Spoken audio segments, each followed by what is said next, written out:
Alright.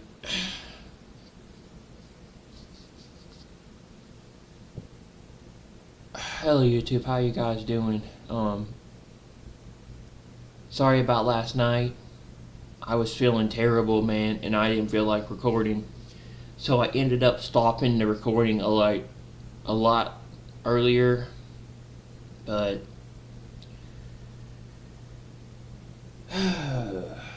shit. I don't know anymore, guys.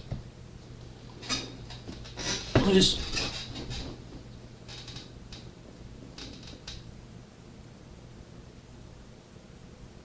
I'm convinced 2026 wants to kill me. I really do, personally, to tell you the truth. I think since I got out of the hospital, things have become worse. Personally, I don't know about y'all, but I'm kind of ready to leave this world. I'm getting sick and tired of everything. I'm just so sick. I hate 2026. I really do. I really honestly wish that I wasn't having to deal with all this shit, but I do. This this year is just everything's 2026 is not got off to a good start for me, and it's become very bad.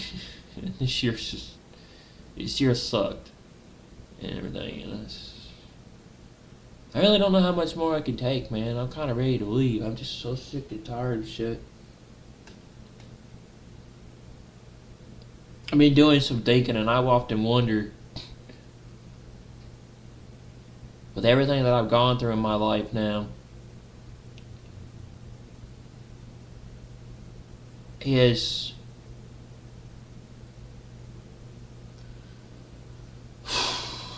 I don't know, is the only thing, is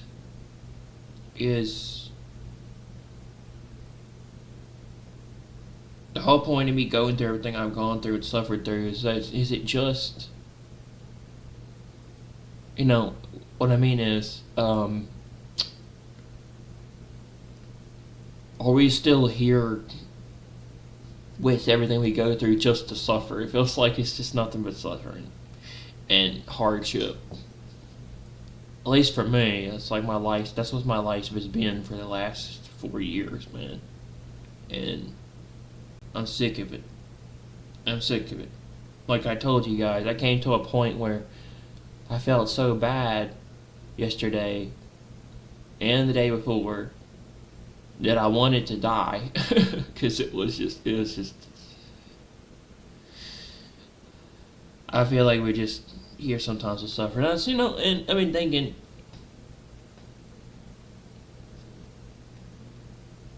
everything was good up and I've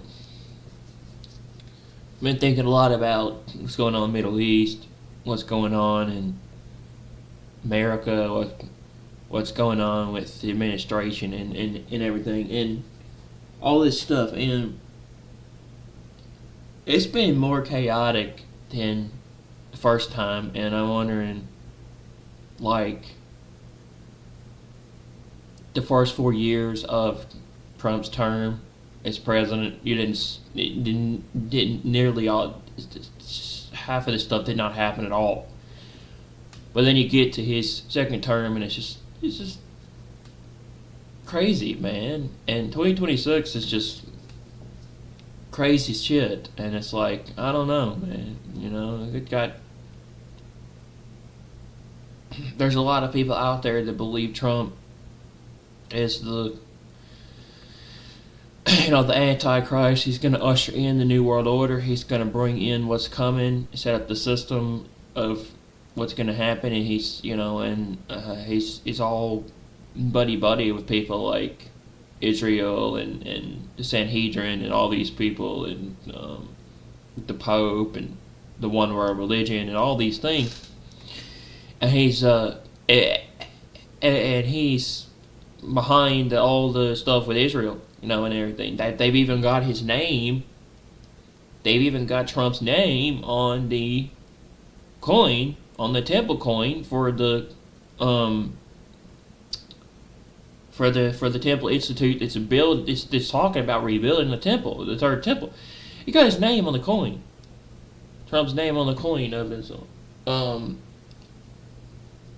they gave him that award in 2018. So, and everything, and he's like a friend of Israel and everything, and you got all these things that have happened. It's just chaotic. Makes me believe that we are not like in the end and what's coming, but it's like it's like I've been beginning to question a lot of things lately and be like, is all this stuff a part of something bigger, or is it just and all the suffering and everything we go through in life, is it just that, or is it just, I don't know, man. I'm just so sick of a lot of things, and it's like, it just felt like things were more peaceful around the first time, and now the second time it's just, I don't know. I feel like life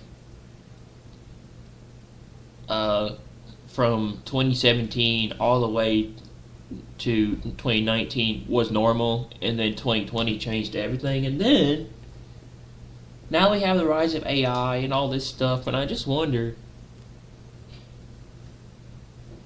life kind of went from normal to like being this cycle of like this constant cycle of shit that repeats itself. Like you wake up, you do the same thing, you just, I don't know, bro. It's just, maybe it's just getting older and stuff to me, but it feels like, life ain't real. Like, life ain't real. I don't know if y'all feel the same way, but life ain't real to me. Like, since 2020, and everything. And 2024 was the most craziest year in existence, with the election and everything and all that. And then you had the shooting. You had the 2 shootings on Trump.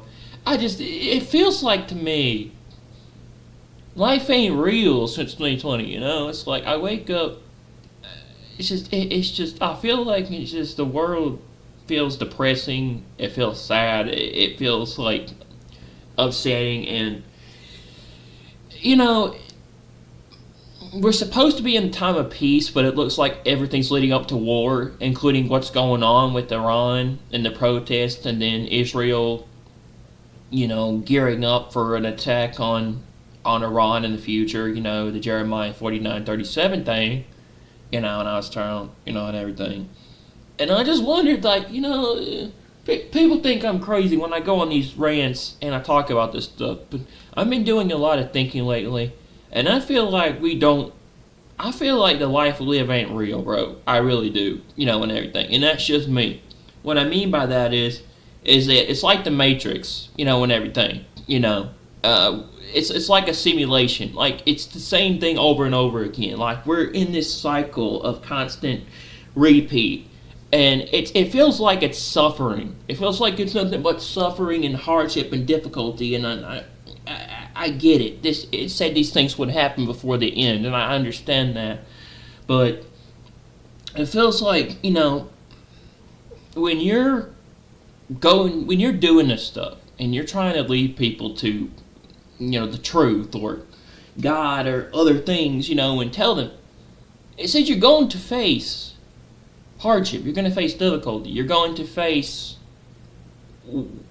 We wouldn't go through trials and difficulties in this earth, in life. It's part of it. But it said we would not. We wouldn't go through tribulation. We wouldn't go through tribulations on this earth, which misses. I'm not talking about the 7 years of tribulation. I'm not talking about the worst time on earth that is supposed to happen in the coming years, which I believe is supposed to happen. But 7 years. Okay, when it comes to it, right? and hear me out a minute. What I'm trying to say is, I'm either crazy or one of the two. I admit I'm probably crazy in my own head, and I get that, But the thing is what I'm trying to say is that maybe they were on point when they came out with the Matrix movies, like in the 90s, 1990s and 2000s. Like it sure feels like we live in some giant reality that is like put together in a certain way, and then eventually it will end, and then boom,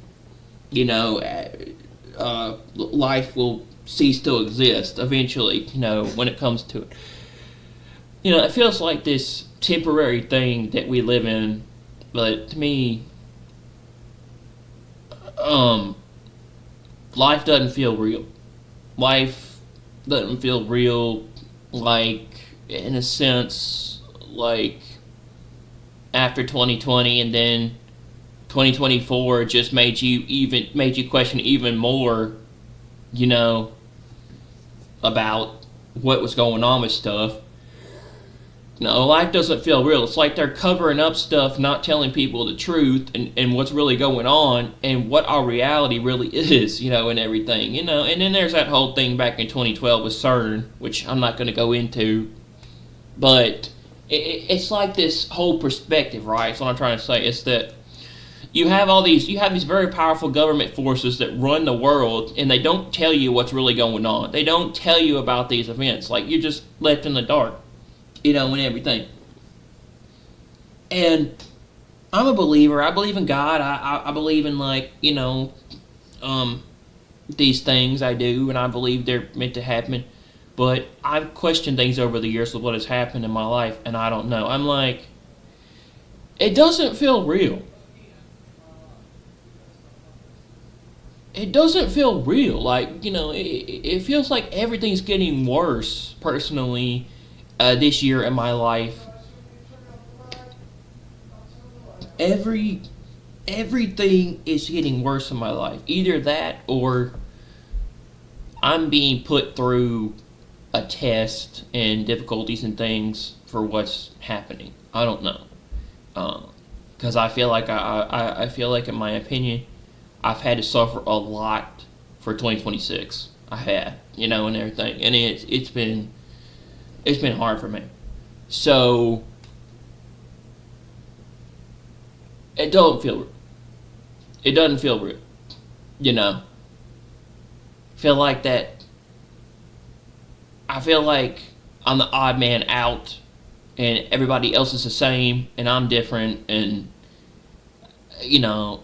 I'm alone. I'm depressed. Like, that's why I had to be on medicine, and everything for stuff. And I was like, I don't know. It feels like this cycle of,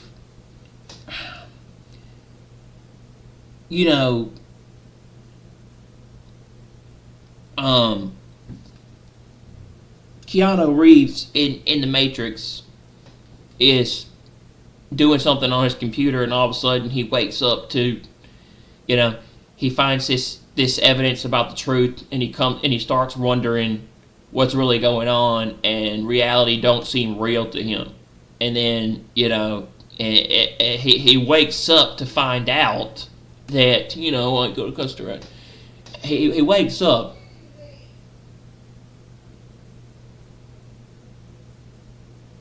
He goes through an awakening where he wakes up to find out that he's living in a simulated reality controlled by machines and AI, and that's what I wonder.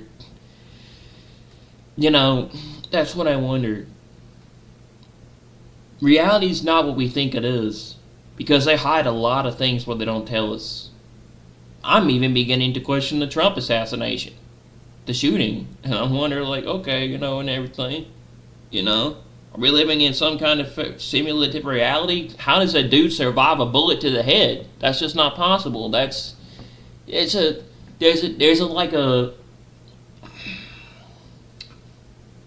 when you shoot someone from that range, and everything, it's very unlikely that it would clip their ear, and everything.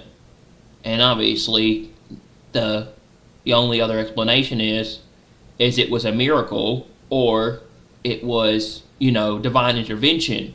People believe was God. It's still hard for me to believe, when it comes to, right? It is, personally. I think when he turned his head, the chart saved his life. I don't know. But I'm like, reality to me is a system of control and powers that run it. And they are pulling the strings and telling people what they're doing. And it's just this crazy perspective where, I don't know. It's like, the last 2 years have been pretty crazy. The last 2 years have been pretty crazy. In retrospect, maybe. The last two Trump terms. The last two Trump election. The last two Trump terms he's run for has been crazy. And everything. Like, I just want to, and everything. But that's not possible. It's not possible. It's not possible to survive a bullet. That's very hard to do and everything. It just makes you wonder. It's just, I think that's what they want you to think. That's what they want you to question, And I think if you begin to really go more into it, I think that will make you crazy. I really do, personally. 'Cause it's just not, I don't know, but it is, it is. It's like Matrix, where it's like Neo goes through an awakening. He wakes up to the fact that he's not living in the reality he thinks he's living in, and he goes through this reborn thing, and everything. And a lot of people have compared him to God, and everything, where, he dies and is resurrected. He's born again, and he wakes up in this idea of how it's this perspective of he sees reality differently. He's changed, he's born again, he becomes basically like God, in a sense, or he is God to the people of the movie Zion and all that. And Zion is in the Bible. It's actually biblical, and everything. And it makes me wonder, like, and everything.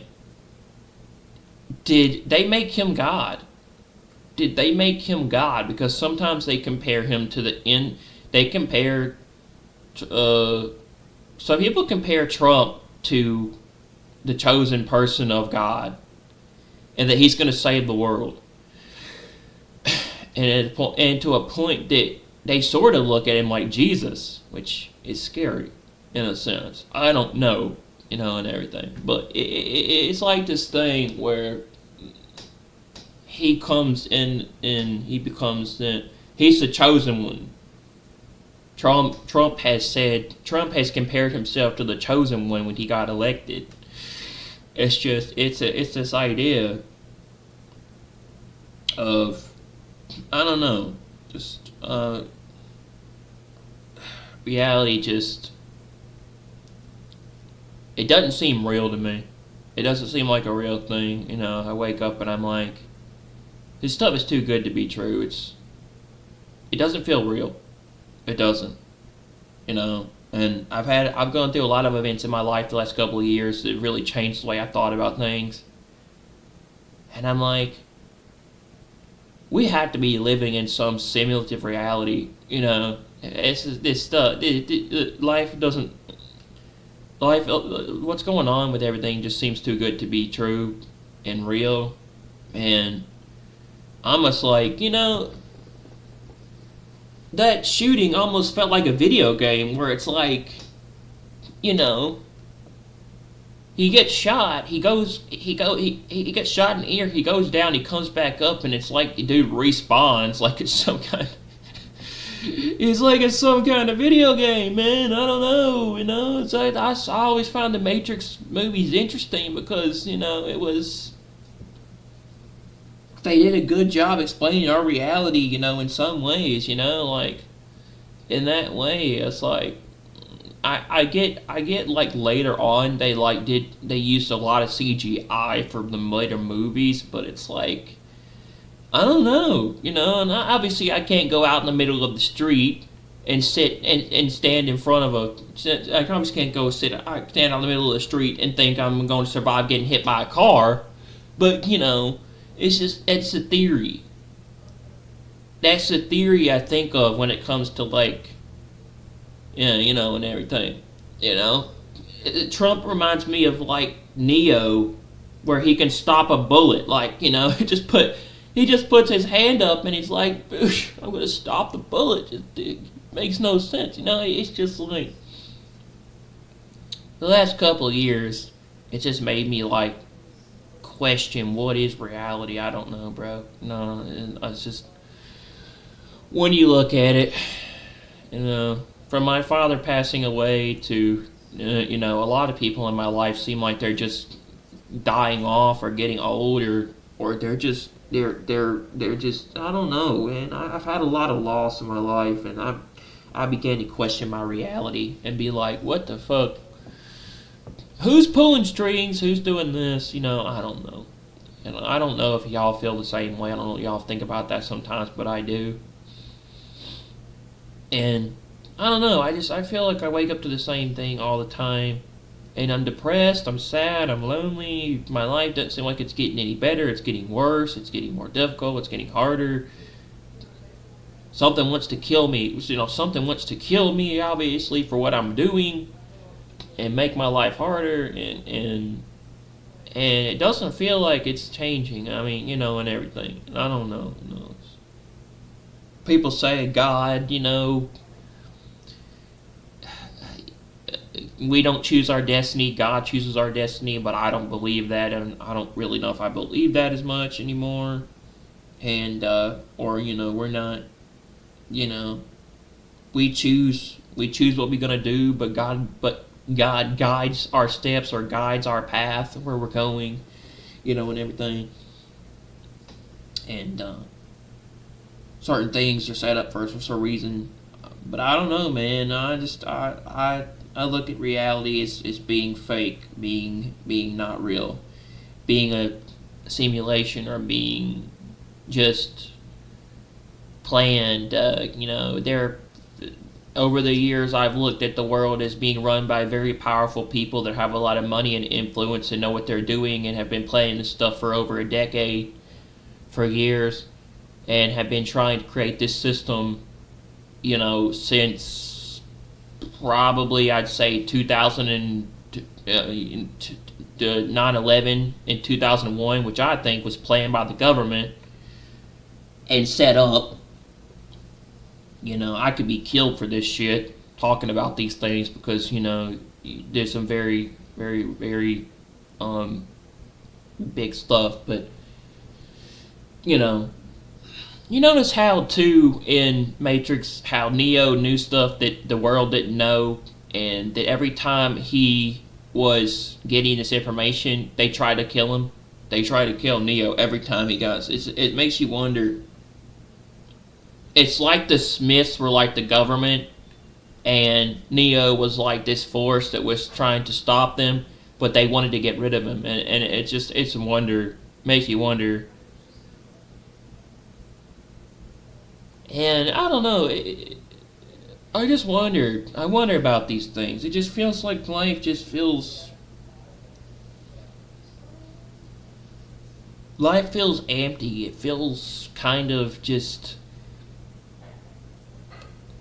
depressing and stuff like that. Like, especially this year, it feels depressing. It feels alone. It feels very chaotic and tiring, the world feels like it's collapsing and falling apart. That's just me. I feel like we're living in what was predicted in the Matrix. I do, like, like the climax to all three films. I feel like we're living in Revelation. I feel like we're living in Revelation. We are, or up to Revelation. We're living in Matrix Revelations. The end of the world. We're living in the end of the world, or living up to the end of the world. That part where Neo goes into the machine thing to save the world, and he has to fight Smith because Smith is the Antichrist, and he's turning everyone into clones of him, and changing them into this army. And that's exactly what was predicted in the Bible. It was predicted that the Antichrist would form an army to take on God in the end times. And that's exactly what would happen. He would form an army of people, and that's exactly what Smith was doing in Revelation. He was making an army of clones, an army of people to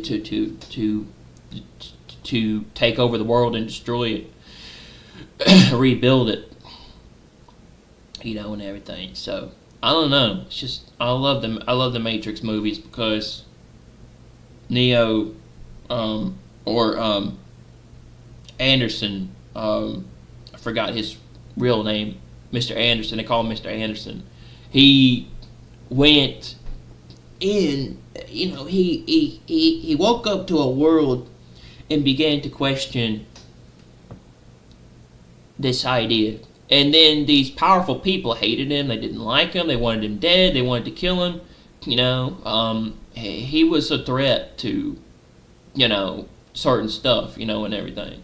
And I think it was the idea of that, Neo was, or Anderson in the Matrix, he was Neo. In the real world, he was Anderson. He, in my opinion, I think he had found the truth and discovered what really was going on with reality, and they wanted him dead. They wanted him dead. They realized that, he realized that, the world was a simulation like the Matrix, and he woke up. And he found out that, like, oh, this ain't real. This ain't real. There are two realities. There's a Matrix and there's a real world. And we're just living. We're living in a Matrix simulation type thing. That's what I believe. Now, I don't know. And everything. This world is a simulation, and the real world is really technically. The real world is. It will come after the after this world, this temporary world that we live in is destroyed, because it will be rebuilt. It'll be destroyed and rebuilt. But it's like a game of chess, where I thought I believed in recent years that we controlled our reality. Now I don't think we do. Now I think that there are certain pieces that are moved and certain things that are moved, certain chess pieces and certain things that are moved on the board to set up things. I don't know.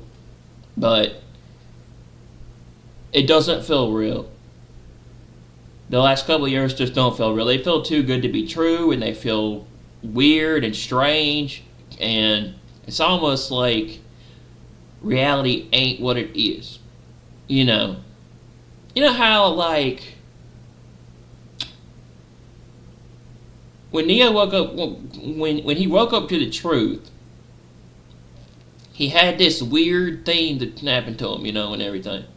And there was this thing inside of him that he had that was controlling him. And then it's like he threw up this stuff, and everything. And it's like this weird perspective, and everything. And he saw the world for what it really was. I don't know, and everything.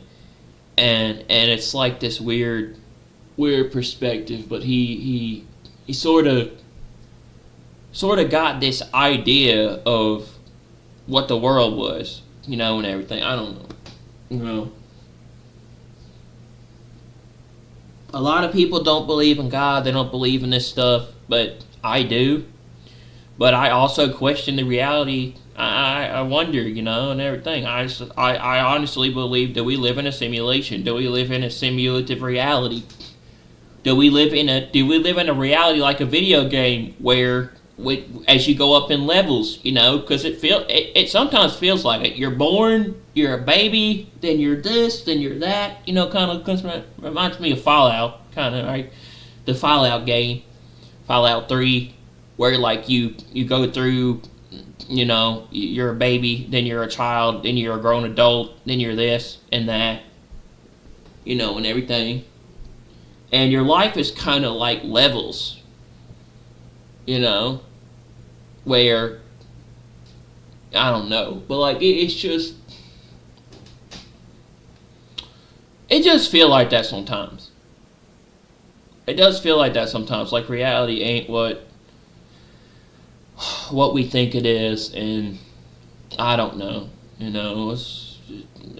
that's what people would call a spiritual awakening. You go through a spiritual awakening and you don't see things the same way, but Neo's kind of Neo in the Matrix is kind of like Jesus, or at least they compared him to Jesus, where when Jesus came to Earth, he was just an ordinary man, and then he was born, and everything. He was born as a baby, and everything, and then he grew up and he became a man. He's just a man. And then he ended up getting baptized, and he received the gifts of the ability to create miracles and do all these things. It makes you wonder, and everything, right? Are these things planned, or do we control stuff? I do wonder about reality, and everything. People say the Big Bang is what created People say the Big Bang is what started the beginning of reality. I don't know. But I often wonder,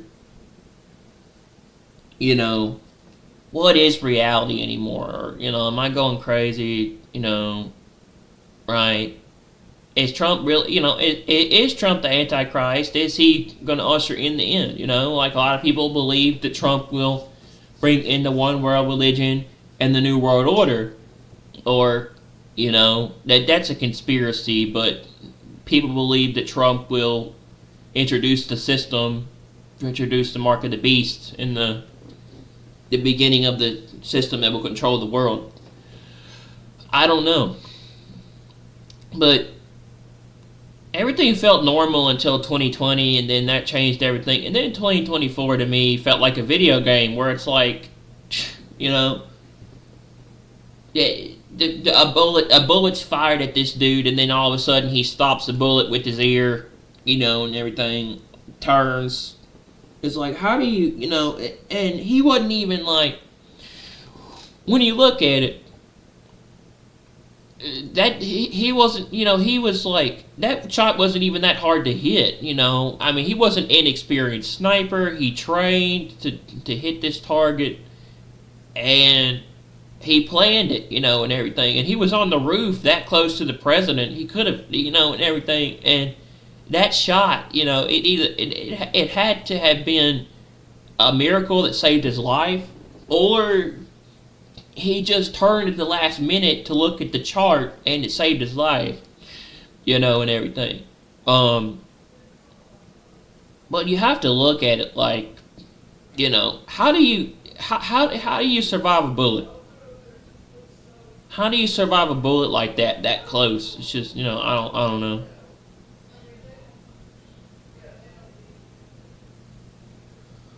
I'm just wondering, and then all this stuff going on in the Middle East, and Trump's board of peace, and and all the 7 leaders on this board of peace, and Jared Kushner, and all these things that are leading up to what's coming. I truly believe we are living in some kind of reality where they're not telling us the truth, and things are coming that are leading up to what's going to happen, like in biblical context.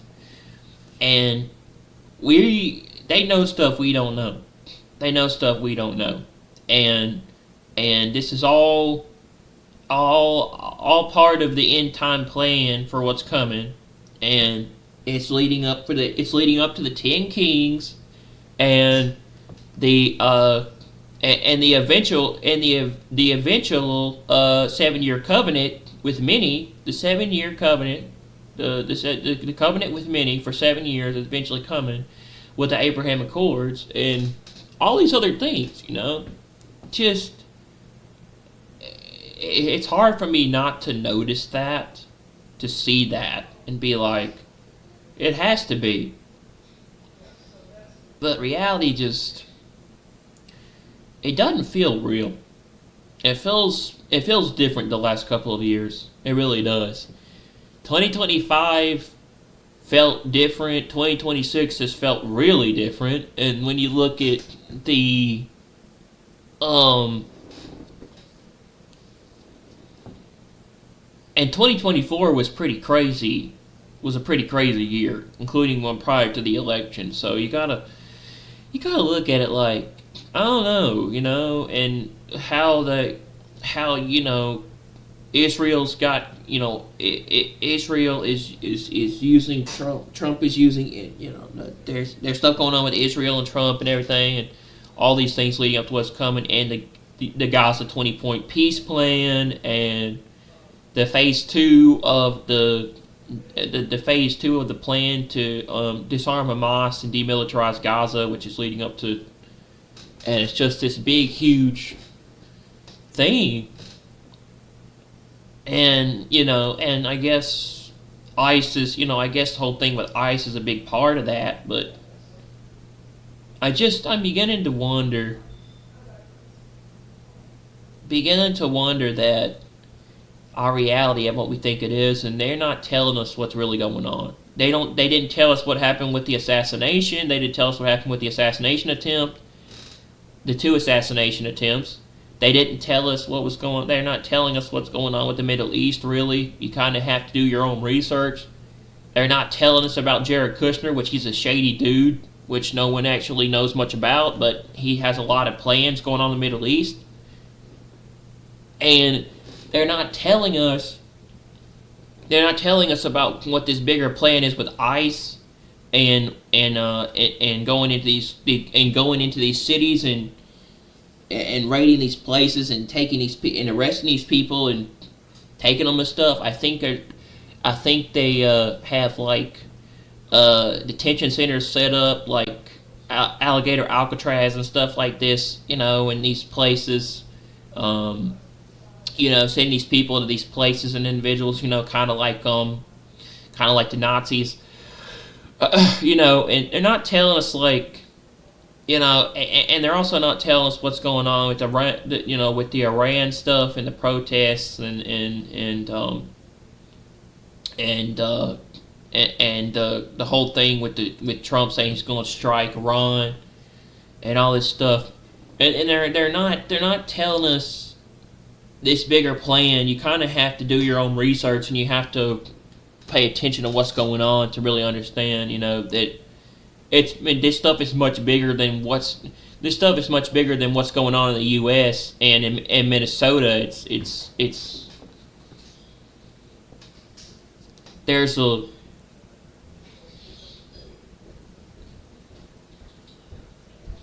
Hey. Huh? I'm going to pick up the food. I'll be right back, okay? Alright.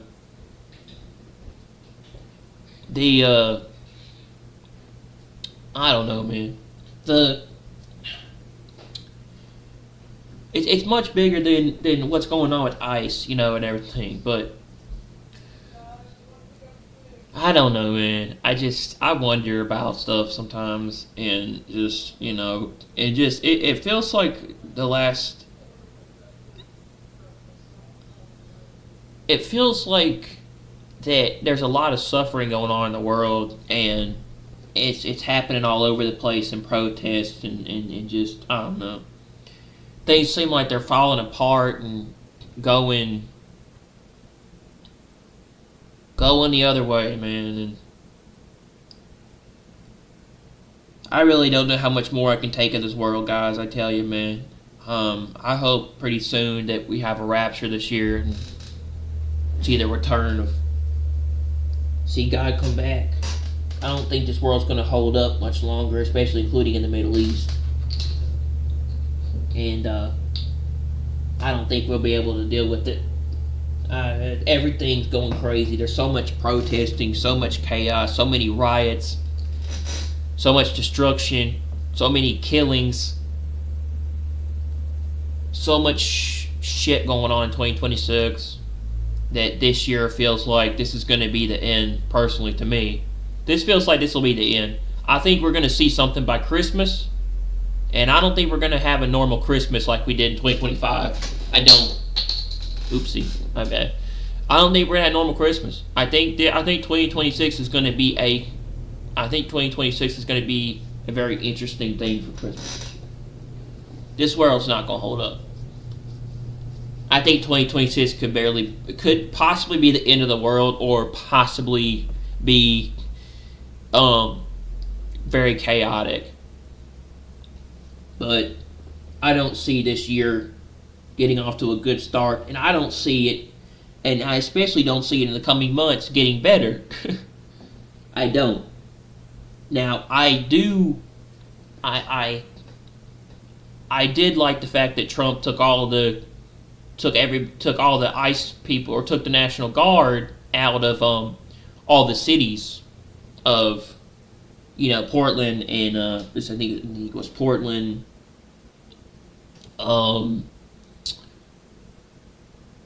It was Portland. It was Texas and some other places I don't remember, but yeah, man, Chicago, and those places. But yeah, no, dude, this is 2026 is going to be crazy and dark, and it's going to be, it's just going to get more interesting in the coming months. It's just going to ramp up.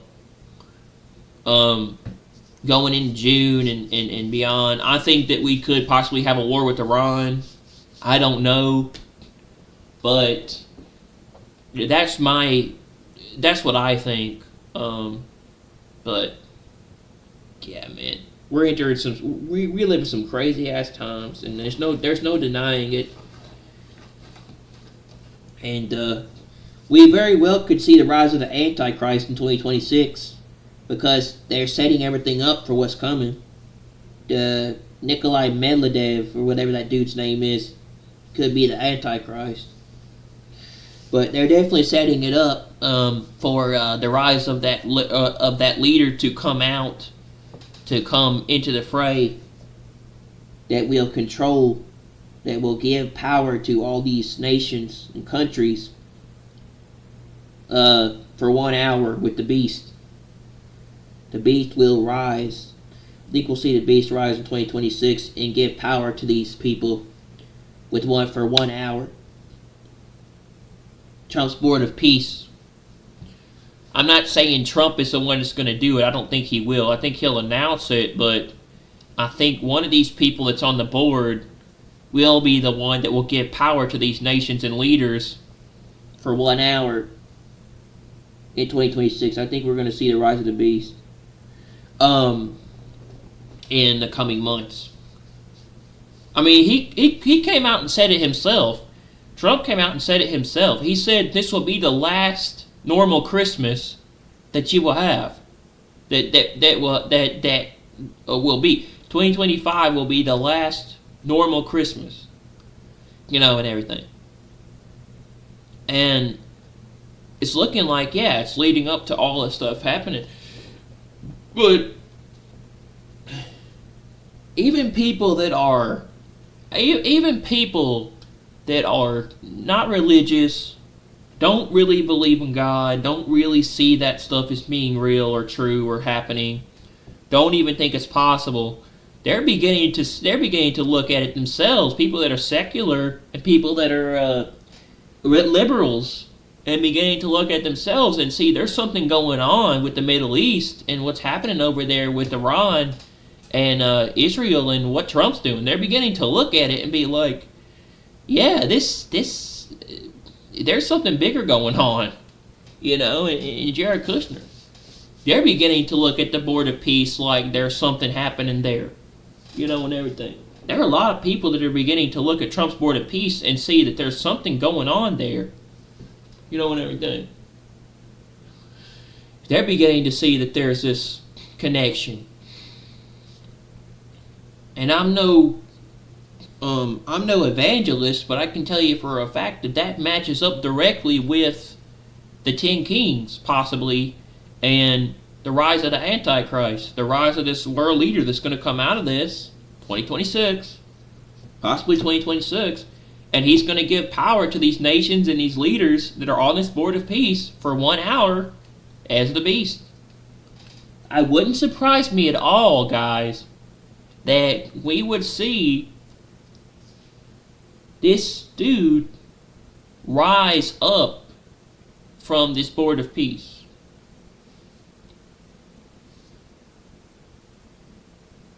I think 2026 is going to be the end. I do. I don't want to,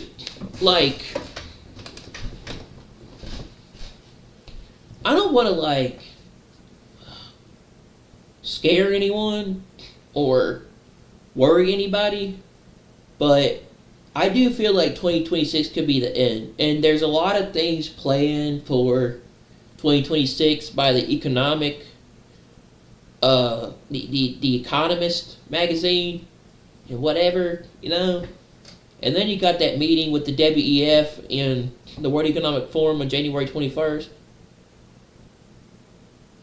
But I think it's a time to come to God, accept Christ, and realize you need a Savior in your life, and you need to choose where you're going to go right now. Because if you don't, it's it could be too late. I think right now is a good time to come to God, man. I think 2026 could be the end. We're not going to have a normal Christmas and a normal, we're not going to have a normal Christmas, and we're not going to have a normal year. 2026 is already getting off to a crazy start. We're not going to have a normal year. We very well could see the rise of the Antichrist and the 10 Kings, and exactly what was predicted in the Bible. We could see that. We could see the rise of that in 2026. And something can happen. I'm just warning people, They maybe think I'm crazy when I talk about all this stuff and I tell them this, but if you read the Board of Peace, if you read Trump's Board of Peace, you read, let's just say, you read and do research on the Board of Peace, it talks about how there are 10 leaders and nations that are going to join this Board of Peace, and they already have seven people announced to do this, and there's more coming in the coming weeks, and one of those dudes is Jared Kushner, and there's also Nikolai Medvedev. So I don't know how you pronounce his last name, but yeah, and these people are a part of this Board of Peace in Gaza, and this very well could be the rise of the 10 Kings, because, and I'm going to explain to you why here. If you go here to, I'm running low on space on my computer, so I don't know how long I'll be able to record this, but I'm going to try. Let me see.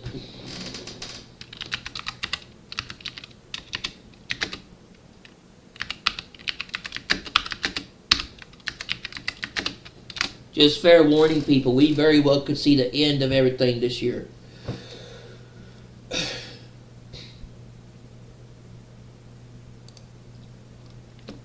Alright, so this is what this is.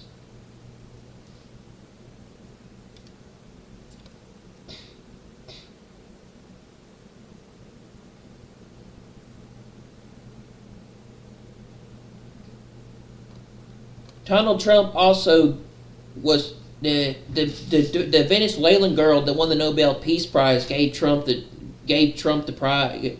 The girl that won the Nobel Peace Prize gave it to Trump in honor of what he did with Venezuela. I'm telling you, man, they're going to destroy the world through peace. They are. Exactly what the Bible predicted. I'm not crazy. I'm not. It said that they would use peace to change the world. That will lead to the 10 kings and the 7-year the covenant with many. I'm not crazy, man. I don't think we're going to have a normal 2026. I don't. 2025 could very well have been the last year of normalcy in this world. I don't think we're going to have a normal 2026. I don't.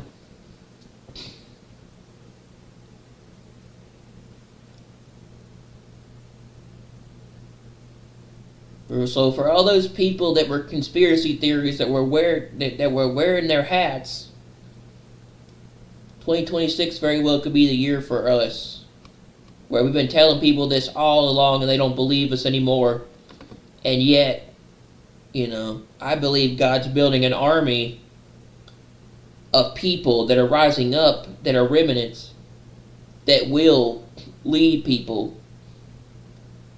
Will help a lot of people, save a lot of people, and not only that, will lead people to the truth.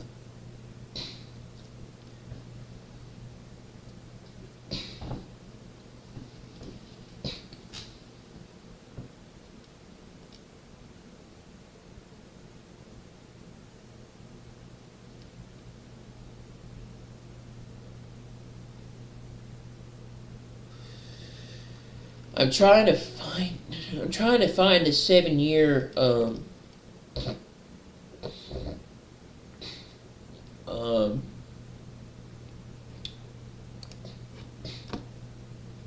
okay, here it is. It says Donald Trump has appointed the U.S. Secretary of State Marco Rubio and former British Prime Minister Tony Blair to a newly created Gaza Board of Peace, a body he claims will steer the next phase of reconstruction and governance in the war-ravaged territory.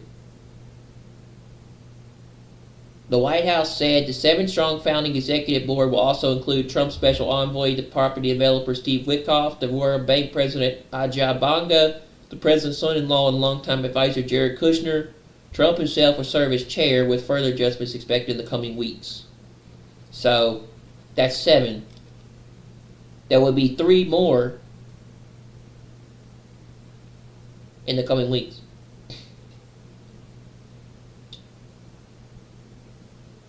It says each executive board will oversee a defined portfolio critical to Gaza stabilization and long-term success, including but not limited to governance capacity building, regional relations, reconstruction, investment, attention, large-scale funding, and capital mobilization.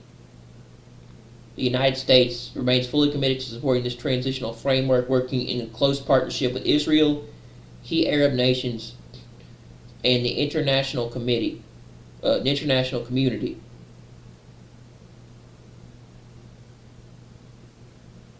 Blair's inclusion is likely to prove continuous in the region. The former Labor leader remains a decisive figure in the Middle East for his role in the U.S.-led invasion of Iraq.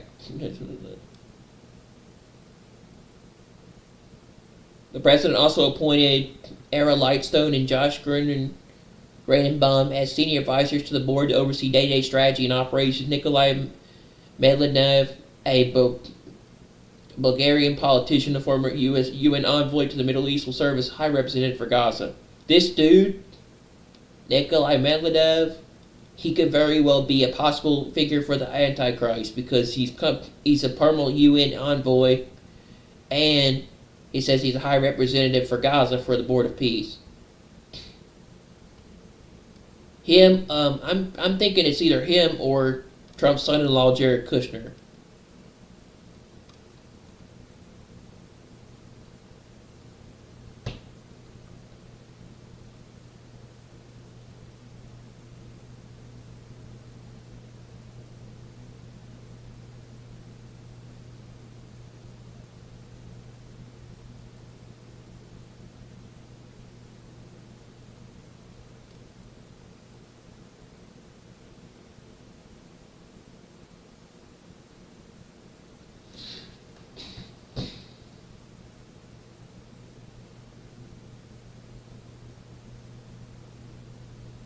But I don't know.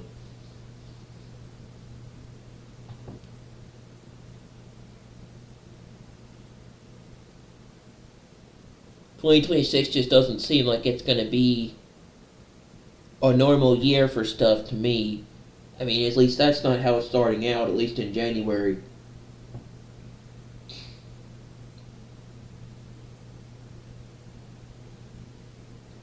I mean, I'd be surprised at this point with all the stuff going on, like in January, that we'd even get to 2028, much less have a 2028 election. Personally, to tell you the truth.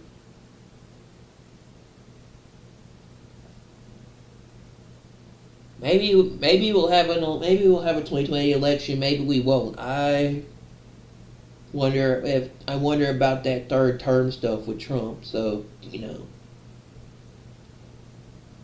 but we got to see how the 2026 midterms are gonna. We got to see how the 2026 midterms are gonna go down in November, and then go from there. But yeah.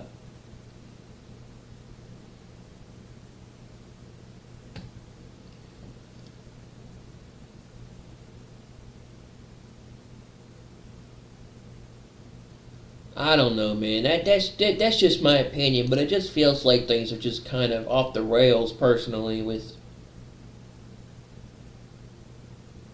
2026. Like there's no, it feels like no holds barred for 2026. Feels like nothing's stopping what's going on.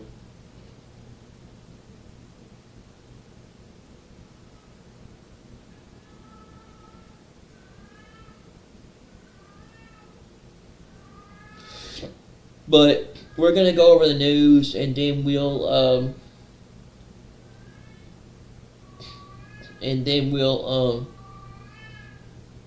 see what DSP's up to and stuff. And I don't know. I mean, it is. It's just my opinion. It is, but I think that we're going to have a really interesting 2026. It's already feeling like that's what's. It's already feeling like that's where things are starting to. I mean, it's already feeling like that to me.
Alright, so there's an attack on Iran looms. Iran's president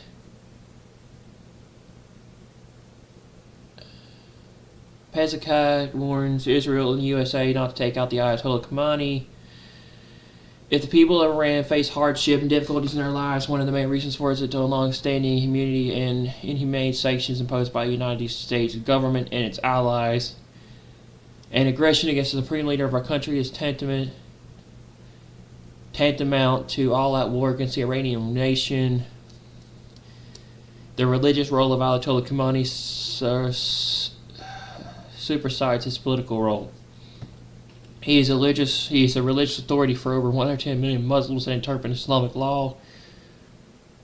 Sharia provides guidance on religious and life matters for followers, acting as a source to follow for jurisprudence, fatwas, rulings, collecting religious taxes, and managing religious institutions. Harming him would be the equivalent of harming the Pope for Catholics and would set the region and beyond on fire. Don't be surprised to hear about a high-level assassination coming soon. Erdogan, Turkey protests set fire to the U.S. flag and the Israeli flag. They also burned pictures of Trump at a pro-Iranian demonstration held today in Istanbul. But Trump wants Turkey to partake in the Board of Peace. Turkey wants the F-35 a role in directing the rehabilitation of Gaza and is supposedly a NATO ally and friend of the USA. 1 Turkey, 2 Qatar, 3 Pakistan, all members of Trump's Board of Peace, all willing to pay $1 billion to ensure that Hamas remains intact. Israel, the only country that has to deal with the fallout from Hamas, gets to say no, gets no say. Israel is preparing for what it knows it needs to do, eradicating Hamas once and for all. No other country on the planet will do it.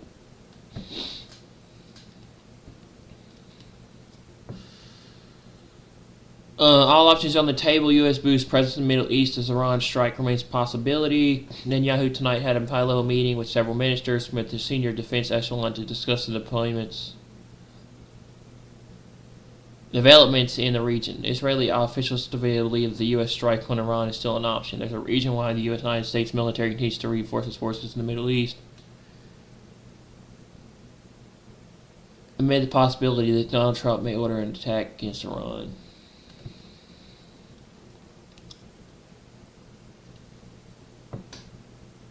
USS Abraham Lincoln aircraft carrier and a strike group have reached the state of Malacca, located between Malaysia and Indonesia, and are expected to enter the U.S. Central Command CENTCOM's area of responsibility in 5 to 7 days. Accompanying the carrier are the 2 destroyers, USS Surprise and USS Michael Murphy. An additional 12 F-15E fighter jets arrived in Jordan today from the UK. There are now 35 F-15E Strike Eagle fighter jets at the USAF base in Jordan ready to go. More fighter aircraft are believed to be heading to the region in the near future, while cargo planes and munitions have landed at the U.S. military base in Diego Garcia. U.S. officials told the Jerusalem Post that all options are now on the table. The officials added that the goal is to build a significant force in the Middle East or provide Trump with a broad range of options for a strike on Iran.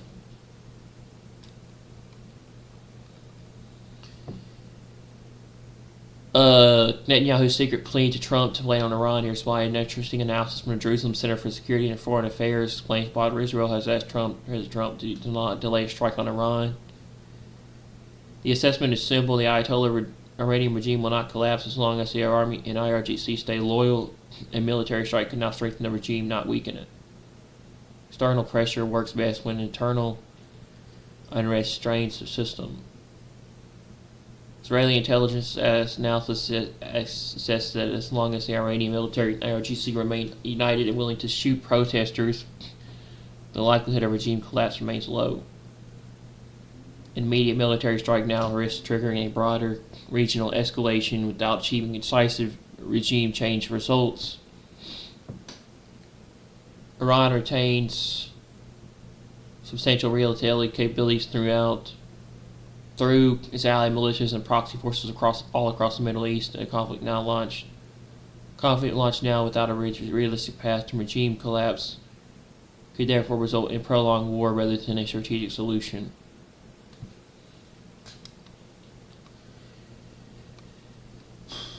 The prevailing assessment is that more favorable opportunity will arise during a renewed wave of internal unrest, one in which the regime's coercive capacity, strength, and legitimacy eroded and cracks within the IRGC and Army security forces become more plausible. Only under such conditions would external military pressure meaningfully alter the national totalitarian regime's balance of power. Meanwhile, the USA was moving in more firepower for that day coming.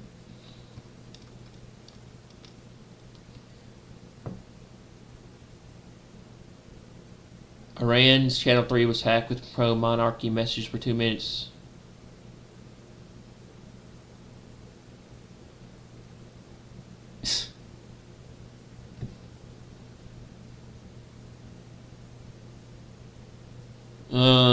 The Iranian National Revolution managed to hack the official Iranian TV state broadcaster IRIB News for 2 minutes. Hackers broadcast a message to the Iranian people from the leader of the Iranian National Revolution, Reza Pahlavi, tell the people how they can be free.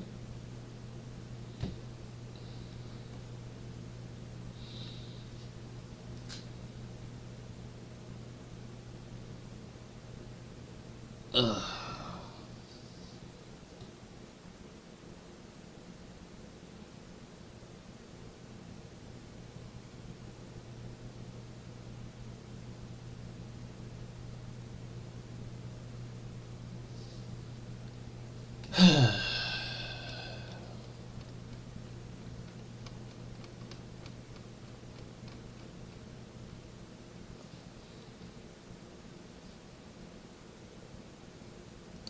I can't do this anymore.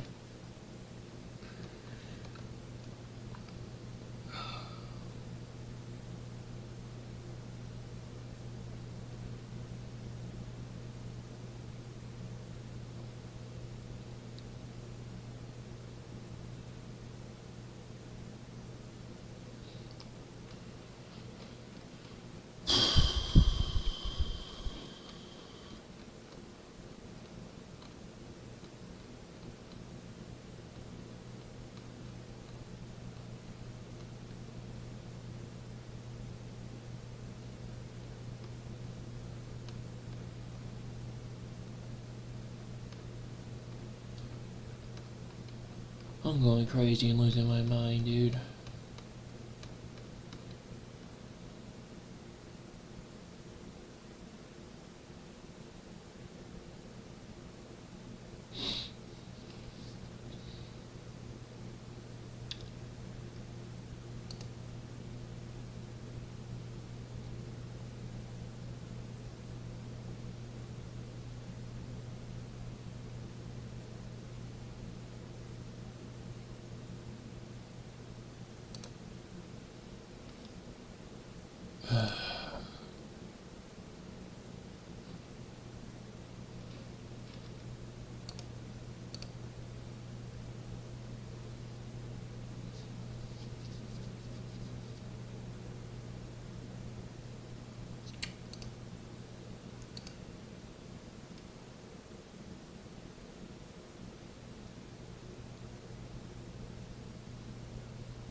Nine o'clock p.m. Fuck.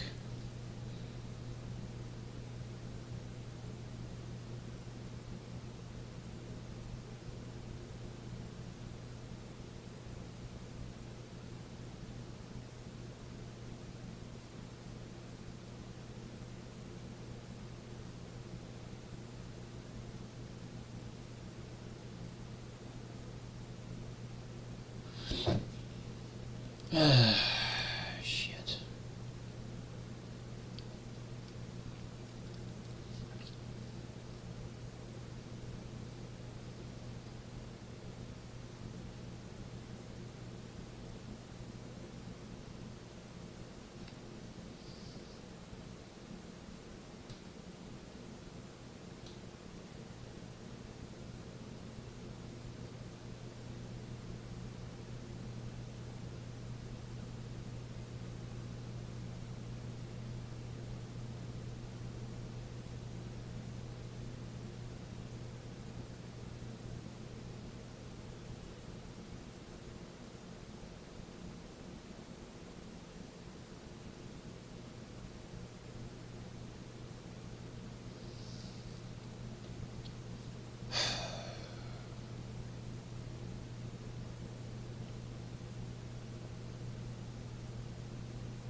this anymore, man. I want to quit.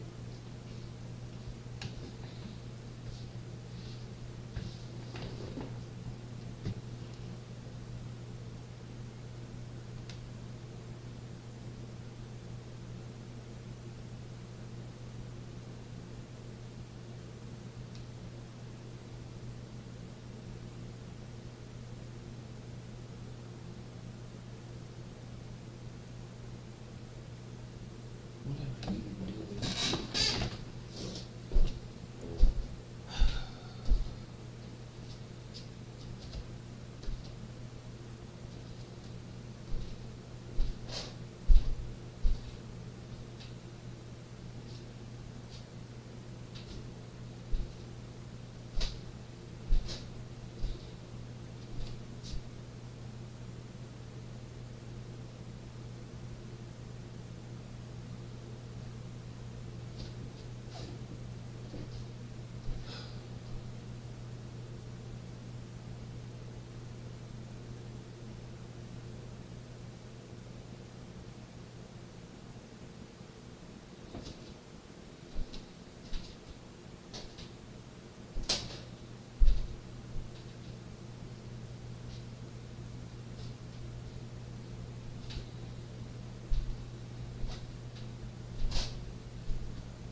me too, I ordered it too, so I had to make a call, because I can't call him, so, it's like, what do you want?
your food's ready.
Hey, how's your head?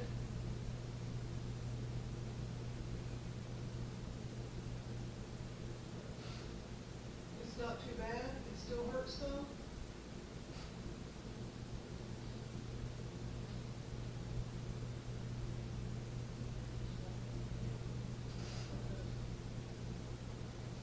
You're depressed because you had to go off your medicine. Did you ever take your stuff last night, your Risperdal and your B-Spot? Okay, but you haven't taken, I know you're upset. I thought you knew, honey. I thought you knew that was what, that the Risperdal was an antipsychotic. I thought you knew that. I didn't keep that from you. I wasn't trying to keep that from you. I mean, I've been pretty open about the fact that it was an antipsychotic.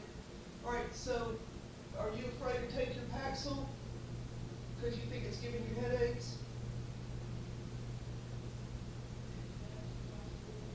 Yeah. Well, please try to take your B-Spot, okay, at least, and then I'm going to send something to Sarah in the portal about your headaches.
Ugh.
gonna get back in the tub.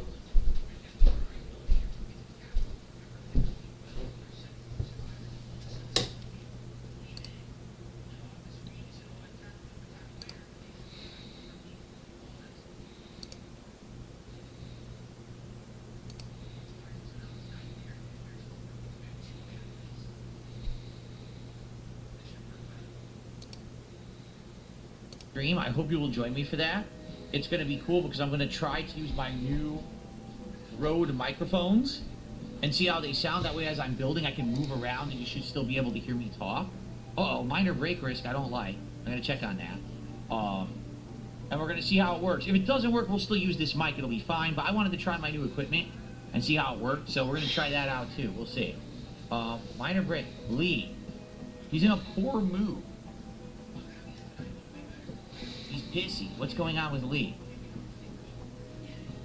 So, he's in intense pain. He's recreation deprived.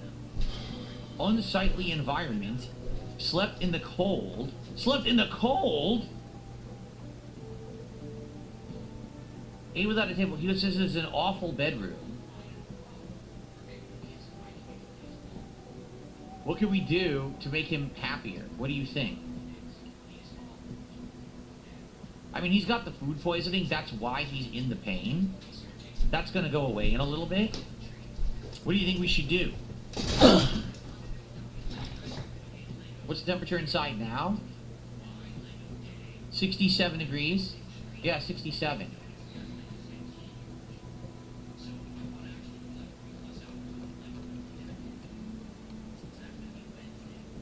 So we'll do this. Up it a little bit. Try that.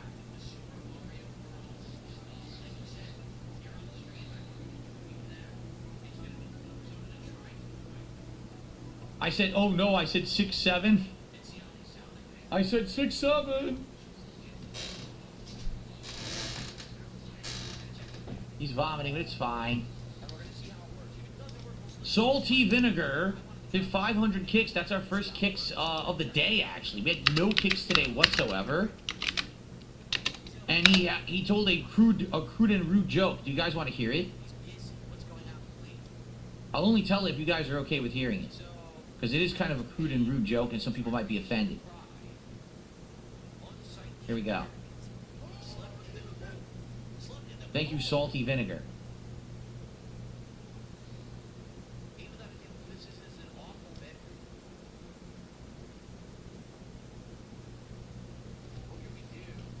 YouTube might demonetize if I tell the joke. Oh no.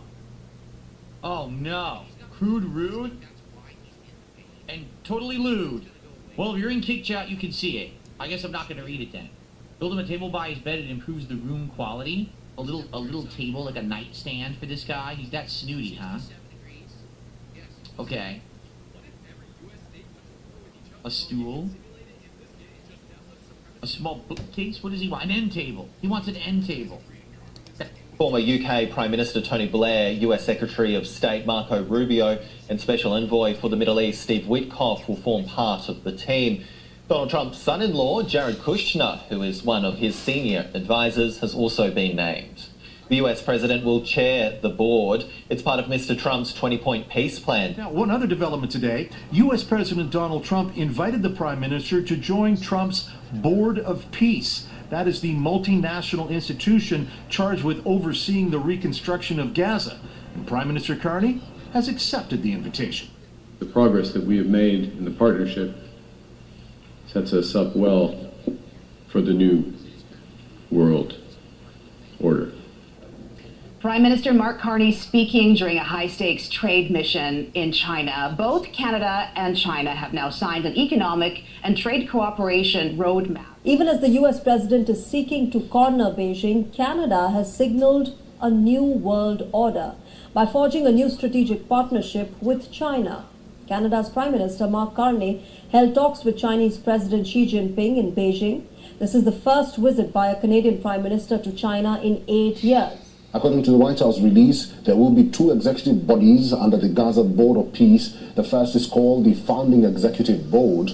consisting of 7 members, and the second is called the Gaza Executive Board, consisting of 11 members. The list includes U.S. Secretary of State Marco Rubio, Special Envoy Steve Witkoff, Trump's son-in-law Jared Kushner, and former British Prime Minister Tony Blair, who led the UK into the Iraq War. Also on the list are billionaire private equity executive Mark Rowan and World Bank President Ajay Banga.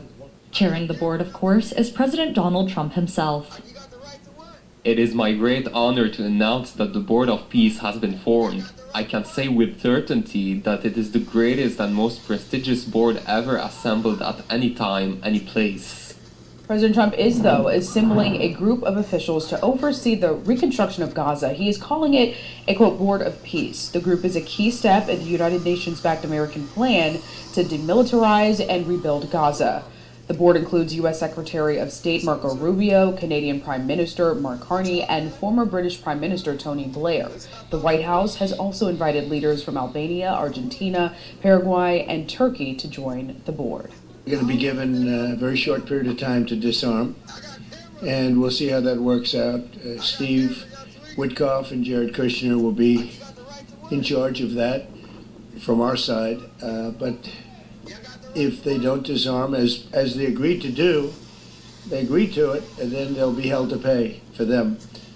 And we don't want that. We're not looking for that. But they have to disarm within a fairly short period of time. What was also extremely interesting about this meeting between these two leaders was the pressure that they are indicating they're going to put on Iran. Now, of course, there's a lot of protests and unrest in Iran at the moment. The currency has crashed. It's an interesting time for Trump to signal that this is that they will go back in and they will destroy those weapons and missiles if they become aware of them. So this was an incredibly strong meeting with a lot of rhetoric that we come to know from both of these men, but particularly at this time of year, I think really interesting that they are not letting up on any of this messaging in this region. We have new details out of the Middle East tonight. Iran's leader taking aim at President Trump, saying he is guilty for the casualties and damage left behind in the capital city. He claims Trump slandered the nation and encouraged the protests. President Trump, though, pushing back on those allegations, calling for an end to the current regime's rule. The president previously threatened to take action against Iran's government if it did not stop killing civilians. On Friday, he praised it for sparing protesters. Did Arab and Israeli officials convince you to not strike Iran? Nobody convinced me. I convinced myself. You had yesterday scheduled over 800 hangings. They didn't hang anyone. They canceled the hangings. The president failed to provide a source to back up the claim that 800 protesters were spared. The strength of the United States and Israel's friendship taking a new step forward as Prime Minister Netanyahu awarded Trump his country's highest honor, the Israel Prize. It's going to be awarded to President Donald J. Trump for his tremendous contributions to Israel and the Jewish people. For President Trump, who campaigned on being a peacetime president, all eyes are now on whether he can secure peace in the Middle East, as promised. And there's been a certain amount of confusion. So this is what we know, just to be clear. There are 4 layers to this. Right at the top is the Board of Peace, which has been talked about for a while, and we only know one person who is going to be on that Board of Peace, and that is Donald Trump, who will be the chair of it. The places on it will all be taken up by serving national leaders. So I would imagine Keir Starmer, Giorgia Meloni, Recep Tayyip Erdogan and others will be invited to be on that. There's been a lot of talk of Tony Blair being on the Board of Peace. He isn't. So where he is then, the second layer down is this executive board. And everybody on that is an American citizen other than Tony Blair. As you said, Steve Witkoff, Jared Kushner, Marco Rubio, Mark Rowan, who's the boss of a big private equity firm. He's on that. There's a national security advisor and also the head of the World Bank. Then right, sort of layer number 4, if you want, which is already up and running, is this group of Palestinians who are dealing really on the ground with issues, whether that is construction or sanitation, health, or even religious issues. They are dealing with that on the ground. They're called the Technocratic Committee, or that's how they're referred to. And then there's another one which is between those two, between the kind of number 2, this executive board, and what's happening on the ground, and that's confusingly also called an executive committee, and also has on it Tony Blair, Marco Rubio, Witkoff, Kushner. But has also people from this region, including the Egyptian intelligence chief. There is a minister from Dubai, the only woman who's involved in this so far. So, look, it's a lot of people. There's a lot of power clearly invested in the United States at the top. Now, let me just add a bit more to it. Now you've got a guy called Nikola Mladonov, who's a Bulgarian diplomat, who is going to be the high representative, again dealing on the ground, linking up the Gazans with these executive board. And now we also know that General Jasper Jeffords, an American, of course, will be head of the stabilization force, but we don't know what troops are going to be in that. We don't really know what their mandate is going to be operating on the ground in Gaza. So, as so often, we've got a kind of temptingly significant amount of information, but we don't have all the answers. The opportunity for prosperity and peace in the region is real. We just need to make sure we don't think we're done and stay after this. If we get it right, really good things can happen, and that's really about putting America first. If we get the stability in the Middle East, it's great for the United States. I watched Senator Rand Paul over the weekend say, I wish President Trump would just pull our troops out of Syria. This way we wouldn't have any casualties. So, look, it's a lot of people. There's a lot of power clearly invested in the United States at the top. Now, let me just add a bit more to it. Now you've got a guy called Nikola Mladonov, who's a Bulgarian diplomat, who is going to be the high representative, again dealing on the ground, linking up the Gazans with these executive board. And now we also know that General Jasper Jeffords, an American, of course, will be head of the stabilization force, but we don't know what troops are going to be in that. We don't really know what their mandate is going to be operating on the ground in Gaza. So, as so often, we've got a kind of temptingly significant amount of information, but we don't have all the answers. Now, there's been a lot of heat around Tony Blair, around this question of his reputation.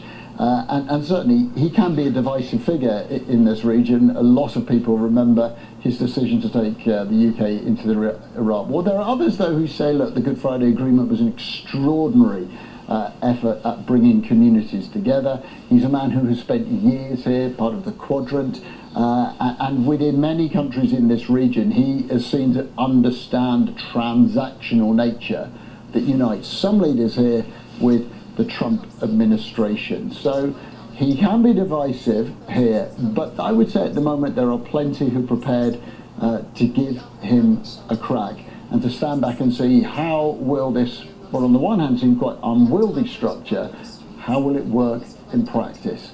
A lot of people want this to succeed.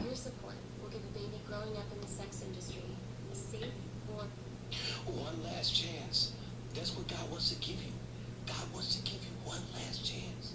Now, this is the question I have for you. If God gives you one more chance. We begin this morning with the Justice Department's criminal investigation into A story in my heart. I hope that it resonates with you. There was a prostitute. She was dirty. She was filthy. Her mind was perverted. Her life was in darkness. She was under the oppression of Satan. She was using her body to provide for her and her family, an all-time low for her. But one day, when she heard about a God that had just took 1.5 million people through a Red Sea, obviously this God was unstoppable. Obviously this God was in control of all creation because he opened up the Red Sea. So let's talk for a minute about Kristi Noem. And the reason we need to do so is because of something she said yesterday, Thursday, January 15th. Noem was speaking to reporters outside the White House, and she was asked if she expects Americans to be carrying around proof of citizenship in case they are stopped for questioning. Listen carefully to what she said. In every situation, we're doing targeted enforcement. If we are on a target and doing an operation, there may be individuals surrounding that criminal that we may be asking who they are and why they're there and having them validate their identity. That's what we've always done, in asking people who they are so that we know who's in those surroundings. And if they are breaking our federal laws, we will detain them as well until we run that process.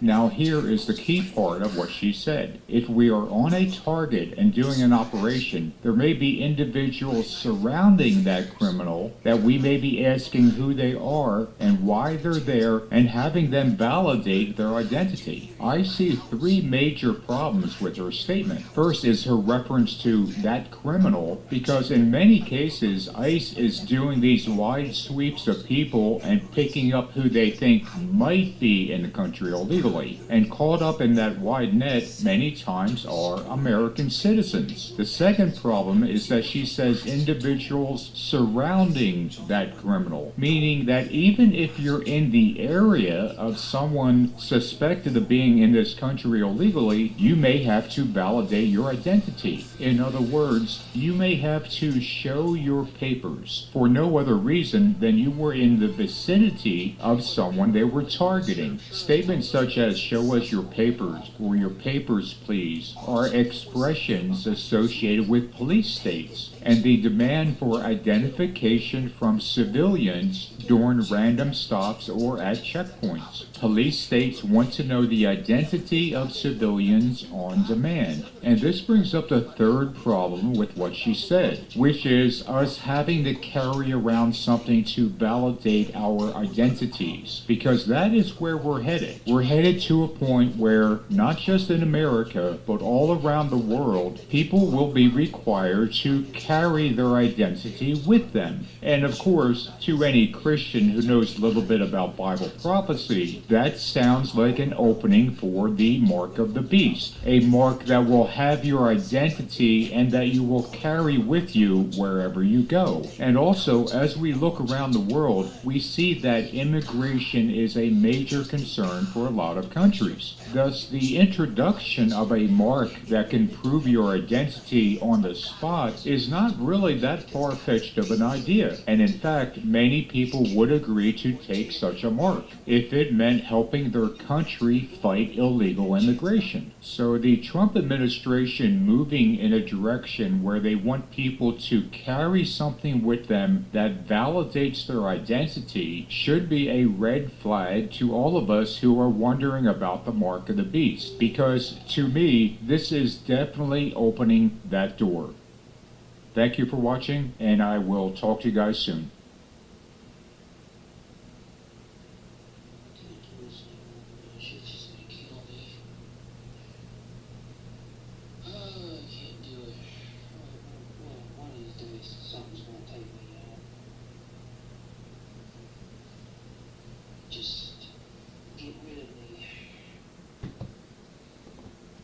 Negotiate strong alliances, build powerful weapons, and plan devastating attacks. Think you can do it? Tap below to play now. Find someone unexpected on Bumble.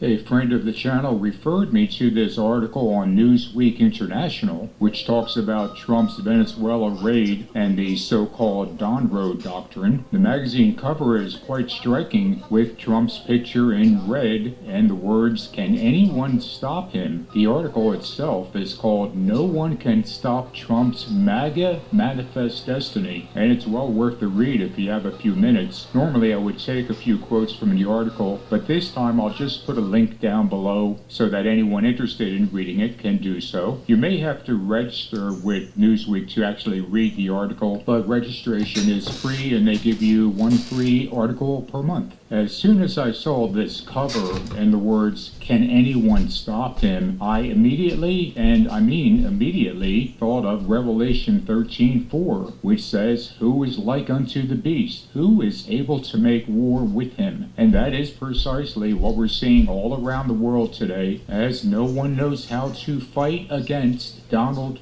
Trump. You may or may not know this guy, whose name is Kevin Hassett, the National Economic Council Director. Trump nominated him for that position back in November of 2024, and there was a little bit of talk about him being the new Fed chairman, but that doesn't seem to be happening now. The reason I mention him is because of a very interesting statement he made in an interview with Charles Payne on CNBC. Check out what he said in this short clip. We know there's the big housing speech. What else can we anticipate? there's also going to be some look at the new world order that President Trump is creating. And, a lot of countries that were, whining about tariffs 6 months ago and saying that President Trump was going to harm their economies had pretty good years. And I think it's in part because people recognize that President Trump has made it so that we are the shining city on the hill again. We are the engine of global economic growth because the U.S. is really that strong again. In case you missed it, he said we're going to be looking at the new world order that President Trump is creating. And that's really amazing because for how many decades have we heard about a new world order coming, instituted by the Antichrist? And now that Donald Trump is doing it, and people in his administration are saying it out loud, so many Christians have suddenly forgotten all about that new world order we were supposed to see. And it's only because it's Donald Trump who's bringing it about. Finally, a friend of the channel referred me to this video, and it is of a woman in Texas with a message to Donald Trump. And that message is twofold. One, he needs to enact martial law. And two, he is the king of the world. So if you want a real-life example of the strong delusion, here it is right now, and I'll play this without further comment. Dear Mr. President, this is the beginning of our official roll call for martial law. Mr. President, we are tired, not broken. A nation worn thin, asking for order. Hear the roll call of your people. Restore the law, protect the land. Mr. President, I am a 41-year-old woman from Texas, and never in my lifetime did I think that I would see the day where your American people are asking you to enact martial law. We fear for the safety not only for you and your family, but our law enforcement officers, our federal agents, our even firemen, firewomen, the police women. This is all inclusive, by the way. We fear for their lives. We don't think that the people on the left are going to stop the senseless acts of violence. And for the record, we are very sad for all lives lost on both sides. At this point, we need to unite as a nation, but that's not going to happen. So dear Mr. President, please enact martial law. I have been on several lives over the past several days, and I have seen thousands of people stating that they want you to enact martial law. Some of the key states, New York, Maryland, obviously Minnesota. You can come to Texas, please, California. If I'm missing any, please repost this, tag the White House, and let's get our president's attention. Sir, you are doing a phenomenal job, and I know that you know that. We no longer consider you the president of the United States, but the king of planet Earth, of the world. Of course, we know Jesus is King of Kings, but you are doing an amazing job, not just in our country, but other countries. The people of Venezuela are celebrating you. The people of Iran are begging for you to come in and help. We are begging you to protect our country as well and enact martial law. I will continue to keep you and your family in my prayers. All of the law enforcement officers, we appreciate everything you do, and we pray that you can get home to your families every single night. To the left, we pray for you as well. Believe it or not, we love you guys. We have a heart for you because we have a heart for Jesus. Please stop the unnecessary violence.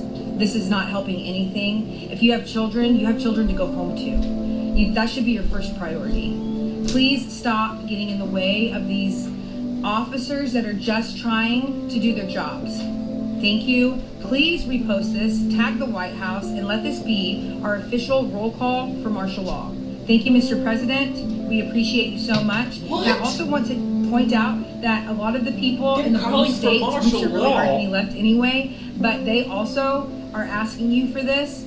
It's crazy to even think that, but Mr. President, please hear us. Thank you.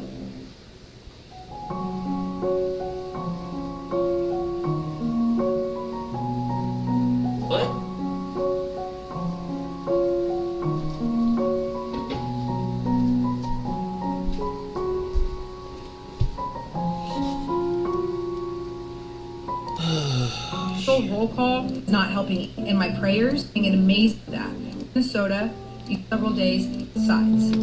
At this point, the left, officers are federal people. President, This is the big. And I'll is the king of the world. So if you want to real to Donald Trump, and because it's Donald Trump who's bringing it about. Finally, a friend of the channel referred me to this video, and it is of a woman in Texas with a message to Donald Trump. And that message is twofold. One, he needs to enact martial law, and two, he is the king of the world. So if you want a real-life example of the strong delusion, here it is right now, and I'll play this without further comment. Dear Mr. President, this is the beginning of our official roll call for martial law. Mr. President, we are tired, not broken. A nation worn thin, asking for order. Hear the roll call of your people. Restore the law, protect the land. Mr. President, I am a 41-year-old woman from Texas, and never in my lifetime did I think that I would see the day where your American people are asking you to enact martial law.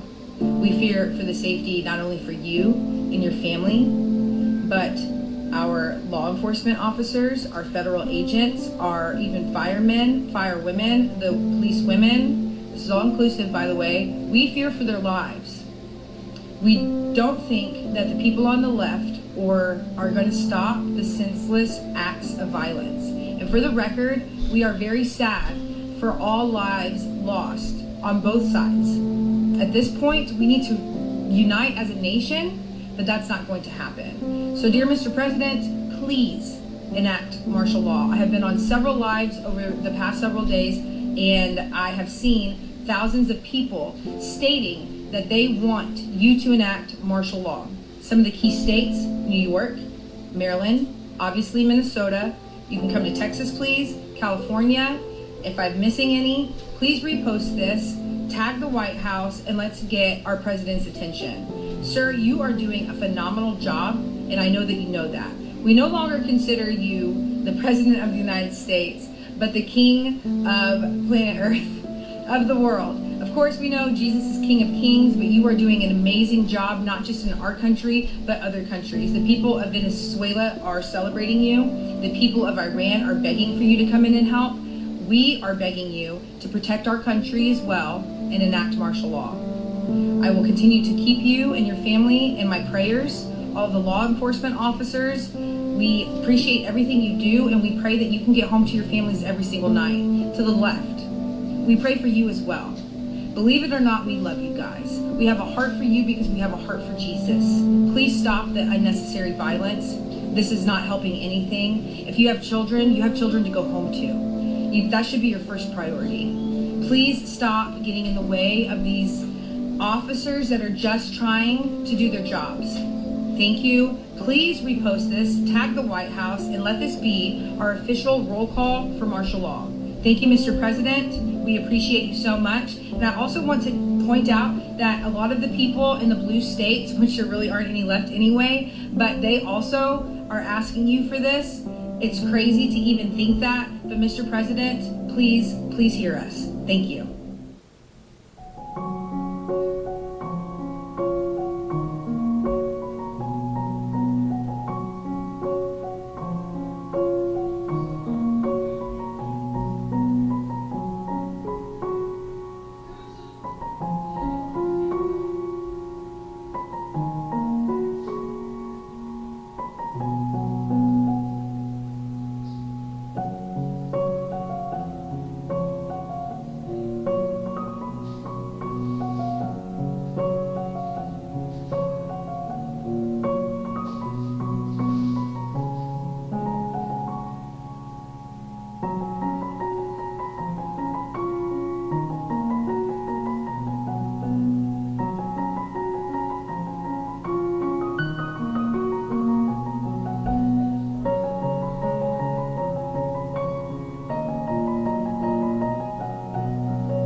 Earlier today, President Trump threatened to invoke the Insurrection Act to deploy U.S. troops to Minnesota if state officials did not work harder to tamp down protests against federal immigration authorities. Trump posted on Truth Social, "If the corrupt politicians of Minnesota don't obey the law and stop the professional agitators and insurrectionists from attacking the patriots of ICE who are only trying to do their job, I will institute the Insurrection Act, which many presidents have done before me, and quickly put an end to the travesty that has taken place in that once great state. Thank you for your attention to this matter, President DJT." This isn't the first time that Trump has threatened to use the Insurrection Act. In 2020, Trump suggested he might need to deploy troops to cities across the U.S. in response to widespread unrest following the killing of George Floyd. In a speech at the White House in June of 2020, Trump said, "If a city or state refuses to take the actions that are necessary to defend the life and property of their residents, then I will deploy the United States military and quickly solve the problem for them."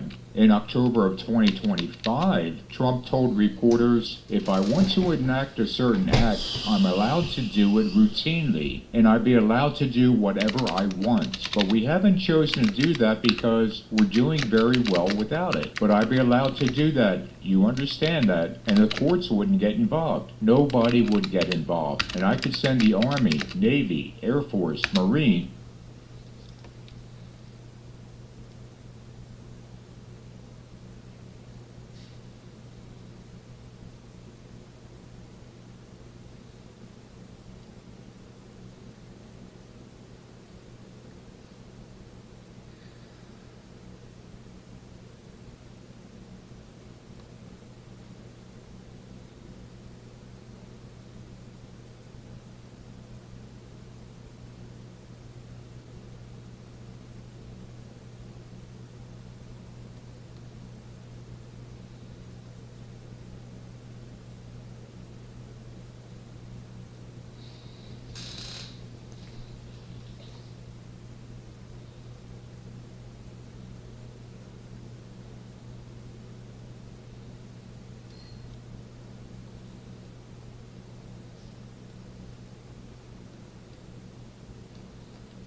Let your water get cold.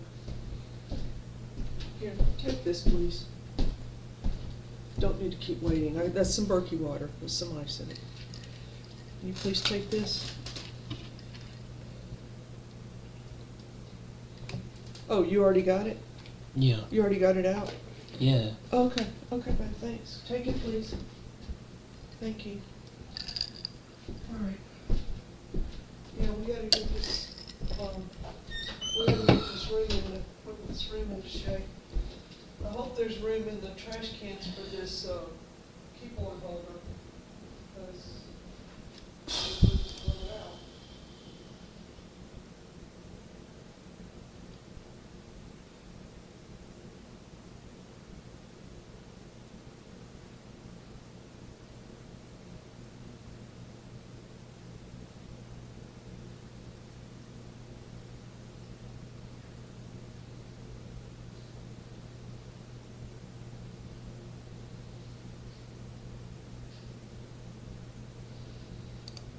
Good evening, people watching Miss 65. Let me give you the same verse of scripture I gave earlier today. It is Mark 13:22. It says, "For false Christs and false prophets shall rise,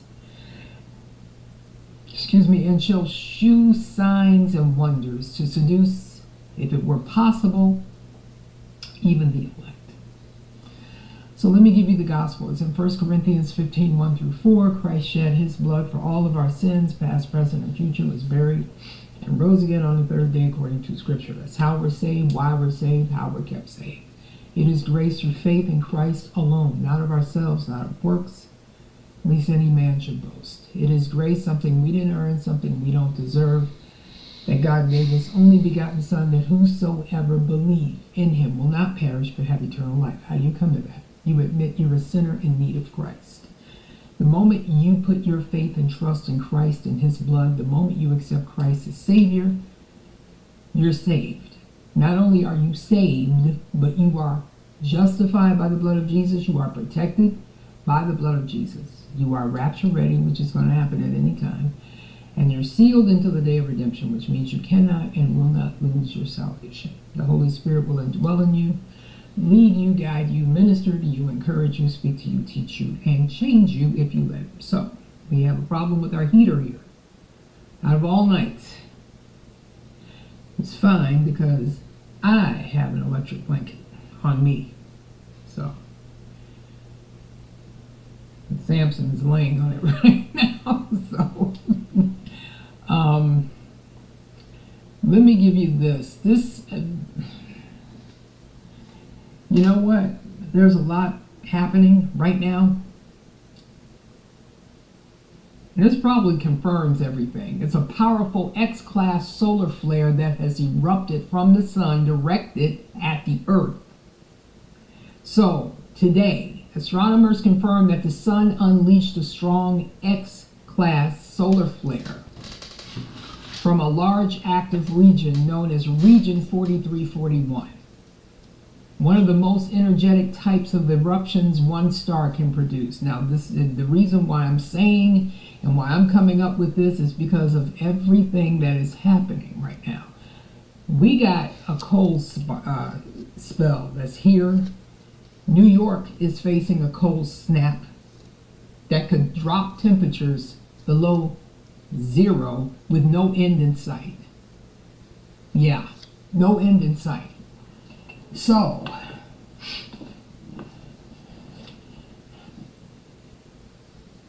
think this is judgment? I do. Part of it.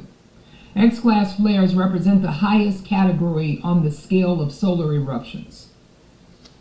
The latest event recorded by the NOAA Space Weather Prediction Center registered as an X 1.9 class flare, signaling a powerful release of energy that lasted for hours. Now, sometimes things like the internet can get interrupted. Satellite, like if you have Sirius XM like I do, that can blink every once in a while. But it's never, it happened to me once. The sun's surface can become exceptionally active when groups of sunspots form intense magnetic fields. So these tangled magnetic regions can suddenly snap and release massive amounts of energy, seen as a bright flash of X-rays and ultraviolet light. This fascinates me tremendously. But why is this going on now? And it's because of everything that is happening on this earth. I know the scientists won't see that, but spiritual eyes will see it. Now, this came out of all days today while that solar flare is going on. New report claims that Russia is plotting a major strike on Europe's, listen to this, on Europe's largest nuclear plant power lines. So Russia is prepared. See, he wants Europe. He hates Europe. Putin does. Russia is preparing to target Europe's biggest nuclear power plant. Power lines in a move that could unfold within days.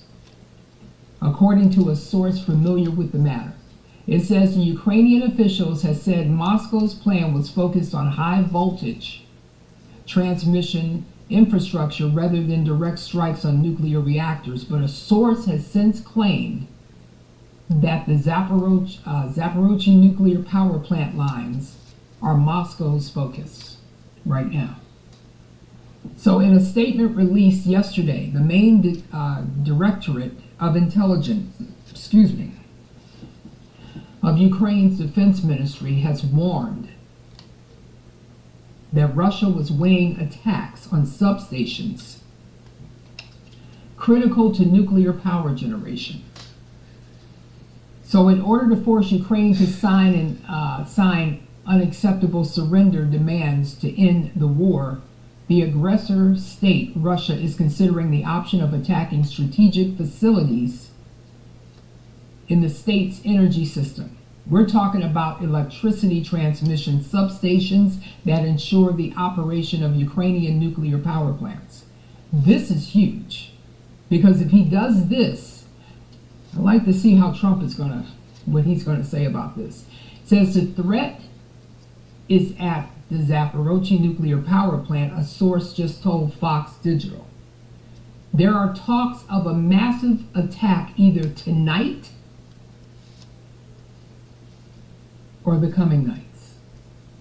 The source said on condition of anonymity, adding that the talks within the Ukrainian government are about ZNPP, which is the Zaporozhye nuclear power plant, and the lines.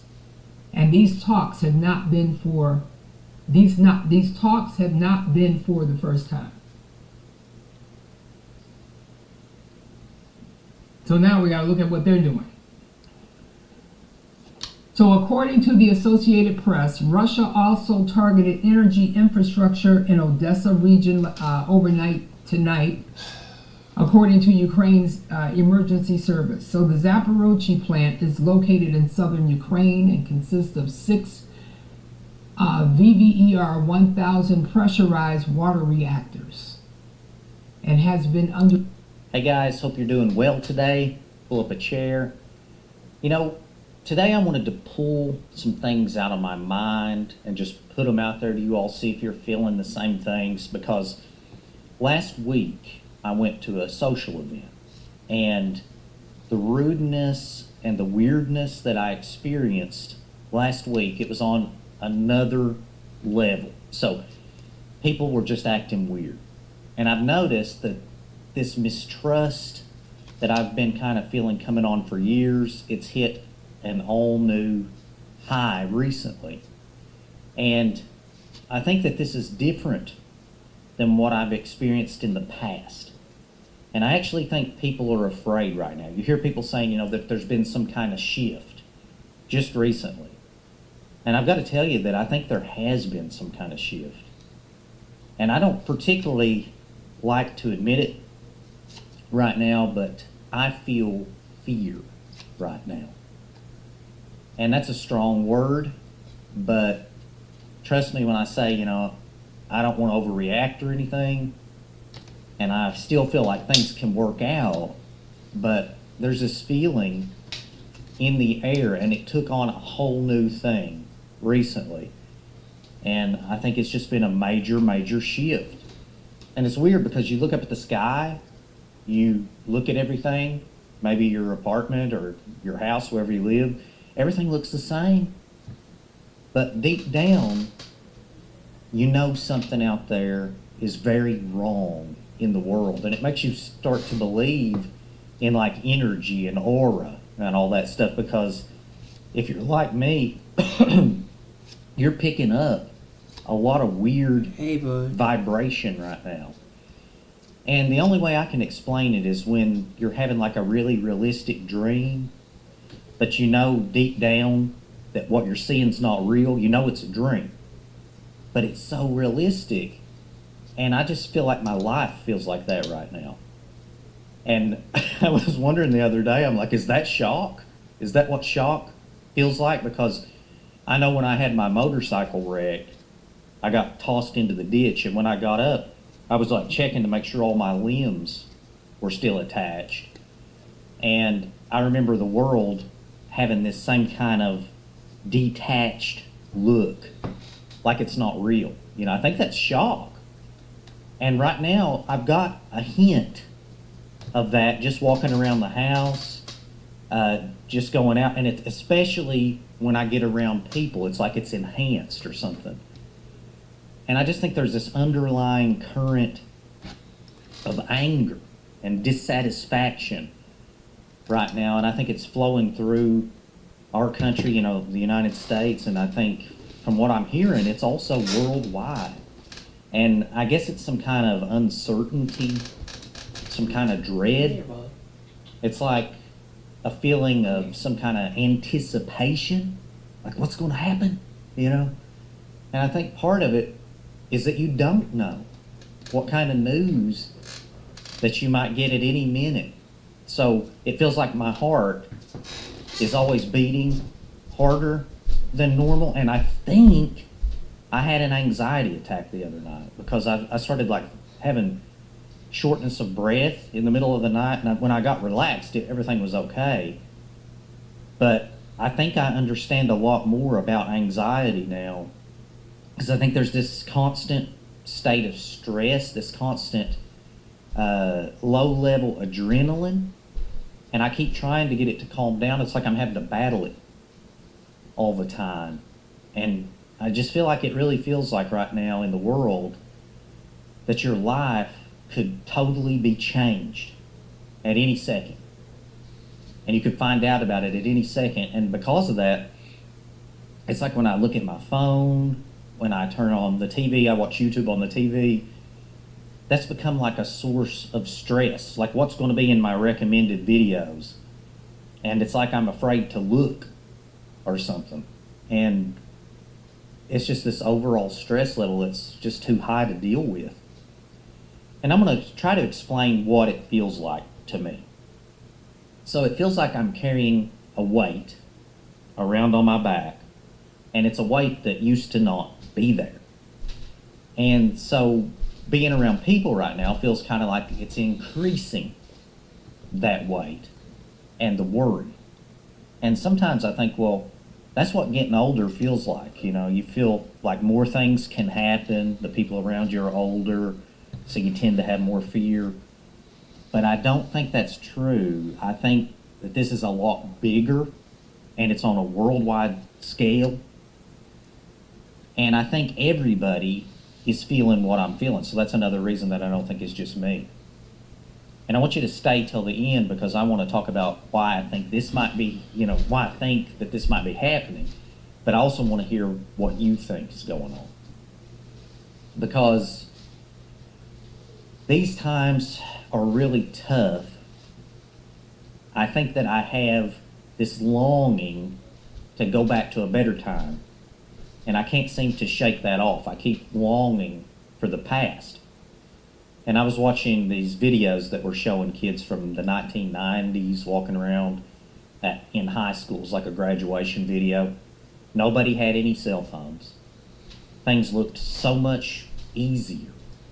It looked like they were actually caring about what was happening in that moment, and that they weren't lugging around the world's problems in their pocket in the form of a phone, really. And I can't help but associate the way that the world is heading with all of this instant news and all this technology. And it does. It leaves me wanting to go back to the world that I used to know, back to the world that I grew up in. But coming back to right now, I keep hoping things are going to get better every day. And they just keep not getting better. They just keep, in a way, getting worse. And day after day, month after month, things are just not improving. And I agree that it's been happening for years. It's been happening and coming on for decades, but it seems like it's accelerating. And I need a way to release this stress, and I'm trying different things like deep breathing and various things, but I can't find a way to get rid of it. And I just feel really alone.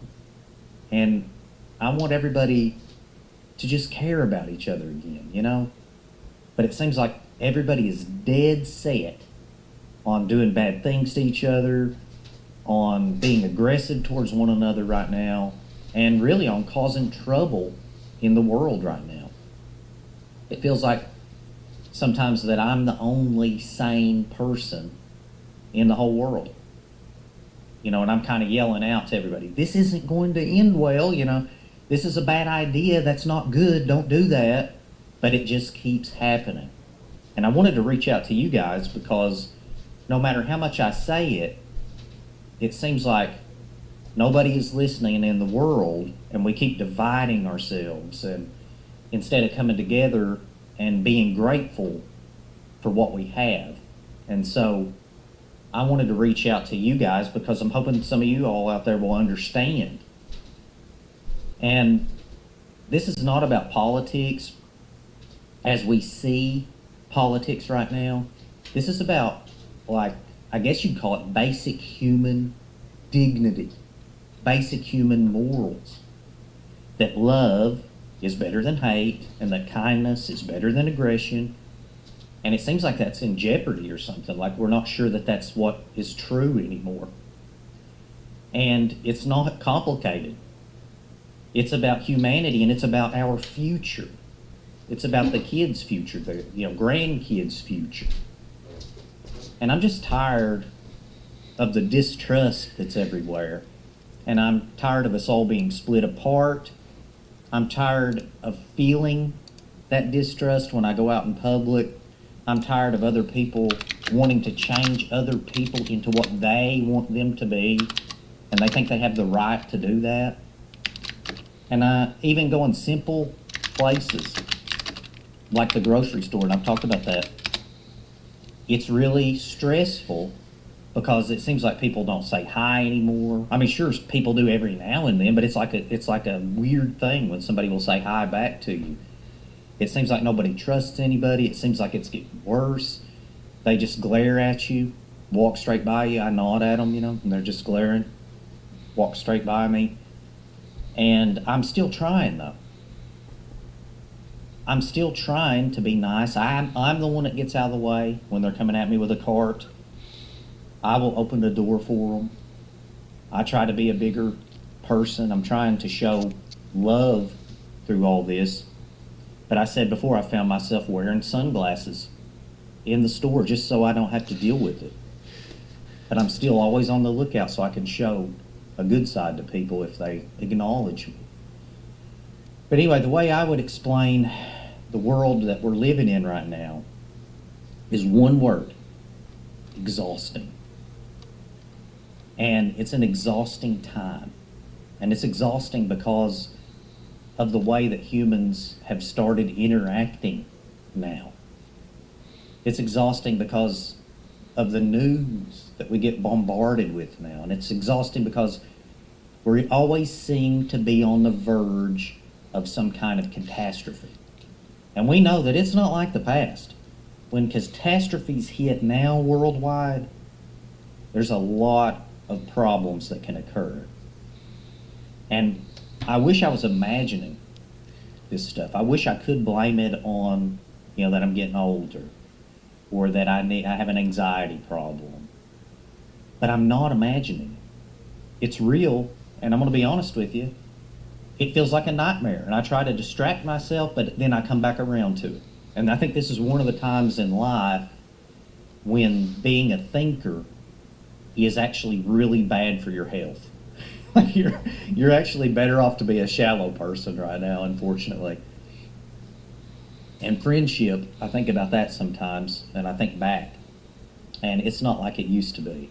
It's almost the same thing of the past, because, again, I'm older, to blame it on that, but sometimes I long for that past when I had friends who didn't care about politics or groups or what other people were doing with their lives, and we just cared about a video game or what we were going to go get when we went out to eat. And I remember simple things. I remember my best friend, we used to go, he's passed away now, unfortunately, but we used to plan that we would go drive an hour to Orion's, a buffet. And it was an event. We were like, we're going to go to Ryan's. And we would drive an hour to get there. And that was the thing of the day. That was the stress of the day. We're going to go, what are we going to eat at Ryan's? And so I miss that. And I know that right now I made this channel because I don't relate to a lot of people, because I want a simple life. I don't want all this competitive power stuff that we see everywhere up the chain, and it's being put right in our faces, even if we want a simple life. And I think groups, I think groups are fine. Groups of people are fine. But everybody should be welcome. in those groups. There shouldn't be hate in those groups.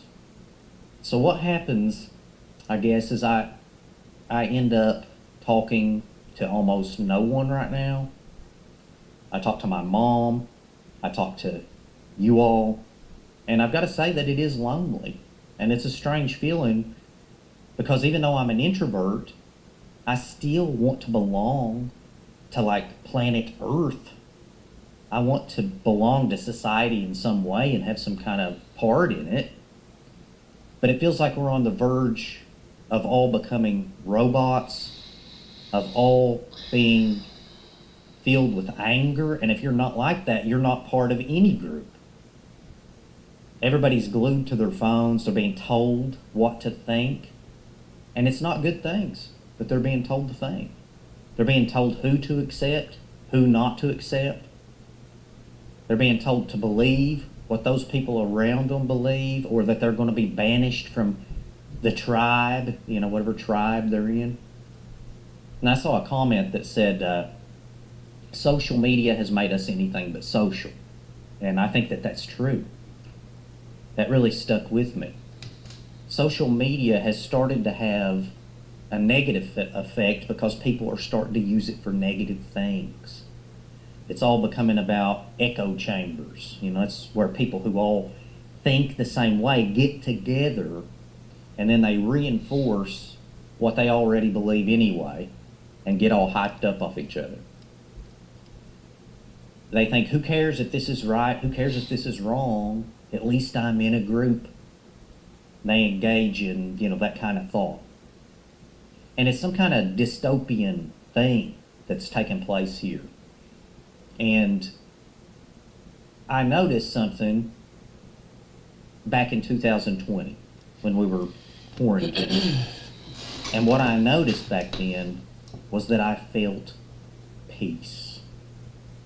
And it felt good back then to be in quarantine sometimes, even though I was afraid of what was going on in the world. But as an introvert, it felt like a peace. But now the world is crazier than ever, so I'm almost longing for that time to go back into some kind of quarantine and to get away from this constant rudeness and anger. And I've kept running, with that quarantine lifestyle as much as I can.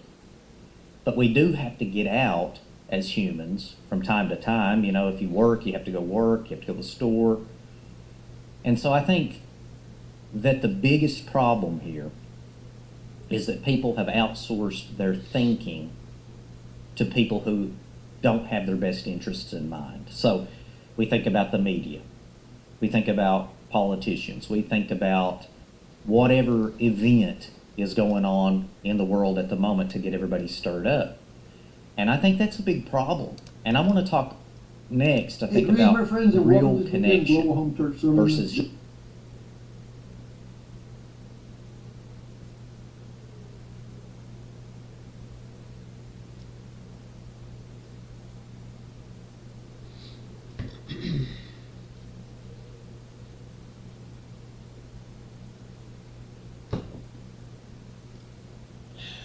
shallow.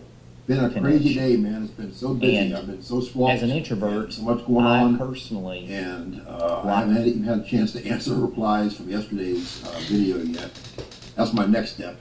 But this is my time to decompress. And one of my favorite activities that I do, that is to talk to all of you, my dear brothers and sisters in Christ, who I love with all my heart, like my own flesh and blood family, because you're my spiritual family, eternal family.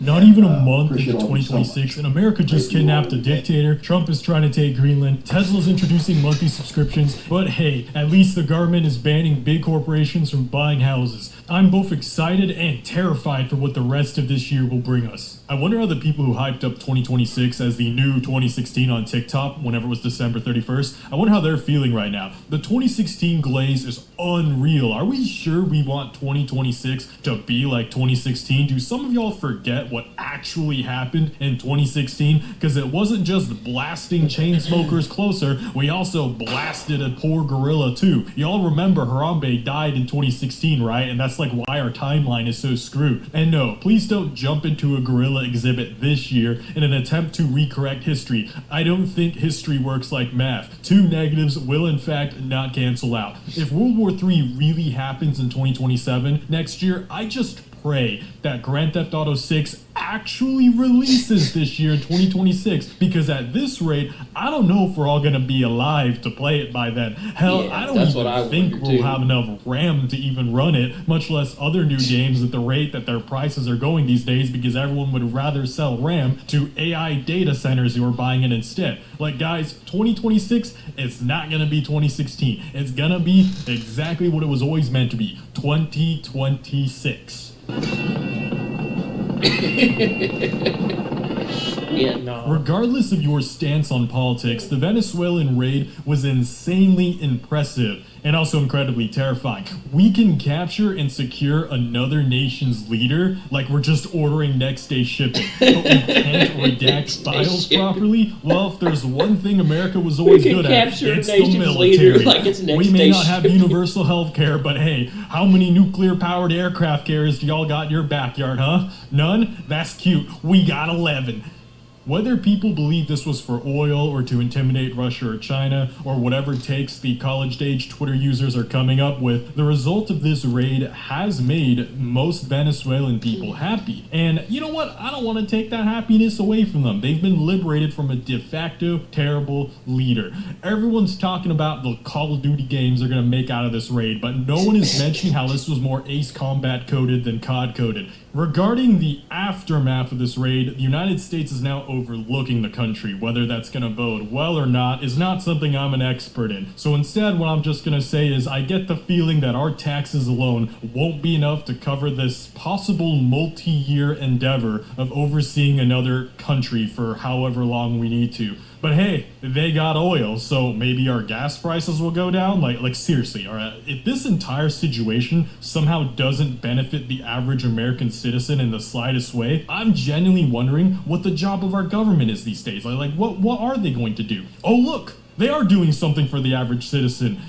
A potential game changer in the housing market. President Trump says he wants to slam the door on Wall Street investors buying single-family homes. Lowering house prices. So the US government is making an effort to ban Wall Street and other major investors from buying single family homes. And if you're anyone who's tried to buy a home in Gen Z or millennial, you'll know that it's pretty infamous that big massive corporations will buy up homes at much higher prices that normal people of normal salaries can't compete for, and then rent those homes out. It's just continuing the cycle of you will owe nothing and you will be happy. And I don't care what side of the political spectrum you stand on, but we have to agree this is huge and it's a step in the right direction to stop massive corporations from buying up these homes as potential investment properties, because single family homes should be for people to raise single families, right? It shouldn't be owned by massive corporate conglomerates. Could this have been done sooner? Sure, but I'd rather it be in writing now than never have it ever happen at all. Truth be told, the reason we never had it in writing before is because we kind of just operated on a trust system that this wouldn't get abused. And I could yap on about how corporations back then weren't corrupt, but loopholes are loopholes, and people have been exploiting this one way too. I don't know why I say people, it's just a select few, it's the elite. The elite have found out to exploit this one, so it's about time we start closing it. Because not only has Gen Z and millennials have we just been absolutely depressed watching car prices double or even triple for certain models, that has also happened for homes. But in the era of everything being rising prices, it's great to see that something is being done to try to bring the most expensive purchase of everyone's life, our literal living space, down to something more reasonable. You will owe nothing and be happy. A few years ago, I used to think it was just absurd and over-exaggerated, but every single day, it seems we're actually crawling closer and closer to that phrase being a reality, at a shockingly fast pace too. Didn't we already have this situation with BMW and their heated seats? At least with the Beamer fanboys, they fought back. but the amount of Tesla nut chuggers that are bending over and just spreading their cheeks for this is just insane. Like, if you don't know, FSD or full self-driving, which used to be a one-time payment, a whopping $8,000, comes with your car, not cheap by any means, but at least when you bought it, you had the feature permanently. Because again, it's your car that you bought, so you should be able to use all the features that came with your car. Well, not anymore, since after February 14th, 2020, wow, that's Valentine's Day. What a horrible gift for... Anyways, it's now becoming a subscription service. I will say that current owners will thankfully be grandfathered in, at least according to Tesla right now. And the reason I mention that is, here's the reality of this situation. Companies love asking for an inch, but then they'll take the mile later on. It's like a test to see what they can get away with. I mean, look at what happened with the Stop Killing Games movement. Even if you pressure companies to let you keep a product functioning after you've purchased it, there's always the chance they're still just going to duck their head and be like, if I can get away with not letting you access the product you purchased and maybe charging a fee later, I'm still going to try to do that. And that's my ultimate fear of this. You know, who knows? They might change their mind. Maybe the people who got grandfathered in, maybe a year or two down the line, they all start paying the subscription service. Even if it's at a discounted rate, that would still suck for them, right? And I have to mention this for like the 3 IQ bow monks who keep trying to turn this political. Like, why are people turning this political? This isn't me questioning the quality of the product. Like, every time you mention this, a lot of comments always start defending, like, FSD is worth it. It's such a good technology. It's worth paying for. I'm not saying it's not worth paying for, but when you pay for it, shouldn't you own it? Shouldn't it just be part of the car that you bought? Why are you paying continuously for it? That's my problem. And especially since that's going to set a trend for the rest of the automotive industry. This is absolutely going to set off another wave of auto companies trying to push that button again. They're going to try to do this attempt to charge monthly for things like heated seats, air conditioning, and other basic features. Because the reality is Tesla's a pretty big company. If they can get away with it, you know that the other automakers, they're going to kind of point at it and be like, well, if they got away with it, we might get away with it too. And this is something that's 100% going to circle through their boardrooms. Now, on the non-doomer side of things, I do need to remind Americans that the world does not revolve around us. Tesla doesn't make up much of the EV market share anymore, especially across the globe. Chinese EVs are continuing to dominate, not just throughout Asia, but even through Europe now. Most of these EVs, by the way, also offer some version of FSD for free that just comes with the car. So for Tesla to essentially put their company at a disadvantage from their competition worldwide just to milk domestic customers because they know they're cult-like loyal, that just seems like a very short-sighted strategy, you know? I'm sure it's going to still result in higher profits for Tesla for a bit, but they're going to continue to bleed out globally as at the cost. Even though you can milk your cult-like following here in the US, globally, those countries have a choice. And they're going to look at the other competition and be like, well, this guy doesn't charge for it. This guy does charge for it. I'm going to buy the one that doesn't charge for it. Unfortunately for us American citizens, we don't really have said competition because it is still completely banned from being sold in the US, so we're unable to legally buy those cars. And I still think that's insanely weird as a country that prides capitalism and corporate competition, innovation, and free market, right? Like allowing customers to have free market choices. It just seems a bit strange. Anyways, while we're covering doomer news, why not add the largest concern that I and many others will have and still have for the rest of this year, and that's if we could even play Grand Theft Auto 6 or any future game at all because of the freaking RAM prices. I am so sick of AI being needlessly shoved into everything. A lot of people I knew who used to be pro AI, or at least were just indifferent to it, so they were neutral, are now finally radicalizing against it, because it now personally affects their life. AI isn't just taking commissions from Twitter artists like most tech bros in 2022 used to ridicule. It's now affecting all of us. Poor, rich, tech bro, farmer, even if you're out in the countryside, middle of nowhere. If a data center was built near you, bam. If you live in any of these states, your electric bill is higher this summer. It's not because of anything you did. You're paying more because the world's biggest tech companies are building so many data centers. This is what your power is supposed to look like, at least in North America. A 60 hertz sine wave. AI, however, is causing it to look a bit more like this. These are harmonic distortions, deviations from perfection. If you do an AI search versus just a regular Google search, that requires about 10 times more energy on the processing end to get that answer. And one more quick point, I wrote this down. Connecticut 71% increase in average residential bills in the last few years. California 46%, Texas 27%. Now it's going to raise electricity bills. It's going to raise water bills. Boom. It's going to make RAM prices skyrocket, which affected gamers and really everyone who even holds a phone. And it's wasting lots of space as well because data centers aren't small by any means. Oh, and of course, it's still taking jobs. We're still kind of struggling with the whole layoff situation with AI. And these layoffs and underemployment as a result of AI is a trend that's predicted to continue throughout 2026 and possibly even worsen. If you haven't watched my videos regarding it in 2025, definitely go check it out after. But basically, we are genuinely damned if we do or damned if we don't in this situation. Whether we continue on the road with AI because it finally goes somewhere and actually does something useful for us, or if we backpedal from it and start having all the investments pull out of it and realize that it's just a stupid technology that hasn't really gone anywhere, the bubble will burst. But the result is unfortunately going to be the same, which is that people will lose their jobs and the economy probably will suffer. This comment sums it up perfectly. So either the AI bubble bursts and we all lose our jobs, or the AI bubble doesn't burst and we all still lose our jobs. Whatever happens to AI, it likely will be one of the largest contributing factors that determines our economy in 2026 and 2027. It's like every day I'm just looking around as the world's constantly trying to tell me, why bother writing? Just use AI. Why bother drawing? Just use AI. Why bother even thinking? Bro, people can't even play video games now on their own. Look, now we're really vibing. Have a good day. Yeah. Whoa, clean shot. Nice one. Oof. Maybe aim for the head next time? Break line of sight. Switch to burst fire mid-range. GG, that was amazing. Ready to go again?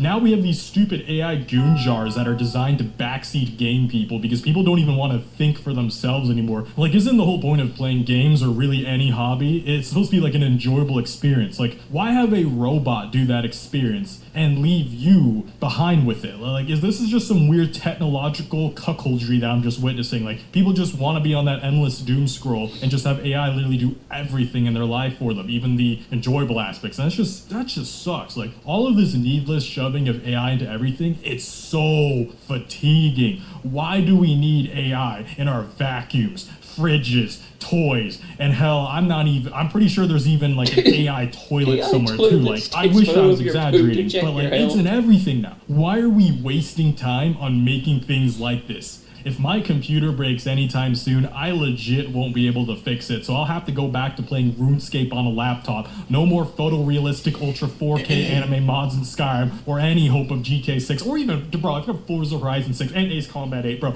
I need to be able to play the new games that are coming out this year, bro. That is the only thing holding me on right now. For the love of God, please I feel bad if people don't have a gaming computer built yet because like it's gonna get much harder in this coming year. It's already getting really hard even right now. But yeah, January CPM, still booty cheeks. So that's gonna be it for this video. Thanks for stopping by. Leave a like if you liked it. Subscribe for more Doom posts. Right away they call me a communist, they call me a socialist. When you're not a conservative, you're not MAGA. That's what people say, you cannot be that. Time out, you cannot be MAGA and Mamdani. Why not? Why can't you be? To me, it's the most natural thing in the world. When Zohran Mamdani, a Democratic socialist, met with Donald Trump in the Oval Office, it wasn't supposed to go well. The president has been repeatedly referring to him as a communist. But then... Congratulations, Mr. Mayor. The better he does, the happier I am. We're going to be helping him to make everybody's dream come true. People started looking at me like I was a fortune teller, like I had somehow told the future, and I started believing it. Something strange is happening in New York City. A new group of voters is emerging, and they're quietly challenging our most basic assumptions about politics. What box would you put me in? I wouldn't say really any box at this point. In 2024, New York shifted to the right, more than it had in decades.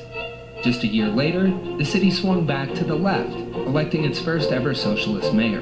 But here's where it gets weird. Some of the same voters were part of both waves. A lot of my voters actually voted for him, and I'm okay with that. If politics is all about which team you're on, this kind of thing isn't supposed to happen.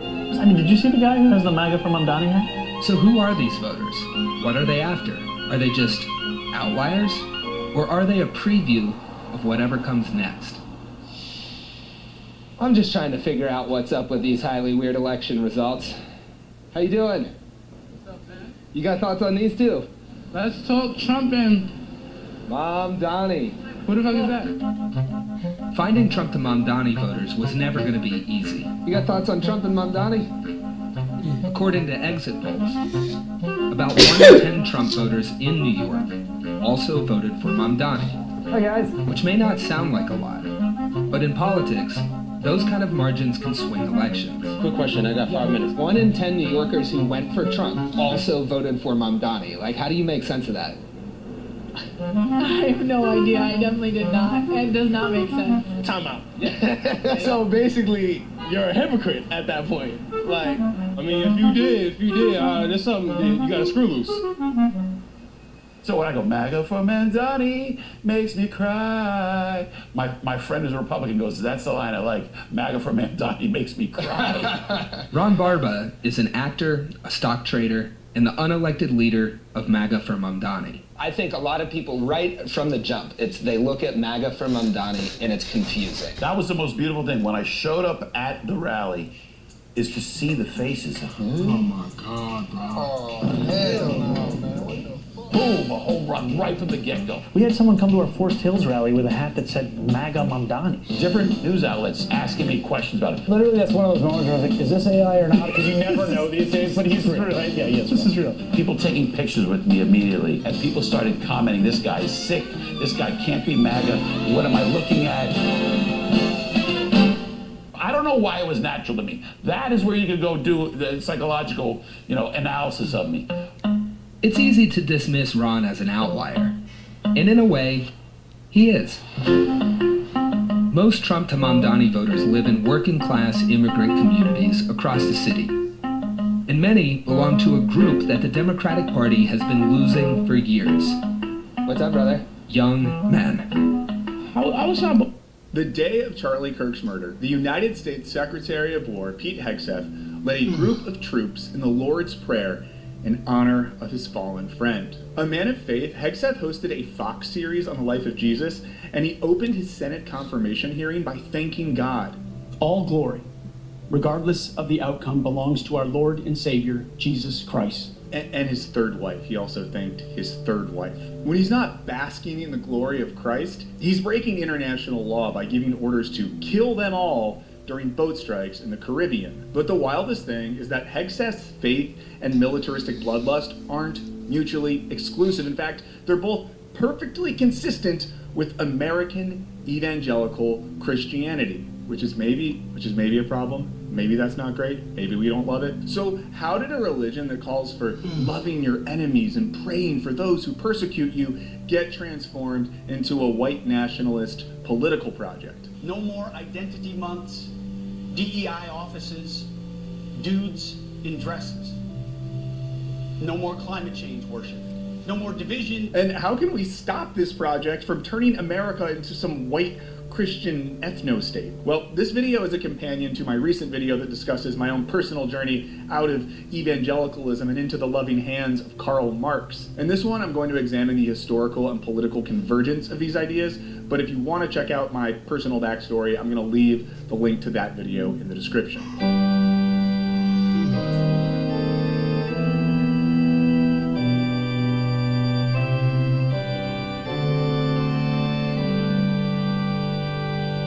So, while young Michael and his friends were talking theology in bars and joining social justice-oriented protest movements across the country, another generation of young evangelicals were basically doing Andrew Tate stuff, but for Jesus instead of sex trafficking. Yoga is demonic. And this right wing of the I honestly don't know how long this video is going to be on the internet, so if you're watching it, welcome. Welcome to the video that you've been searching for. Welcome to the video that you won't find anywhere else, or somebody talking about it so openly like I'm going to be talking about today. Witches, Baphomets, demons, X, P house. What does it all mean, and where is the evidence? Now, I'm focused on evidence. If I say something on this YouTube channel, you bet you can actually fact check me and find it. People go blah, blah, blah, but I'm actually going to show you the stuff today that you want to see about X that you don't know and that's not talked about in the mainstream too much. I'm not going to go on little tangents. I'm not going to explain stuff that doesn't make sense. I'm going to break it down for you.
He got home late at night and saw someone sprinting toward him. Luckily, he barely made it inside. Then the man said something so unsettling, and it was all caught on camera. But wait, I live here. He got home late at night and saw someone sprinting toward him. Luckily, he barely made it inside. Then the man said something so unsettling, and it was all caught on camera. But wait, I live here. He got home late at night and saw someone...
You are living in a simulation right now. This is actually a high-tech simulated game that you're living in.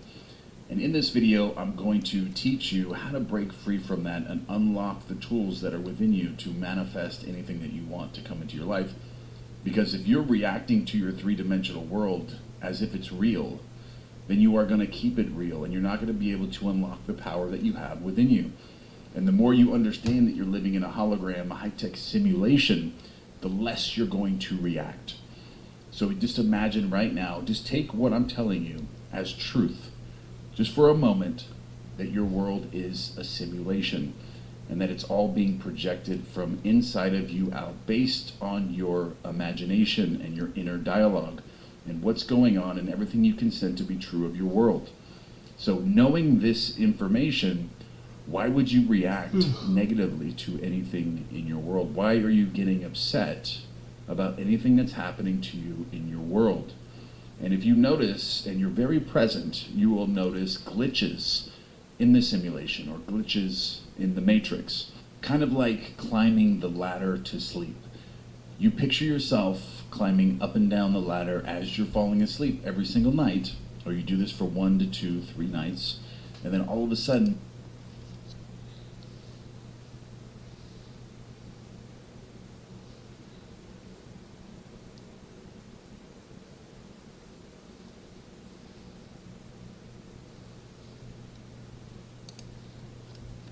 Welcome to the Eye of Truth. If you're a fan of the channel, you've probably heard of a theory called the simulation hypothesis. The theory goes like this. Our world is a virtual reality. In other words, our world is not reality, but instead was created as a sort of simulation. This might seem like a wild conspiracy theory, similar to the flat earth theory. However, the simulation hypothesis actually has the support of many scientists and philosophers.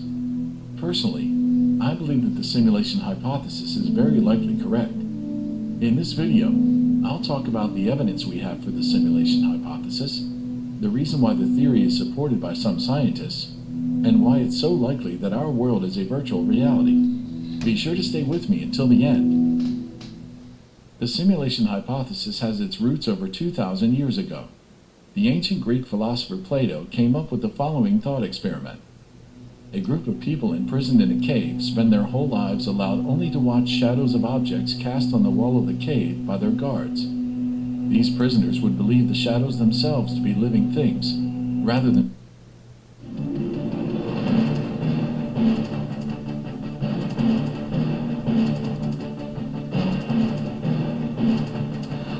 Is Google going to be shut down? Why did Donald Trump say so? Former US President Donald Trump has recently claimed that Google is going to be closed to shut down. The leader alleged that it was virtually impossible to find pictures or anything about the failed assassination bid on him on July 13 on Google. In an interview with Fox News, Donald Trump said, and I quote, "Google has been very bad. They've been very irresponsible, and I have a feeling that Google is going to be close to shut down. Because I don't think Congress is going to take it.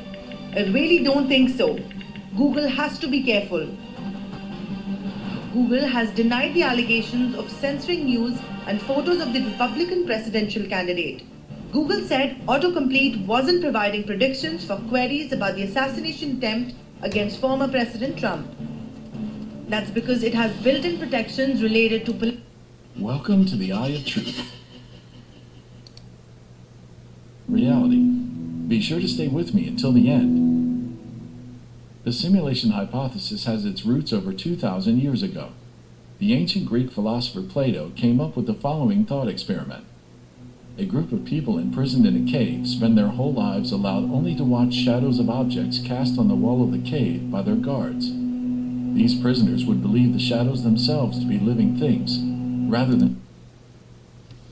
Is the entire universe a simulation? Is your world a virtual environment coded by ones and zeros? Is it a conscious computer game created by supreme beings from another timeline? What if every person on Earth was no different from a character in a movie, reading from a script you've never seen? As humans have explored virtual reality and artificial intelligence, this conspiracy has grown in popularity.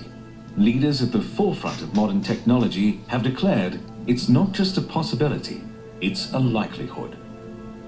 According to Elon Musk, there's a 1,000,000,000 to 1 chance that humanity is not living inside a simulated universe. That means our world may not exist, but is that scientifically possible? Could our entire universe exist within one massive virtual space? Similar questions have plagued humanity for thousands of years, long before the modern era. Many religions, from ancient pantheons to monotheistic traditions, claim that a supreme being sculpted our universe from nothing. You won't find the word simulation in any religious books, but It seems the news coverage of the Middle East kind of quietened it down quite a bit as we talked a lot about Venezuela, talked about the possible war between America and Iran, and then at the same time we had what's going on here in America with ICE. So a lot of news coverage there, and it seems like the Middle East is kind of being left out a little bit, but yet it's very, very important, and we're trying to keep an eye on it. And our main goal here is to figure out when that last 7 years or the tribulation starts. We know 7 years later that our Lord Jesus Christ returns to this earth and he reigns on this earth. A pretty exciting time. Okay, so you have 7 years now, but we're told we won't know the day or the hour when the last 7 years of the punishment to the Jews will start. but we could know maybe a day or two ahead of time? Well, I would think so, because Paul told us in 1 Thessalonians 5:1, he says, I need not have to write on to you, for you will know the time or times and the seasons. And we're in the season. How do we know that? We can jump over to Psalm 83, where Asaph the prophet spoke of a time just like this. And he says, these things happen. God, he says, do unto them, and God does. God answers him and says that he's going to. We realize that action of God's there, Psalms 83, can be seen and better explained, and now throughout the whole Bible in many places, but one specifically is Zechariah 12. Okay, so we understand again, going back to Paul, when he's talking about the rapture exclusively, he says, when they say peace and safety, he's talking about this rapture, then sudden destruction. Back to Psalms 83, you've got the sudden destruction. All right, in order to be able to really get a better grasp of what's going on here, we need some other scripture. Throw some other stuff in there. So Matthew 24, you go to Matthew 24:15, and God says, in the middle of the 7-year period, the Jewish people be prepared to run and hide when you see a temple being desecrated. Aha, a temple. All right, so let's understand that. We go see Daniel now. That's what Jesus said in Matthew. Well, what's up, everybody? The year 2026 is off with a bang and just a little bit more than a week old. And it looks like a new world order may be taking shape that few believers were expecting. Now remember, the popular orthodoxy was that the old world order was converging into an imminent Gog and Magog invasion of Israel led by Iran and her proxies. But both that scenario and that constellation of actors began to disintegrate following Hamas's invasion of Israel back in 2023. But since then, Hamas, Hezbollah, and now the very head of the snake itself, the Islamic Republic of Iran, have come crashing down.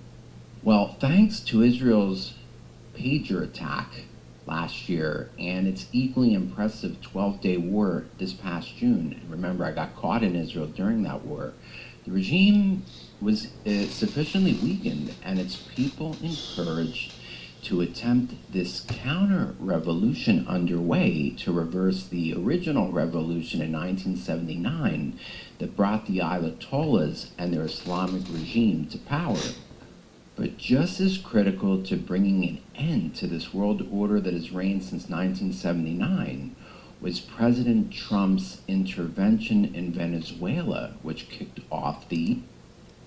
Hey guys, welcome back to today's video. Today is Tuesday, December 16th, 2025, and today we are going to be talking about Vice President Kamala Harris, according to Axios, now stepping towards a potential possibility of running for president in 2028, as the 2028 season seems to be somehow underway. Yes, we are 3 years out from the next presidential election, and it seems like Democrats and Republicans are putting forth their best effort in keeping the option open come 2 years' time.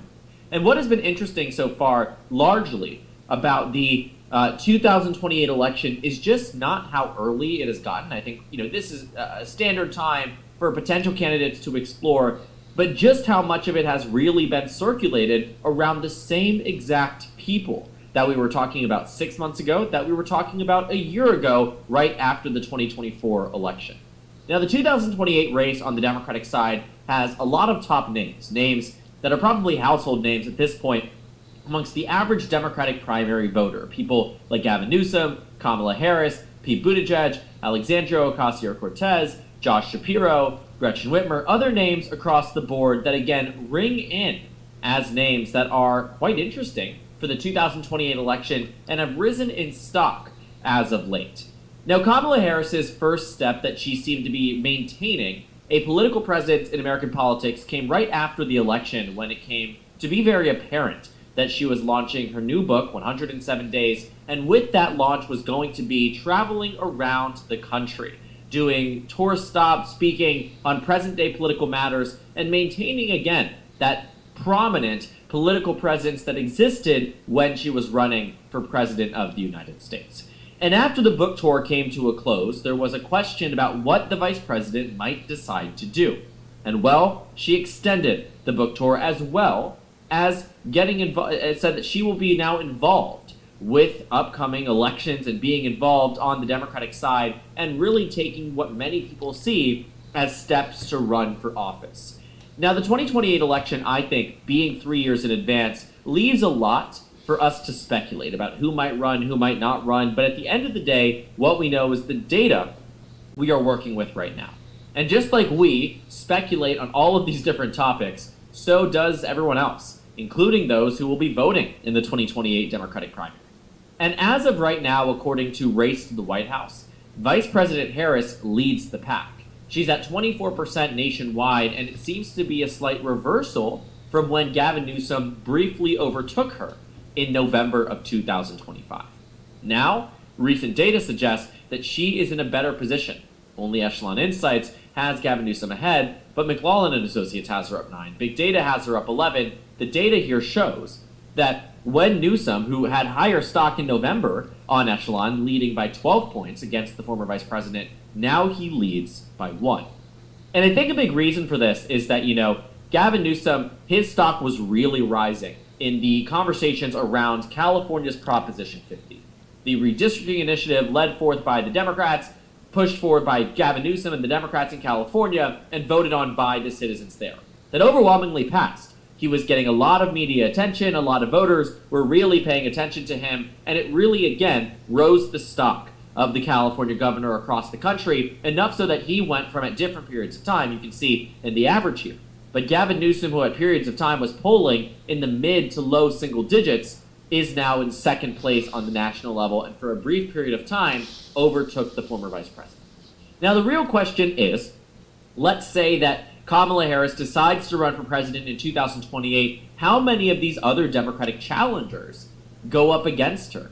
You see, in this conversation, Axios has this behind an email wall, which in the future, I promise, I'll get into, so we're not worried about reading the full article. But if you go through it and you read other articles surrounding advisors close to the former vice president about, what she is considering, you will find that in the conversations around whether or not she will run for president, the idea that she might lose a Democratic primary is not the deterring factor as to whether or not she might run. And I think that's sort of what we've known, right? I think Kamala Harris never expected 2028 to be this entirely cleared field. But what I do think is that it's just going to be a nature of Kamala Harris, who is in these numbers already dominating amongst necessary demographic groups for other Democrats to win by. Not everyone would be inclined to run against her in 2028. When we actually take a look at the 2028, if they actually have the crosstabs here, I'm hoping that they do. But when it comes down to who people are backing, for president in 2028, one thing that we know is that Kamala Harris overwhelmingly leads amongst different minority groups. And specifically, amongst Black and Hispanic voters, she holds 20 to 30 point leads over her next opponents, which in many cases is Governor Gavin Newsom. And I think that's what's so interesting, which is that, Kamala Harris's numbers here, the stock is rising because of the fact that she continues to perform well amongst key demographics in any type of Democratic electorate. Whether the 2020 Democratic primary, whether the 2016 Democratic primary, whether the 2008 Democratic primary, and it is that reason that there is heavy consideration and heavy understanding about Kamala Harris as a candidate that should she decide to run. I don't think this means that nobody would run against her.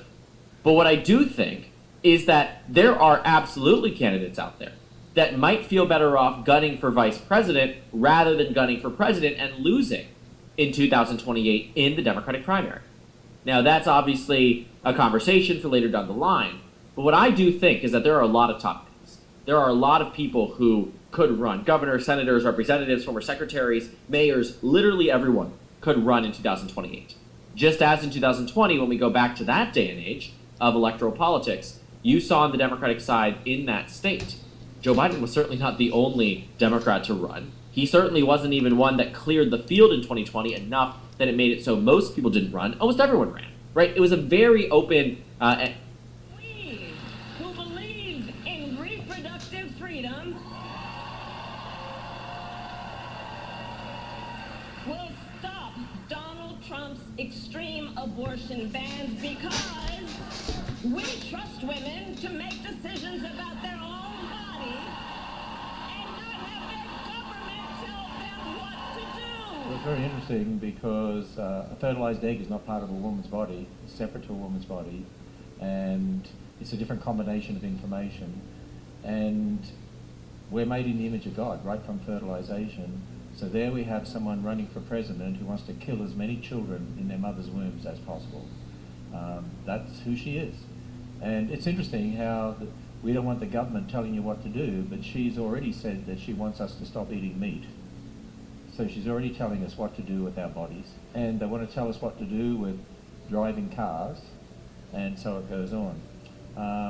So this is another interesting one. For far too long, the status quo thinking has been to believe that by putting more police on the street, you're going to have more safety. And that's just wrong. See, one of the false assumptions of secularists is that man is basically good. Improve his environment and he'll get better. And that's not true. Man is bad. Hate to tell you, but each one of our hearts is described in the Bible this way. The heart of man is deceitful above all things and desperately wicked. Now, for those of us who are Christians, we do our best to not let our sin nature master over us. But unfortunately, those who are not Christians let their sin nature master over them. If you don't understand our sin nature, you're going to make wrong decisions. And then, of course, she promotes terrible sexual perversion in our culture. Hi everyone, it's Kamala Harris. Each day we are seeing our rights and freedoms under attack, including the right of everyone to be who they are, love who they love, openly and with pride. So as we fight back against these attacks, let's all remember, no one is alone. We are all in this together, and your vote is your power. So please make sure your voice is heard this November and register to vote at vote.gov. Can I get an amen? Amen. Now on with the show. And remember, you better vote. Well, I told you something right there.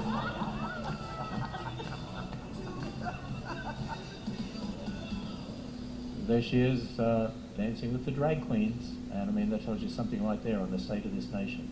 And you know, I say to people, you shouldn't vote for someone because they're Democrat, Republican, or Independent. You know what we should do as Christians? We should judge what they believe in their worldview against the absolute authority of God's Word. You're not going to find a perfect person, but I believe that what we should aim for is maximizing righteousness and minimizing evil. And that's how I believe that we should look at it. Come to demand that Congress do the right thing and only count the electors who have been lawfully.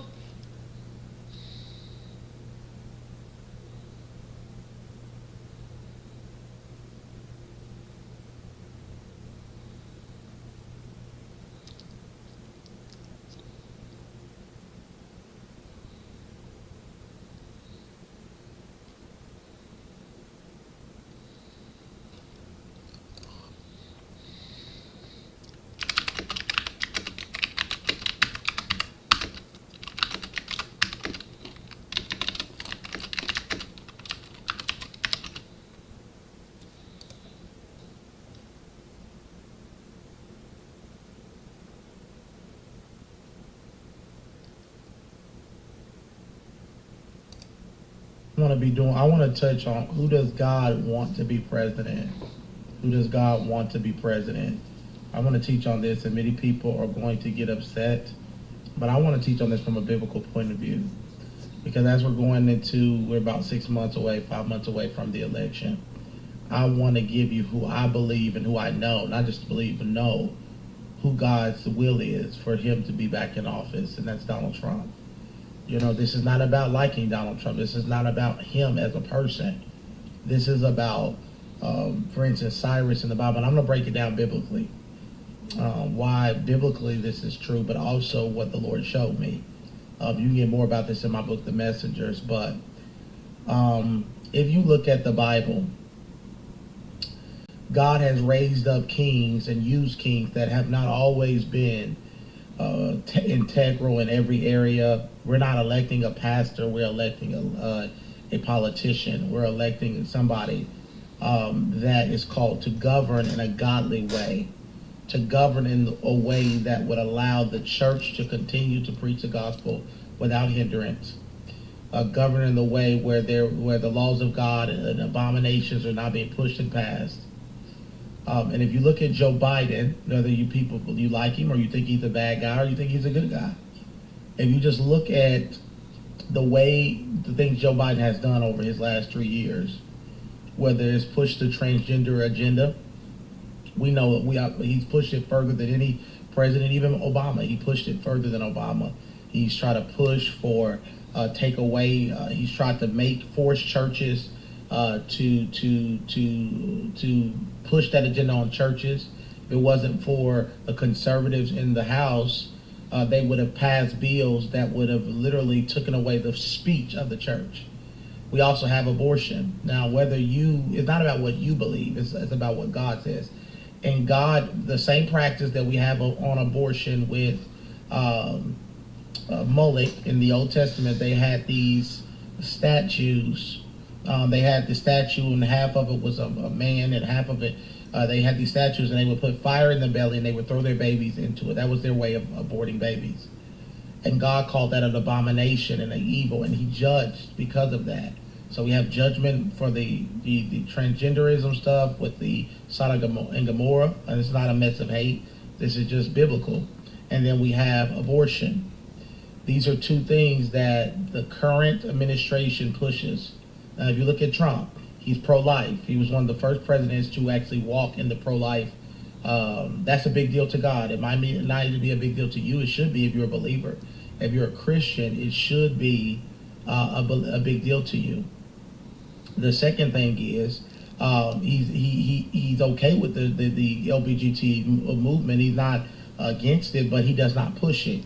He said he would ban puberty blockers with children. He would do all these things to stop that agenda from being pushed. On top of that, he was the most pro-friendly to the church we've seen with the Johnson Amendment, and he would invite pastors. I know pastors that were invited to the White House. We know that he had Paula White as his spiritual aide. We know he's close with Franklin Graham, and that he often talks about God. You know, the White House, we know that Joe Biden for Easter wouldn't allow any type of God stuff to be done on Easter. Instead, he called it the transgender awareness. He on Easter, this wicked man said that it was transgender. So if you think that God prefers a person that would say, and then Trump on resurrection on Easter said it gave glory to Jesus.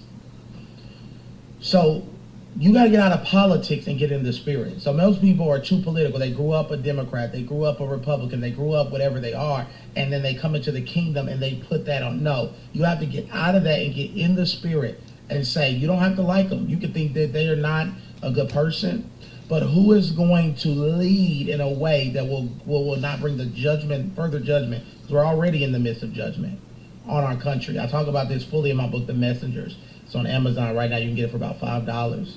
But I believe and I know that God has raised up Donald Trump. I'm not saying he'll win, because I believe they'll try to cheat again like they did in 2020, the 2020 election. But I believe that it's God's desire. It's not a prediction for Trump to be back in office. And we must pray for God's will to be done on earth as it is in heaven. Today is the debates, and that's why I brought this message ahead of these debates. And I believe I stand with Trump, and none of the real prophets that I know do, and the real people of God and intercessors are praying for Donald Trump to be victorious. Defense official tells CBS News 1,500 active duty soldiers are on standby as tensions rise in Minneapolis. Pro and anti-ICE demonstrators have been clashing in the streets for days now. The conflict was sparked in part by the death of Renee Good, who was shot and killed by an ICE agent on January 7th. On Face the Nation today, Homeland Security Secretary Kristi Noem defended the actions of ICE in Minneapolis. She blamed instances of violence on Minneapolis's mayor and Minnesota's governor. Because the mayor and the governor have allowed this kind of violence to be perpetuated across Minneapolis is why there's other innocent people that are impacted throughout the city, but throughout their state as well. The mayor of Minneapolis, in his own Face the Nation appearance today, called ICE an occupying force that has, quote, invaded the city.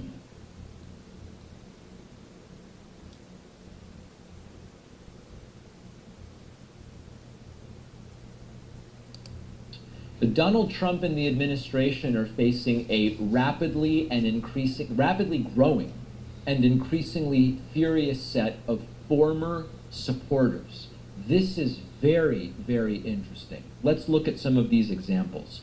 There's a Trump voter who goes by Ken P on TikTok, who's been posting about how already he has lost faith in the guy he voted for. Let's listen to a little bit of this. All I can say, I was a dumbass, voted for Trump only because of my beliefs. People around me encouraged it. I can think for myself, yes.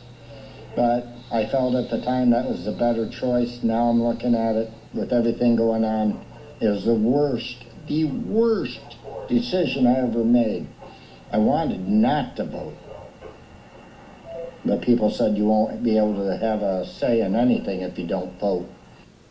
Ken P, he regrets it. He figured it out quickly. You know, to his credit, at least he's willing to admit it, because a lot of these people will never admit it. They will go down with the ship. Here's another one. You know, for now, me and my wife can afford things. And I know prices are going to go double on everything, if not triple. And we're still okay, I think. But what about the people that don't have the money? What about the people that could only afford what they could now? Now they ain't going to be able to afford that. What's going to happen with them? Very good question, and something that a lot of these voters are going to have to contend with. Just one last video here from Ken. I see the stock market's crashing. It's going to get bad, guys. Bad. And I know I contributed to it. Now that I'm sorry for. This, you know, I know that there's a movement right now among progressives to say, screw these people. I don't care about them. They're going to get what they deserve. Listen, they're going to get what they deserve. But especially for the ones that have figured it out and have acknowledged I made a mistake, I feel bad for them. I feel empathy. Maybe it's my problem that I'm too empathetic, but this doesn't make me happy. What I think is marginally reassuring is that at least some of these people are willing to acknowledge it. The Wall Street Journal did interviews with a bunch of these folks as well. They spoke to someone, Stacey White, a Trump voter, who said, when we said safer borders, I thought he was thinking, let's stop the drugs from coming into the country.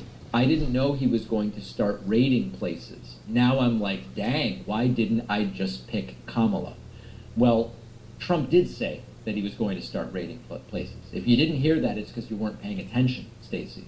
Emily Anderson also spoke to the Wall Street Journal for the same piece. And Emily said, quote, I feel so stupid, guilty, regretful, embarrassed is a huge one. I am absolutely embarrassed that I voted for Trump.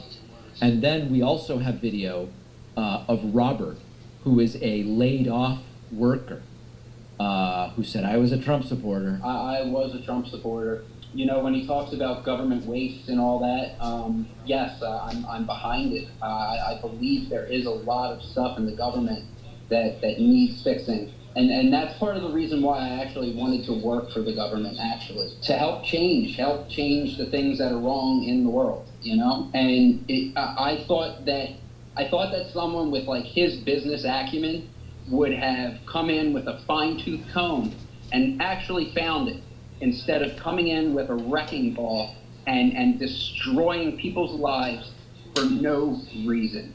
Yep. One of the things that is always interesting is when a politician promises to do certain things, and it's so crazy that a lot of voters hear it and they go, he must not mean it because it's so crazy. And then they do it. And then everybody's shocked and surprised. And this is the risk when the crazier the promise from Trump, there are people willing to just say, oh, I'm sure he doesn't really mean it because it's just the way he talks or whatever. And then he does it and then people suffer and they go, I was surprised. I didn't think he was really going to do this stuff. As I've said before, without a doubt, many elected officials make promises that they fail to accomplish, right? They say, we're going to, as Trump said during the first term, we're going to build a wall with Mexico. Mexico will pay for it. Didn't happen. We're going to solve, Jared will solve the Israeli-Palestinian conflict. Swing and a miss. We are going to replace Obamacare with something big and beautiful. Didn't happen, right? So there's promises that are made which they are unable to do because they're unrealistic. When Trump talks about the horrible dystopian stuff, it's a different category. It's not, you might fail to do this because it's really difficult. You know, if a candidate says, we're going to have world peace, you might struggle to accomplish that. These are things that are so outlandish where we say, why would anyone want to do that? And those have to be interpreted differently. The mistake that some make is they go, politicians always promise stuff during campaigns and then they don't do it. Yes, but some of the things they don't do because they are too difficult to do. Other things, it's more about why would anybody be so whacked in the head that they would try to do it, and those have to be evaluated differently. I feel bad for these people. I do. And I know many of you don't, and I hear from you guys saying, David, don't feel bad for these people. They now will get what they deserve. That may be, but it's bad for the economy overall. And also, lots of people who didn't vote for it are also going to get it, even though they don't deserve it, thanks to the people who did. So my instinct is always empathy. What can we do now? How can we prevent it from happening again? Now, on the bonus show today, we are going to discuss that the U.S. has voted against a UN resolution urging Russia's withdrawal from Ukraine. Why? When they asked Trump, he said he wasn't going to say why. We played that clip earlier. We will discuss the resolution. Secondly, rumors are that the Philadelphia Eagles have declined a White House invitation. As of this morning, that is not true. We will talk about where the rumor came from, whether it actually could happen, and more. And finally, Donald Trump has canceled Joe Biden's ethics rules. And critics are saying this is the opposite of drain the swamp. We will tell you what rules those are, and we will get the latest on Pat's investigation taking place in Mexico on today's bonus show. Sign up at joinpacman.com to get instant access. Don't miss it. Don't miss it. And also remember that for just a few more days, let's get into Friday feedback, which includes your emails, your Spotify comments, your TikTok comments, your YouTube comments, your Facebook comments, your Instagram comments, your Snapchat comments. Anyway, we start today with a message very appropriate and intelligent. Donald Trump, as you know, is already telling Republicans, if they lose Congress in November, he is going to be impeached. He doesn't say it jokingly. It's not a throwaway line. Here's a reminder of just one instance of Trump saying this. Thanks. But you got to win the midterms. Because if we don't win the midterms, it's just going to be... On this 40th anniversary of Martin Luther King Jr. Day, I join you here in Chicago, not only to mark the moment, but to say thank you to everyone here for carrying his legacy forward. Mayor Brandon Johnson, thank you for having me and this wonderful invitation to be with you and your beautiful wife, the First Lady. Thank you. Thank you to Pam Morris, who helped start this breakfast. I see you. And the leaders who have sustained this gathering for 40 years. Thank you all.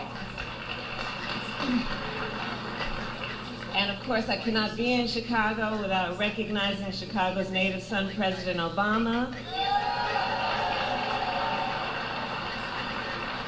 To Governor Pritzker and to all the elected officials, faith leaders, community leaders, advocates, activists, to all the people of this great city, I thank you for what you do for our country. Thank you. So, of course, as we celebrate history, we all know that generations before us paved the path for us to be here today, including, of course, a dear friend to all of us and a civil rights pioneer, the Reverend Jesse Jackson. And Reverend Jackson, we are praying for you. I'm going to see you later today. But we are all so thankful and understanding the broad shoulders that he created, upon which so many of us stand. We are deeply honored to recognize Mrs. Jacqueline Jackson, whose life of faith, strength, and service reminds us that movements are often sustained by the entire family who do the work with courage and with grace. Let us stand, please, and applaud Reverend Jackson and his family.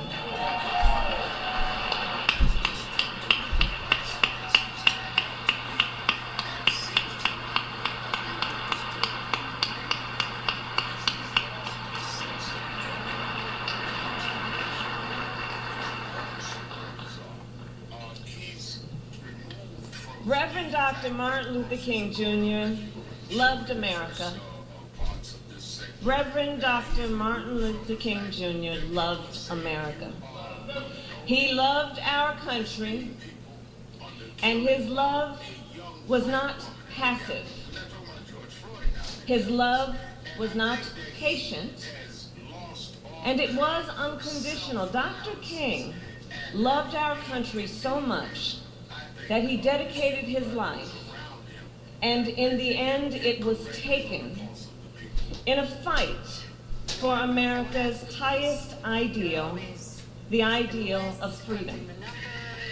Dr. King believed that to love your country is to fight for your country, and the spirit and meaning of Dr. King's work and words helped fuel over all these years our enduring belief in America's promise.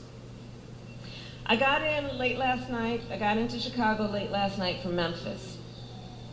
And while I was there, I spent time at the National Civil Rights Museum at the Lorraine Motel.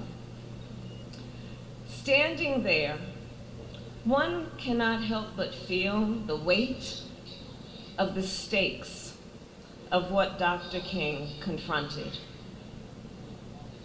Government-sanctioned segregation and redlining. The vote of the people denied by literacy tests and poll taxes. Churches bombed and people lynched. A child beaten beyond recognition and laying in a casket. Here, what we understand about that moment. Hate and fear were being weaponized by the powerful to terrorize those they saw as powerless. But here's the other truth about that time. The people were sick and tired of being sick and tired.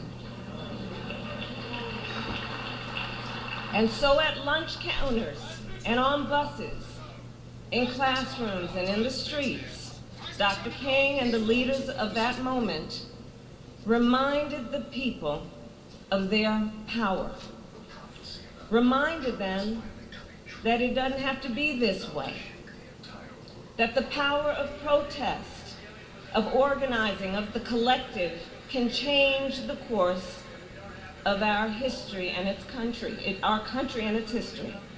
And Chicago, isn't that true today? Isn't that true today? I will tell you, standing on the balcony at the Lorraine Motel yesterday, I thought about what Dr. King would see if he looked at America now. And what would he think? And what would he say?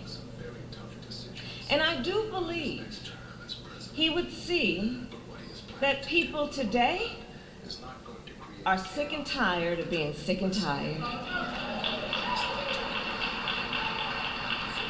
When the president is rigging congressional maps to cheat, when he called a court and crafted a court to gut the Voting Rights Act, to silence our voice, when he incites distrust in our election infrastructure so that people won't vote, well, folks are sick and tired of being sick and tired.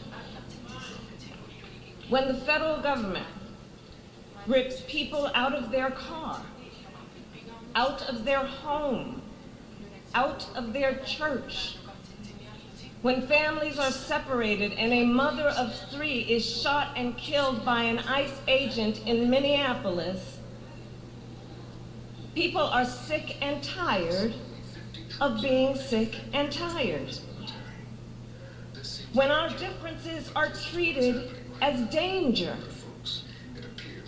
when neighbors see one another as the enemy, and when social media and misinformation take hold of our lives and the lives of our children, well, people are sick and tired of being sick and tired.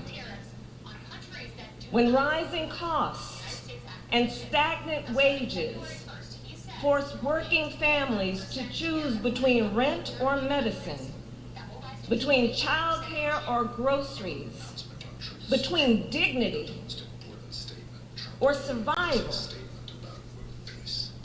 people are sick and tired of being sick and tired. And when the President of the United States calls the civil rights movement, quote, reverse discrimination, we are sick and tired of being sick and tired.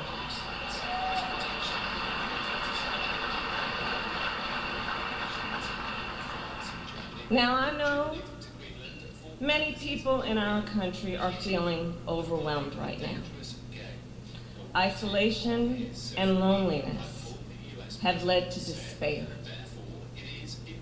A long broken system has fueled cynicism and, yes, apathy.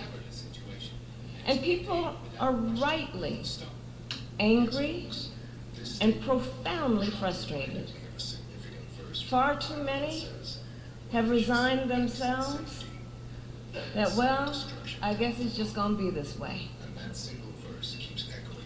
All while those in power attempt to divide the American people, attempt to make us distrust each other, to turn on each other, all while having us believe we are powerless in this moment. But let's pause for a minute to see the echoes of history. Yes, the threats we face, but also the power of the people. Let us see, like then, this is a moment not to throw up our hands, but a moment to roll up our sleeves, to organize, to register people to vote, and to speak and act with truth, power, and conviction. And I look around this room, I know the people of Chicago, well, you uniquely understand that the fight requires courage. It requires stamina, and it requires commitment. It requires us to show up even when we are sick and tired, because we are sick and tired. So to the leaders here, I say, let us continue to be clear-eyed. They may want us to be afraid, to be divided, to be silent. But we won't give them that satisfaction. We will continue the fight with determination, with resilience, and dare I say, with joy.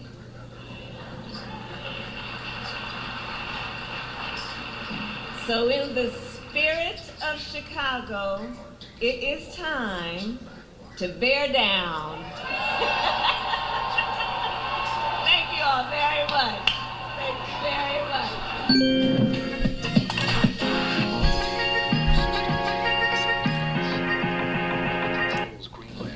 Members, I now have the very distinct honor to introduce our next speaker, our dear friend from the great state of California, Vice President Kamala Harris. No, don't get up yet. Because before we bring up the Vice President, let me say a few brief words. Democrats, you know this. We all know this. Vice President Harris has put it all on the line. She put it on the line not simply for our party, but for our country. And I'll tell you something, she worked her ass off for those 107 days. Just like she did as Vice President, just like she did as a U.S. Senator representing this beautiful state and as Attorney General. She brought energy, enthusiasm, and a deep sense of unity. She brought and continues to a vision, and yes, she brought a plan. Right? She fought tirelessly for everybody in this country who feels voiceless. Everyone who deserves a champion, everyone who feels that Washington isn't working for them.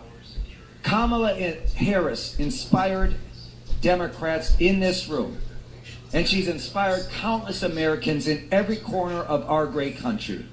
And I am so proud to have her joining us today.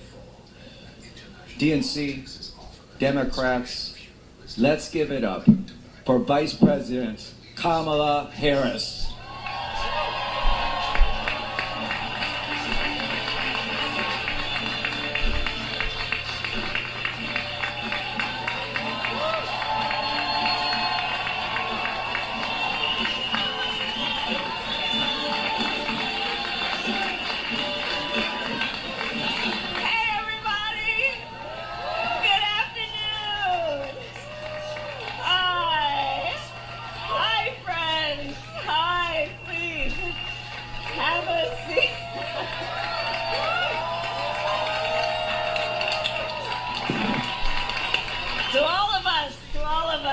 Applause to all of us.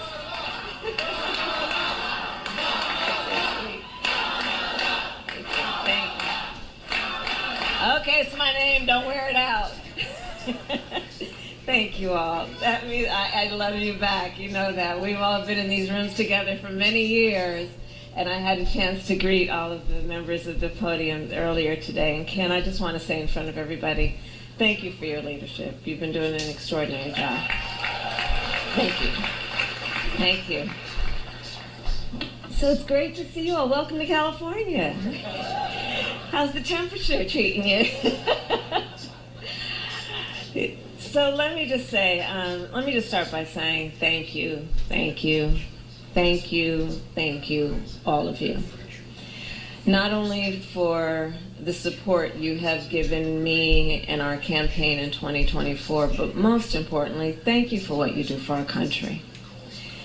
You know, I know the hard work that you all do every day.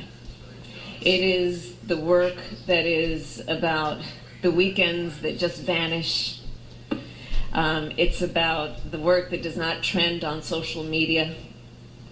It's about the work that may not garner you a standing ovation after you have completed an important task that is in furtherance of what is best for our country. But you all are changing lives. We are changing lives. And we are shaping elections. And all of that strengthens our country.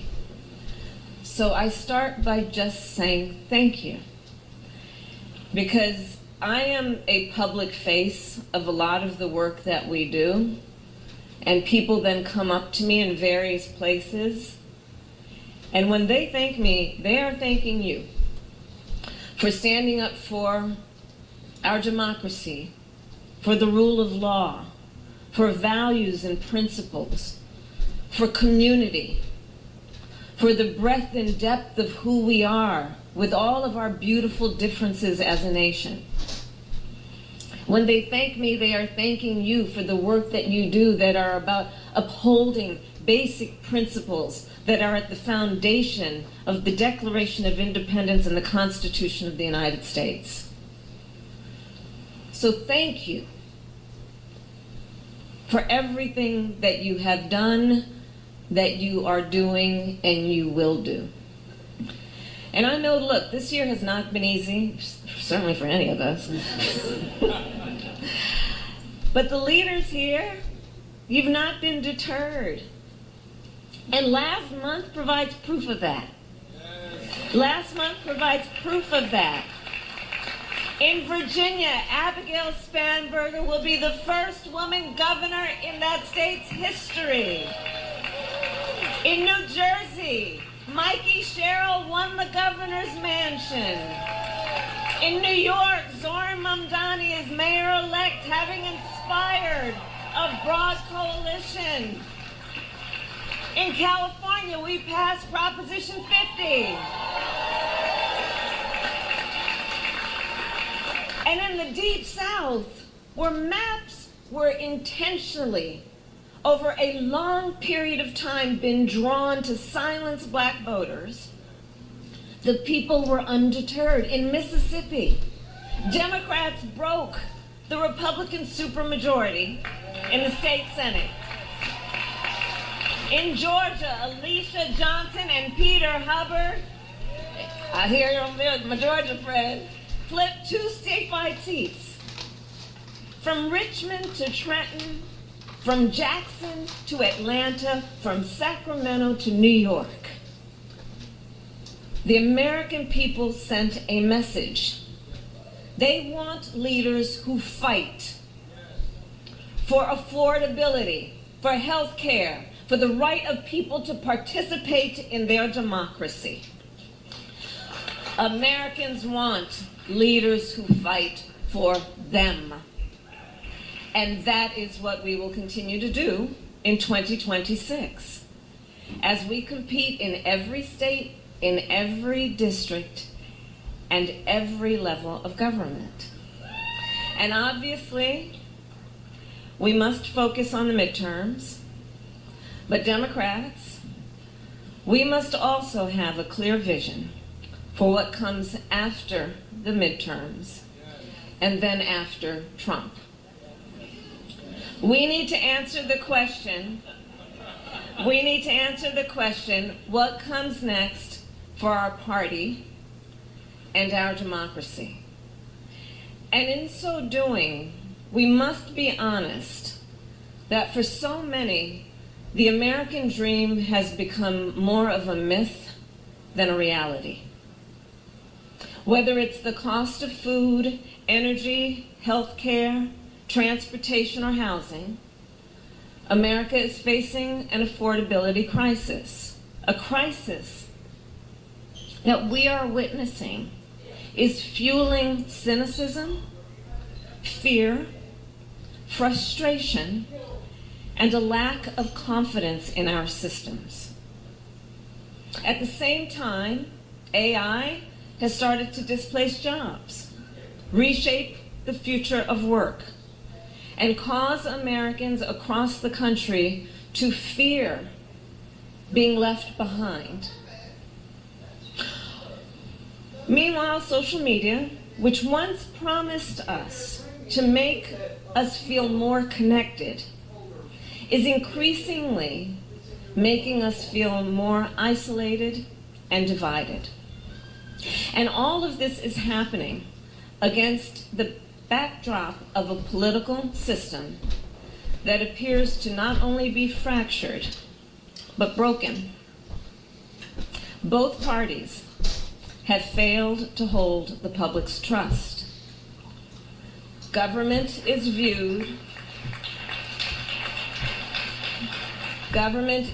as fundamentally unable to meet the needs of its people. In these and in so many other ways, the people feel that the very institutions that were designed to support them have failed them. And they are not wrong. We must see what is happening. People are done with the status quo, and they're ready to break things to force change. And so, real talk, right? So in comes Donald Trump, casting himself as the change agent, but with empty promises to the American people. Under his leadership, we all know prices are up, inflation is up, unemployment is up, healthcare costs for millions of Americans are about to double. We all know that in the midst of all this, the truth and reality of the moment, that just a few days ago, he said the economy was, I had to count the pluses, they're 5. A plus, plus, plus, plus, plus. That's what he said when asked, rate the economy. A plus, plus, plus, plus, plus. There is nothing A plus about any of this.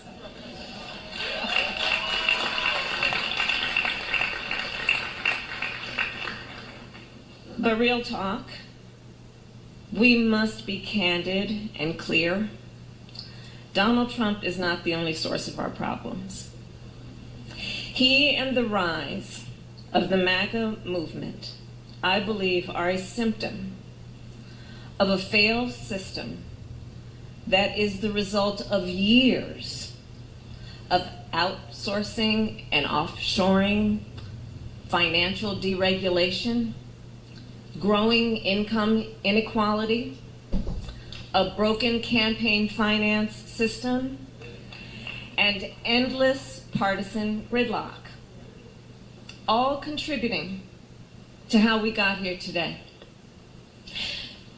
So as we plan for what comes after this administration, we cannot afford to be nostalgic for what was in fact a flawed status quo and a system that failed so many.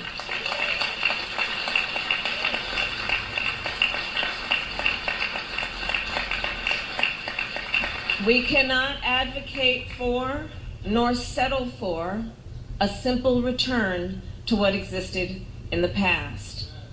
The work ahead requires us to reinvent, to innovate, to inspire, and understand that the task before us is not just a political project. It must be a project of civic renewal. It must be a project of civic renewal. Many of you know, throughout my career, I have invoked a consistent mantra: the power is with the people. Well, this idea, we all know, comes from the founders. It's not an original thought. It comes from the founders, that in a functioning democracy, we, the people, have the power to shape our own fate. But today, Americans are skeptical of whether this remains true. Americans wonder whether hard work alone is enough to ensure a good future for themselves and their families. They worry that the forces impacting their day-to-day lives are beyond their control. And is it any wonder when today so many of our nation's political and economic power is concentrated in the hands of the very few? Is it any wonder that the people feel this way? Is there any doubt that such concentration of power is the mark of a corrupted system, that it is corrosive to our democracy?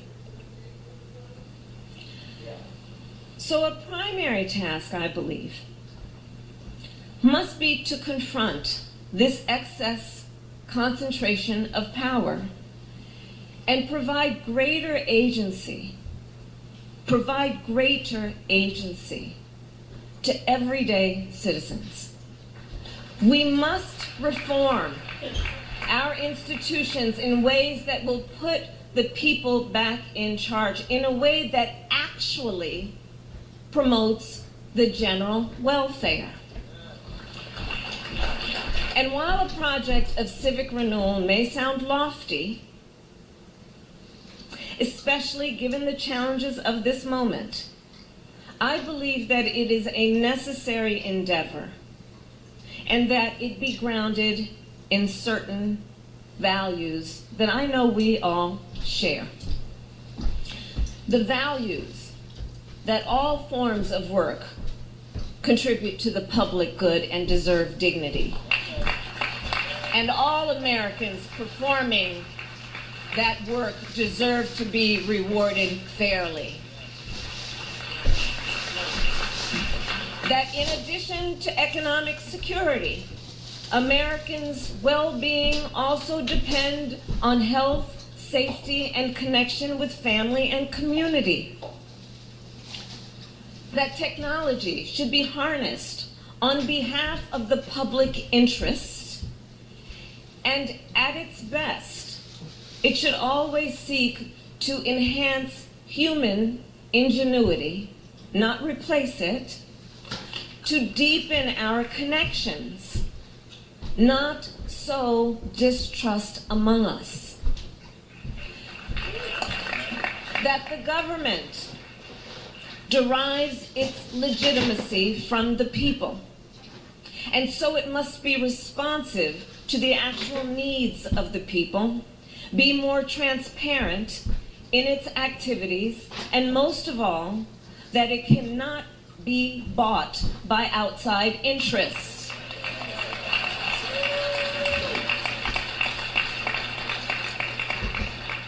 That the advancement of justice and equality strengthens society as a whole, and upholding the rights of the marginalized fortifies the rights of everyone. That to reinstate a sense of civic solidarity, we should provide more opportunities to perform national service, and we must invest in public education, public spaces, and ambitious national projects that remind us of what we can achieve together.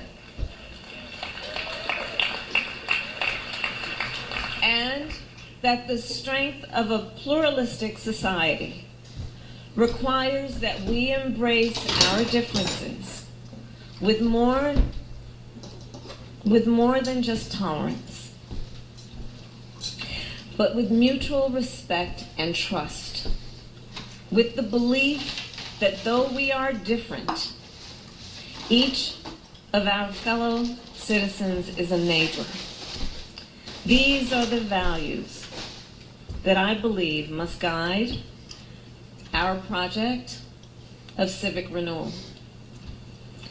So going forward, let us make a new commitment to the common good, one that declares our country will be commanded not by big corporations or career politicians, not by the elite or wealthy, but by everyday citizens, each working to fulfill their potential, not just for the betterment of themselves, but for the betterment of the country.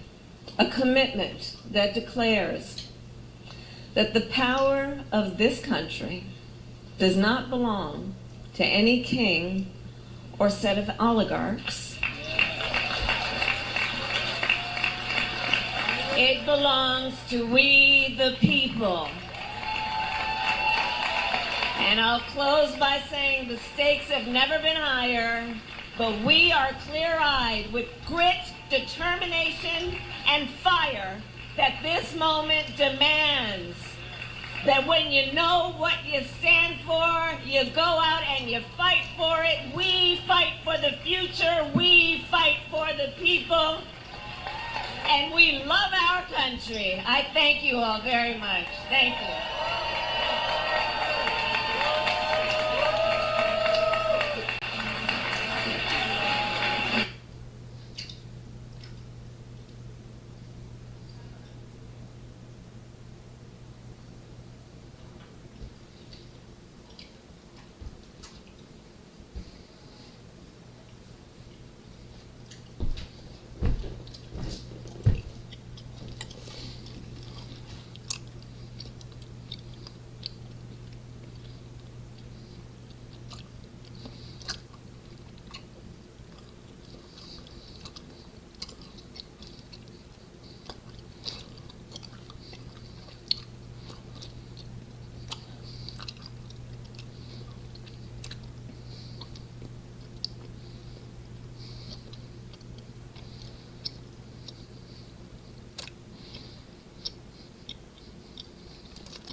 afternoon, everyone. Approximately a year ago, Donald Trump was sworn in as the 47th President of the United States of America. And he indicated that he was going to bring about a golden age in this great country. What Donald Trump and the Republicans have done as a result of their toxic, extreme policies is bring about a rotten age in the United States of America. The largest cut to Medicaid in American history, hospitals, nursing homes, and community-based health centers closing as a result of the Republican One Big Ugly Bill. Republicans are refusing to extend the Affordable Care Act tax credits, and that's going to create a situation where tens of millions of everyday Americans will be unable to go see a doctor when they need one because their premiums are skyrocketing out of control, in some instances increasing by $1,000 or $2,000 per month. The Trump tariffs are making life more expensive for tens of millions of working class Americans. And the Trump administration has unleashed these lawless, masked ICE agents to brutalize American citizens, even resulting in the unjustified killing of 37-year-old Renee Nicole Good. 1 year later, the Trump administration has been a complete and total failure, and the American people know it. And Republicans haven't done a damn thing to make life better for working class Americans, everyday Americans, and middle class Americans. Despite promising that costs were going to go down on day one, costs haven't gone down in the United States of America. With Republican control of the House, the Senate, and the presidency, costs have gone up.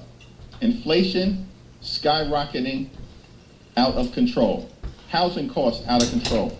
Grocery costs out of control. Utility bills out of control. Child care costs out of control. And health care costs out of control. Everyday Americans are suffering under the oppressive nature of the Trump Republican economy. And it's time for some congressional action to actually keep your word as Republicans based on what you said you would do, which is to focus on addressing the high cost of living in this country. Instead, Republicans have consistently focused on rewarding their billionaire donors with massive tax breaks, and then engaging out of 1600 Pennsylvania Avenue, the largest pay-to-play scheme in the history of the country. It's disgusting, and the American people know it. Questions? Mr. Leader, today Congressman Ganadar said that he plans to introduce legislation to abolish ICE. How comfortable are you with members of your party pushing this? I haven't had a conversation with the congressman on that particular piece of legislation, but our position has been clear that taxpayer dollars are being used by the Department of Homeland Security and ICE to brutalize American citizens and law-abiding American taxpayers in ways that the American people reject. The American people didn't sign up for what we're seeing on the streets of Minneapolis, in Chicagoland, or in other parts of the country. The American people thought that the Trump administration was going to target violent felons who are here in the country illegally. But instead, we see American citizens like Renee Nicole Good being gunned down in cold blood without justification. Taxpayer dollars are being used by the Department of Homeland Security and ICE to unleash extremism on the streets of America by individuals who are showing depraved indifference to human life. That's what we're seeing. That's what the American people are seeing. And the American people don't want their taxpayer dollars used in that fashion. And so as we approach the appropriations process related to Homeland Security funding, Democrats in the House and the Senate have demanded changes to the way in which ICE conducts itself, such that it falls into line with the standards, protocols, and behavior of every other law enforcement agency in the United States of America. ICE cannot conduct itself as if it's above the law. In America, no one is above the law. And these claims of absolute immunity are insane, absurd, and completely unfounded in law or in fact. Thank you, Mr. Weaver. So the Supreme Court today effectively gave candidates the right to sue to challenge voting laws that they disagree with. Considering how Republicans have continuously called for election reform, do you have any concerns that there could be a flurry of lawsuits brought by Republicans ahead of 2026, ahead of the 2026 midterm, challenging voting laws in different states? We're assuming that Republicans are going to do everything possible to prevent a free and fair election from taking place in November of 2026. Why? Because Republicans know that if a free and fair election takes place, they're losing. In fact, Republicans are going to get routed all across the country, as we've repeatedly seen, including most recently in the off-year election in November and in the mayoral election in Miami, where a Democrat was elected in early December for the first time in almost 30 years. The whole reason why Republicans launched this failed gerrymandering scheme is because they know what we know. The American people are rejecting their extremism and embracing the Democratic vision for making life more affordable for everyday Americans. And so it's clear to me that though their gerrymandering scheme is crashing and burning, despite all the skeptics out there who thought that Democrats in the House were cooked somehow, as if we were going to step back. No, we didn't step back, we fought back. And they started this gerrymandering war. We're going to end it. And we're not going to allow Republicans to artificially maintain their majority in the House of Representatives. We're going to show up and stand up and speak up continuously for free and fair elections, and that's what the American people are going to get on November 3rd, 2026.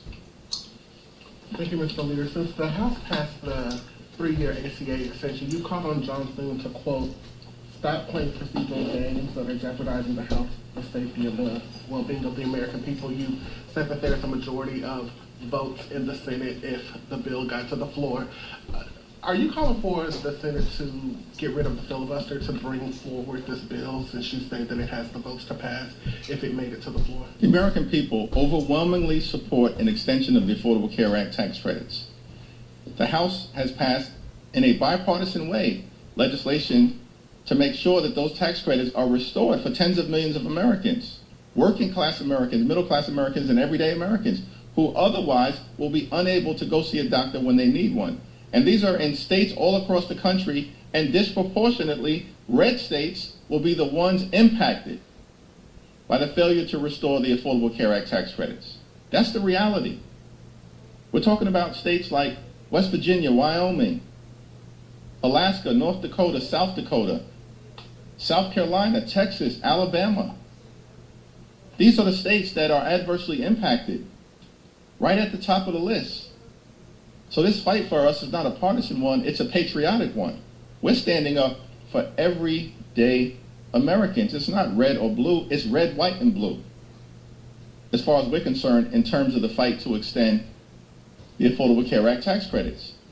And the reality in the Senate is that a majority of senators, 47 Democrats and 4 Republicans, support a straightforward extension of the Affordable Care Act tax credits, which means that the only thing standing in the way is that John Thune and Senate Republicans are hiding behind the filibuster to erect procedural hurdles to prevent the bill from being voted on in an up or down way. And I'll leave it to the Senate to decide, and my Democratic colleagues, in terms of how to best deal with that procedural hurdle at this point in time. But I've been on record for years now saying that things have to change in that institution if we are going to effectively deliver for the American people. Thanks.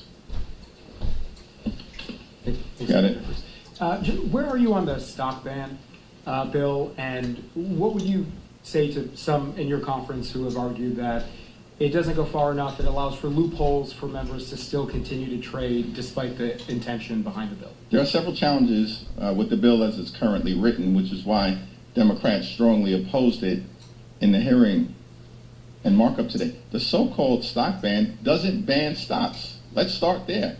That's a problem as it relates to any meaningful prohibition on trading. The bill also doesn't apply to the president or vice president, which any reasonable American can conclude that if we're going to prohibit stock trading related to people who occupy positions of significance in their federal government, of course the president and the vice president should be included. And third, it's not the only challenge, but the so-called stock ban bill is riddled with loopholes that you can drive a flying palace through. That's ridiculous. It's pretending to do something that is not taking place.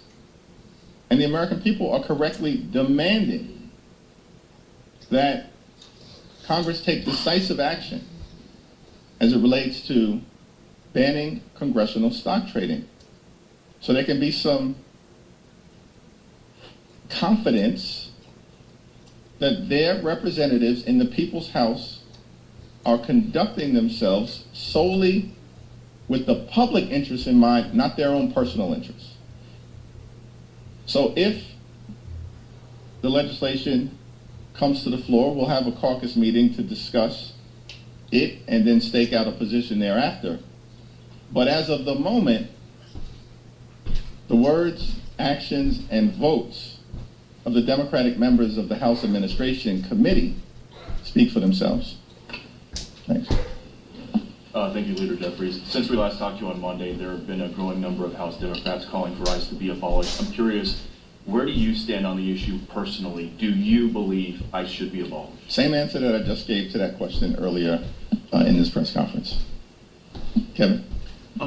On the Epstein files front, we're about a month out from the deadline that was imposed as part of the law. Have you kind of decided on a best approach that Democrats can take here? Are you behind the inherent contempt push that Conrad and Massey have kind of rolled out? Here's the thing with respect to the Epstein files. Congress decisively and overwhelmingly passed legislation signed into law by the current president requiring the Department of Justice to release the Epstein files so that there can be transparency and accountability, which has correctly been demanded by the courageous, brave survivors of Epstein's horrific abuse. That's the law of the land. But the Department of Justice, led by the current Attorney General, have failed to comply with the law.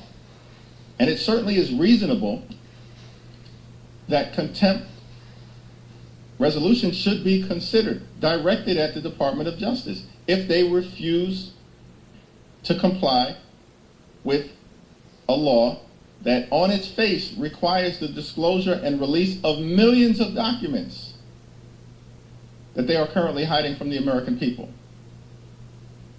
I think to date they've released about 13,000, but they're hiding millions of documents. The American people deserve the truth, the whole truth, and nothing but the truth. And it's interesting to me that if contempt of Congress should be considered for anyone, let's start with the Department of Justice. If the Republicans on the Oversight Committee were serious, that's where they would start. You have an actual law signed by the president, overwhelmingly passed by the House and the Senate, Democrats and Republicans, that is being actively flouted by members of this administration. You want to consider contempt for anyone? Start there. Otherwise, it's hard to take any efforts coming out of House Oversight Committee Republicans seriously. Thanks. Congressman Crow said today that he and other Democrats who were part of that Don't Give Up the Ship video in November, have been contacted by the DOJ since then. How are you counseling those folks about handling the outreach? Do you think they should cooperate with DOJ? Well, that's going to be a decision made between the members of Congress and their legal representation. We're going to make sure that they have the highest quality legal representation. We stand firmly behind them. They did nothing wrong. These members of Congress did not violate the law, and the Department of Justice continues to weaponize the criminal justice system to go after people who express dissent or stand up against the extremism and corruption of the Trump administration. Here's the thing. Let's be clear to the Department of Justice. You're not intimidating any of us. None of us are intimidated by your actions. The Department of Justice is filled with unqualified political hacks. You're not intimidating members of the House or the Senate on the Democratic side. Your efforts are futile and will be defeated, as has been the case with the attempt to weaponize charges against my own Attorney General, Tish James, where Americans now are saying enough with these phony, fake, and fraudulent charges. So we'll handle each of these situations as they emerge. But clearly the intention from the beginning of this administration last year was that they were going to try to steamroll Democrats in the House and the Senate, steamroll the American people. It has not happened. Republicans are the ones who are being steamrolled electorally. And here in the House of Representatives, they can't even legislate. This group of people, they don't know how to organize a 2-car funeral. They're losing votes week after week after week. The whole thing is falling apart. And so the notion that we're going to be intimidated by these toxic people, who the American people are rejecting, these toxic people in the administration, it's not going to happen. Has not happened, will not happen, ever. Question on the appropriations. You said you want to have some provisions on ICE. Do you have any more details on how they could be made to conduct themselves like other law enforcement agencies? Your word. Well, there are a variety of different things that clearly should be done. No other agency is running around communities in the United States of America being masked up. ICE agents should not be masked up. Every other law enforcement agency, when they execute upon their mission, have warrant requirements. ICE should have warrant requirements. Back home in New York City, New York's finest, the NYPD, best law enforcement agency in the world, they all have to wear body cameras, as is the case with police departments and law enforcement agencies all over the country. ICE should be required to wear body cameras. Law enforcement agencies all across the country have policies that limit their ability to storm hospitals, schools, or houses of worship. ICE shouldn't be able to storm hospitals, schools, or houses of worship.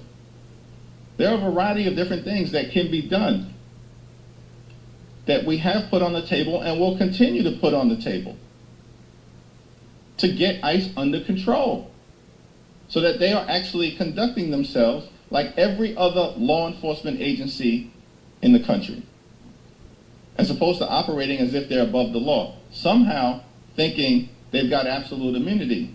They don't have absolute immunity.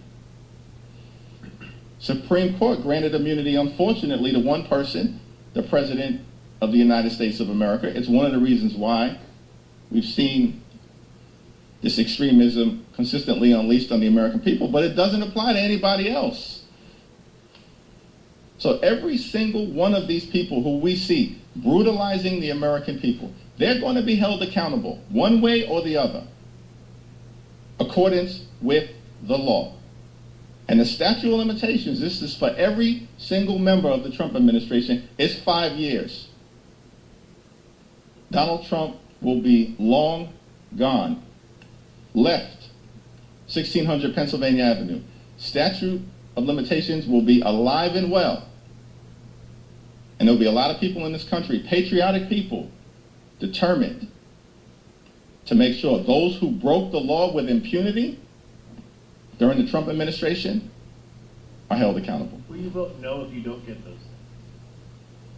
The bill related to Homeland Security funding that was currently scheduled to be on the House floor this week is not on the House floor because it doesn't have Democratic support. So you're going to have to ask House Republicans what they plan to do relative to funding in this particular area if they continue to take a my way or the highway approach. Thank you, Mr. Leader. Representative Ilhan Omar has repeatedly dismissed the $9 billion Minnesota fraud figure, but numerous people, Treasury Secretary Scott Bessent, Minnesota representatives in the state, Chairman Comer, amongst others, have confirmed this number is indeed correct and see it as one of the largest frauds in U.S. history. Do you acknowledge that this $9 billion figure is accurate? And also, what do you make of the Minnesota House introducing resolutions to impeach Governor Tim Walz? Well, I'm unfamiliar with resolutions having been introduced relative to the impeachment of Tim Walz. I assume that's some extreme MAGA Republican who has done it, so I don't take that effort seriously.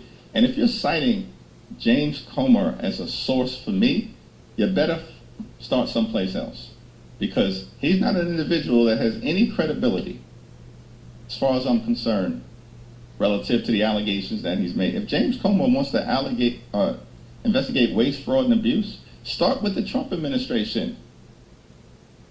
Go look into your organized crime boss, who's running pay-to-play schemes all across the country, shaking down corporations and individuals, launching retribution efforts against American citizens who disagree with him. That's the behavior of an organized crime boss.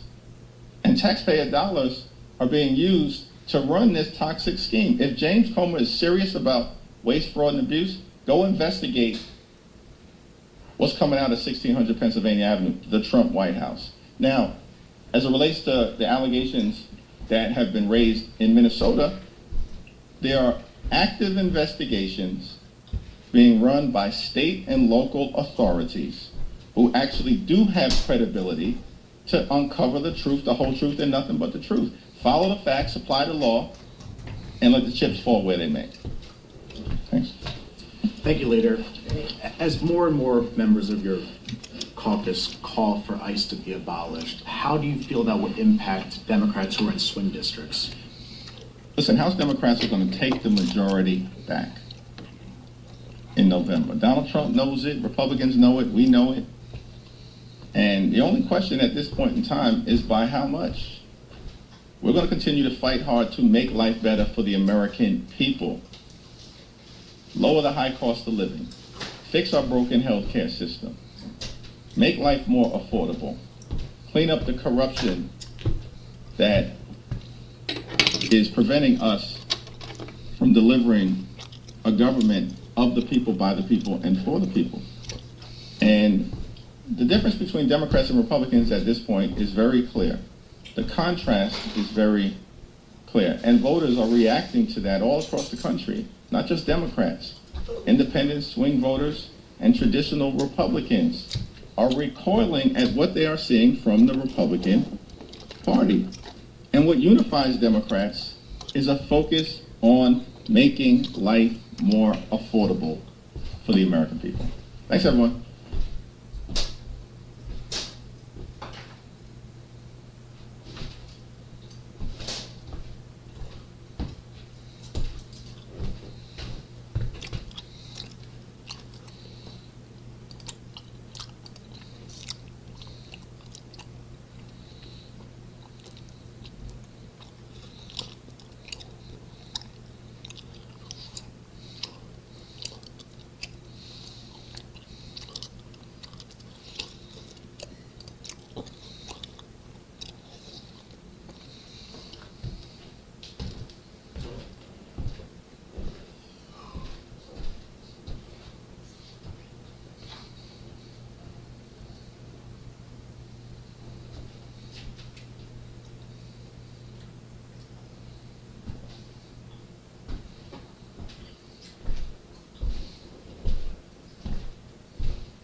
No, this is your clutch.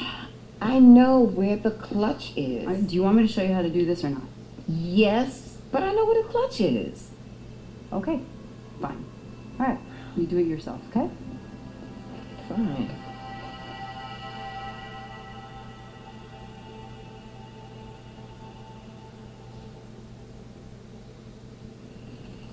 Hey, hey, hey! What are you doing? You can't park here. I'm just here to pick up It's private Sarah. property. Now turn around, get the hell out of here.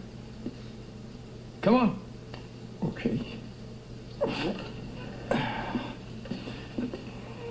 Move it. Yeah.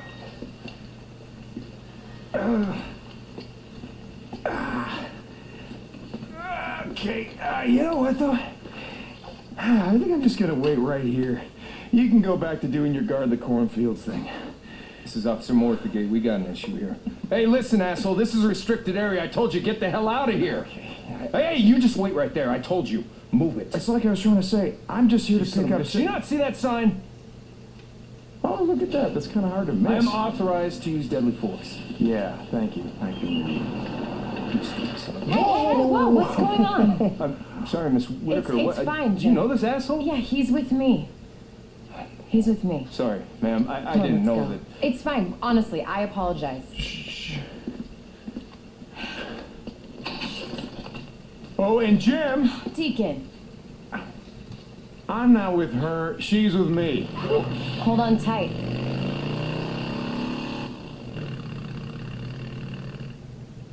Why do you always do that? Do what? Act like such a dick. Oh, come on. He started it. What are you, 5? Hey, watch the clutch. Remember, you gotta give it enough gas, rev up the RPMs. I got this. Yeah, I can hear. Where are we headed?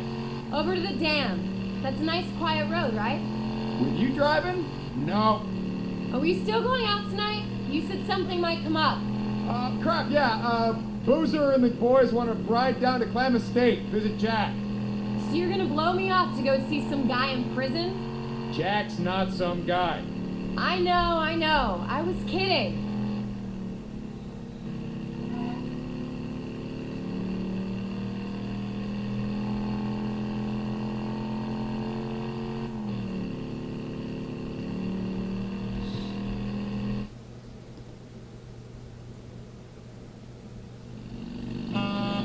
Oh shit, look out!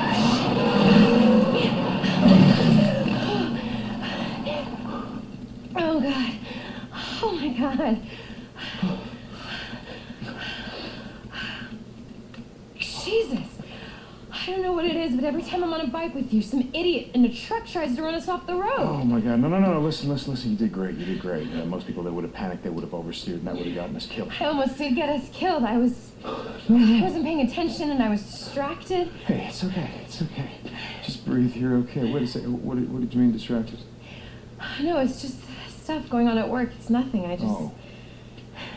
Okay, now, I just thought maybe you saw my new patch.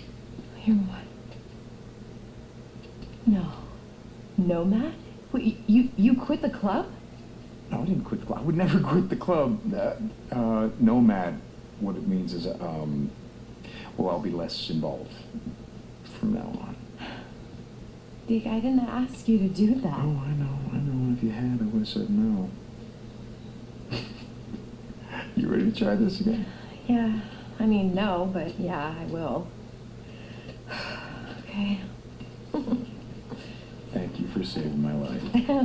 Well, you know, I do what I can.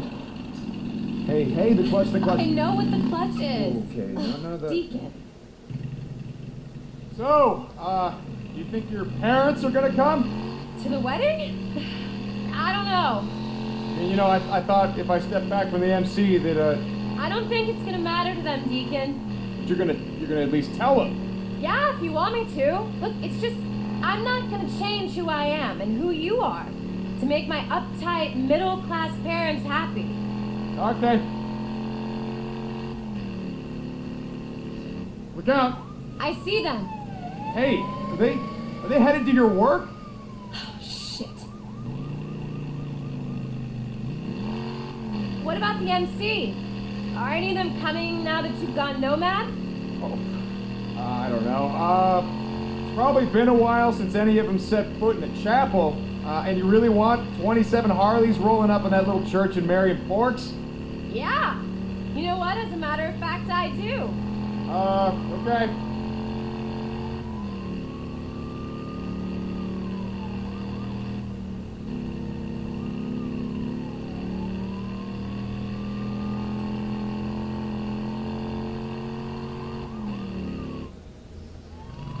Miss Whitaker's returned. What's going on? I don't know. Miss Whitaker? Yeah. She's been trying to get a hold of you, says it's urgent. It's always urgent. Let him know I'll be right there. Okay. I gotta go. Hey. Sorry.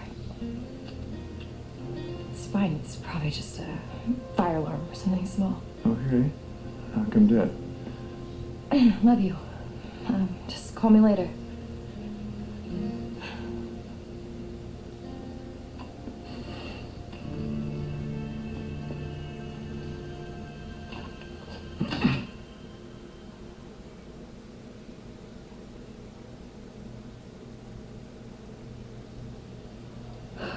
Look, Addie, I'm sorry. Whatever. Addie. Whatever, Ricky. I'm sorry. Clearance.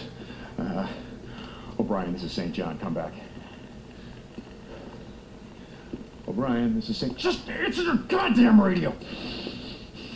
St. John, didn't think I'd hear from you again. Yeah, neither did I. All right, listen, that night you bugged out. You told me that you didn't take any civilians. You just took Nero personnel, feds, people with clearance. I told you there was Shut nothing we could up. do. Listen to me. Sarah, my wife, she had clearance. She had her ID badge with her the night that I put her on your chopper. So just do me a favor, look it up. Sarah Irene Whitaker. She worked at Cloverdale. She had federal clearance. She was doing, I don't know, research, pharmaceutical. I don't know what the hell she was doing. Just do me. I'll see what I can find. Okay, great. O'Brien, remember, you owe me. Yeah. O'Brien out.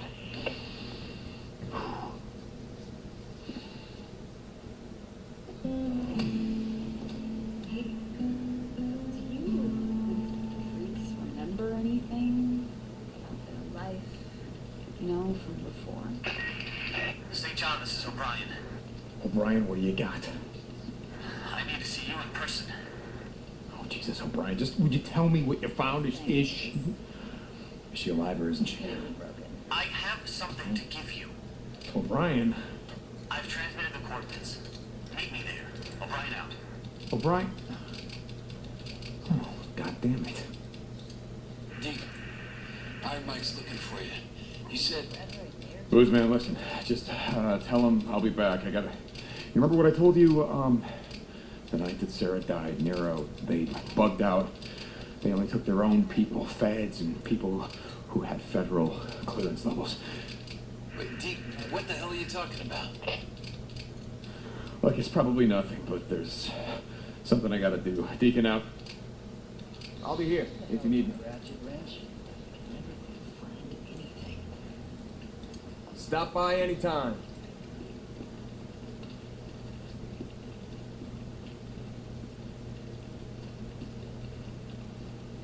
Deacon, hey, I heard, I mean, what you did for us, how you, the Rippers, all of them, I know you had to do it. What else was gonna stop them, Yeah, look, Blair, I'm not proud of what I had to do. You know that, right? I mean, we had to, look, they were coming. Yeah, I know. You don't have to explain anything to me. I was here when they attacked, remember? I don't know. I guess I'm just tired, Yeah, I know. Yeah, good.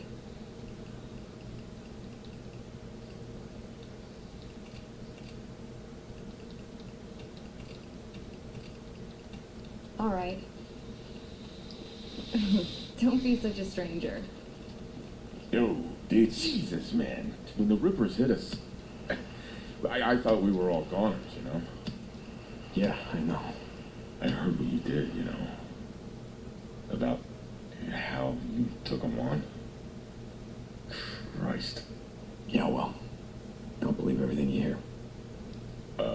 Yep. Hey, Deke, you stay whole out there, man. Deke. What's been keeping you away so long? How's life treating you, Blair?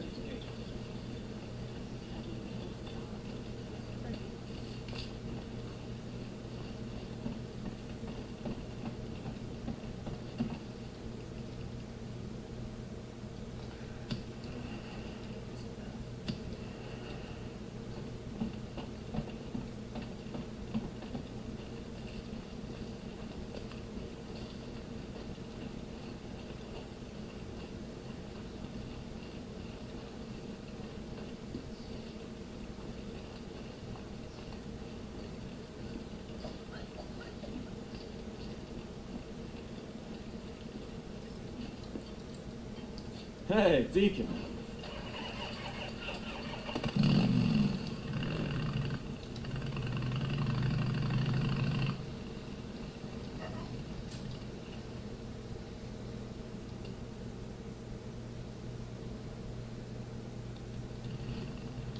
Information? What information, O'Brien?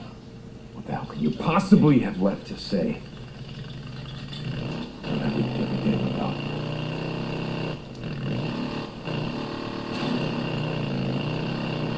This is Radio Free Oregon. The truth shall set you free. The war on terror, global warming, none of that matters now that we're in the shit. But it's all just part of the goddamn conspiracy. So listen up. The war on terror was just smoke and mirrors. Started by good old Uncle Sam, using war as an excuse to look for weapons of mass destruction that didn't exist. And global warming? Just a bunch of lying scientists, well in the pockets of those gunning to profit off of all the doom and gloom. When you think about it, all of this, just another way to build unrest in the people. If we're too busy arguing about polar ice caps, genetically altered food, and jihad, then we're blind to what's really going on behind the curtain. Don't be fooled by all their misdirection, folks. They point one way, you look straight at it. This is Mark Copeland for Radio Free Oregon. Don't believe the lies. So your sage advice, Cope, is to assume that everyone's just lying their ass off. Is that about it? So, Jesus. That's, actually pretty good advice. For once. A little late, but it's good advice.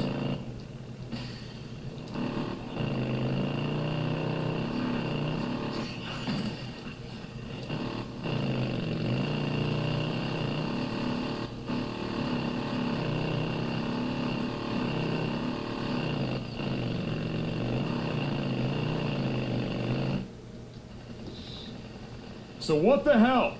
I managed to recruit a few guys who I trust who, like me, aren't happy with what's going on. So why am I here? I wanted to give you this. You were right about your wife.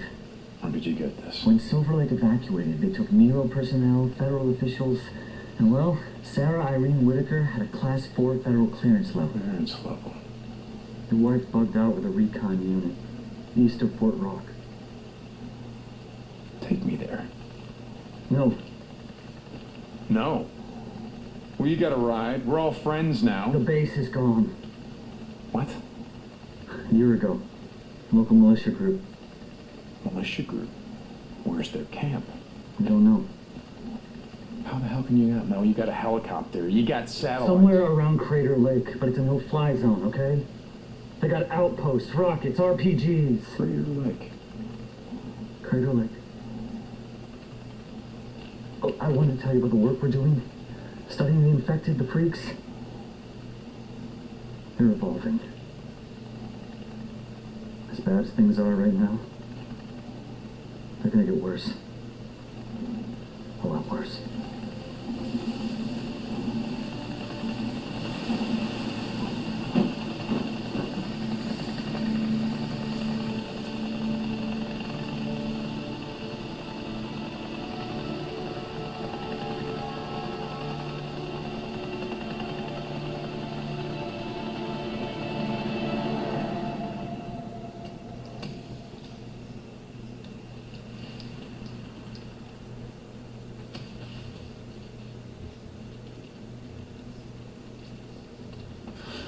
Go to hell, O'Brien. I don't give a shit about any of that. Boozer? Boozman, come back. Yeah, D. Hey, listen to me. A year ago, we were with Iron Mike. We were thinking about riding south. The Santiam Pass was blocked. There was no way through, and he said that he knew another way. D. Iron Mike, he's not too happy with us right now. Just listen to me. Just listen to me. Do you remember what he said? Iron Mike? Yeah, he was bragging about knowing every goat trail in 100 miles. Said there was a trail that went around Mount Thiel's, I don't know, something. Thielsen, yeah, that's it. Thielsen Pass. Yeah, why the hell you... Wait. Shit. You've talked to... She's alive? Sarah's alive? Deke? Hey, listen to me. O'Brien, Boozer, he found her ID badge. Yeah, Boozer, I think that she's alive. Deke. You never lost hope. You always knew. You never gave up. So what are you gonna do? I don't know, Boozer. I don't know, but if there's even a chance that she's alive, I gotta find her. Goddamn right. Shit, I gotta go. Ricky and Annie need help putting up a shelf or some goddamn thing. I'll see you when you get back to camp. Boozer out. Okay. See you, man.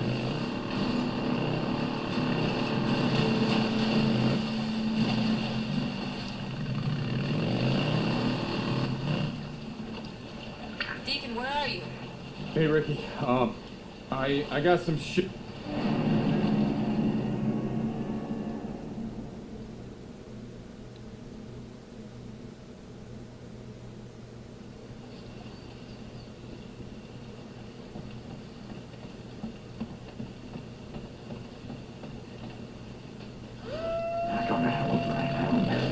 Shit about any of that. Boozer? Boozman, come back. Yeah, Deke. Hey, listen to me. A year ago, we were with Iron Mike. We were thinking about riding south. The Santiam Pass was blocked. There was no way through, and he said that he knew another way. Deke. Iron Mike, he's not too happy with us right now. Just listen to me. Just listen to me. Do you remember what he said? Iron Mike? Yeah, he was bragging about knowing every goat trail in 100 miles. Said there was a trail that went around Mount Thiel's, I don't know, something. Thielsen, yeah, that's it. Thielsen Pass. Yeah, well, why the hell you... Wait. Shit. You've talked to... She's alive? Sarah's alive? Deke? Hey, listen to me. O'Brien, Boozer, he found her ID badge. Yeah, Boozer, I think that she's alive. Deke. You never lost hope. You always knew. You never gave up. So what are you gonna do? I don't know, Boozer. don't know, but if there's even a chance that she's alive, I gotta find her. Goddamn right. Shit, I gotta go. Ricky and Addie need help putting up a shelter or some goddamn thing. Look, I'll see you when you get back to camp. Boozer out. Okay. See you, dude. No, ready!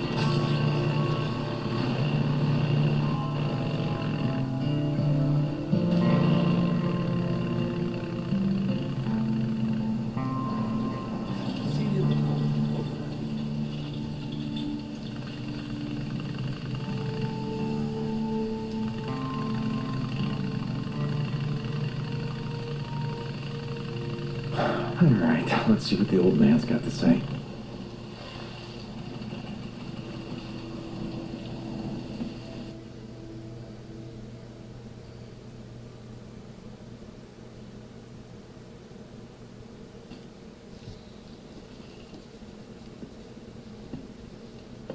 You know a way over the Tealson Pass. You told me once that I told you nothing. Go on. I can't help you, Deke. Just draw me a goddamn map. After everything you've done. After everything, what about what you've done, old man? Huh?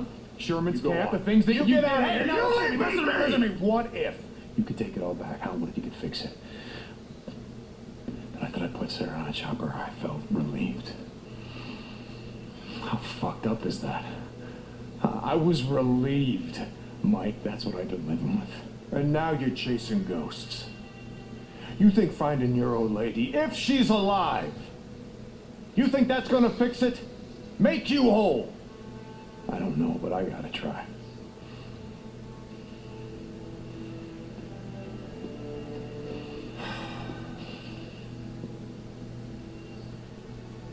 All right. If I do this, what you want, show you the way over the pass, you don't come back. All right? You promised me you don't come back. I got you.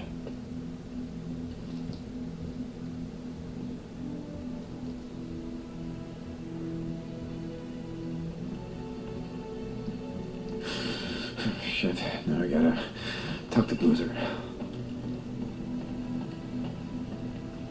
Sounds like there's some kind of village down there. They're taking the fight to the goddamn freakers. While we're up here pissing our pants about a bunch of reapers. Okay, so what do you want to do? Go down there? What's blocking the road? Snow and ice? We just wait for it to thaw. There's a bunch of abandoned cars. It'll take forever to get past. No. That's the least of it. There's a whole biggest thing.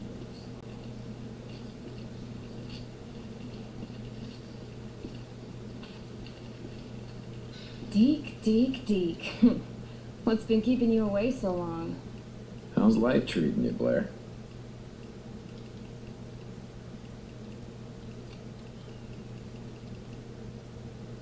Yep.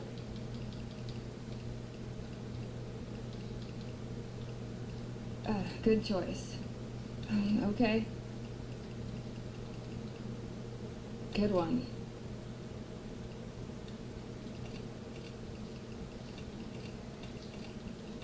All right. Hey, come around more often. We miss you. Deacon, good to see you. Hey, Joe.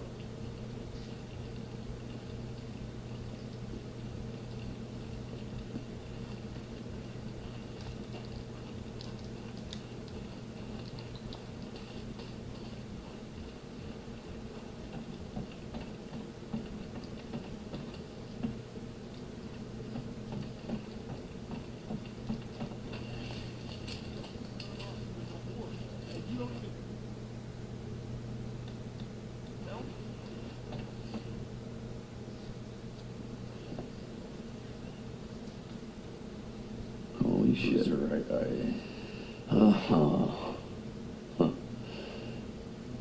Last winter, we were up on Farewell Ridge. We were watching the freaks. Thousands of them. I mean, too many to count. Yeah, I remember. All I could think was, every one of us, man, woman, and child, are now homeless. Bunch of goddamn refugees. belongs to them now. We'll survive. Yeah, we've been doing that all right. Surviving isn't living. Something Jack used to say. Doesn't matter when you hit the road where you're heading out to, but you damn well better know where you're coming home to. You know, we never talked about it while we still wore the colors all this time out in the freak show and shit like this didn't matter anymore. Yeah, but I think last two Mongols on Earth, farewell originals. The biker boys, most badass drifters on the broken road. Damn straight. Yeah, I guess we did become sort of a brand. Yeah. We were a lot of things, but we were never a brand.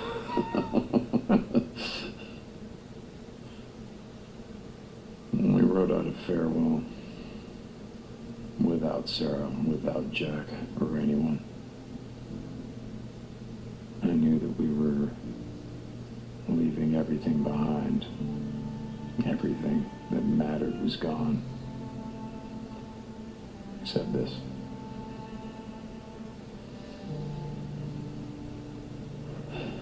You're a nomad again, huh? Yep, I guess I am.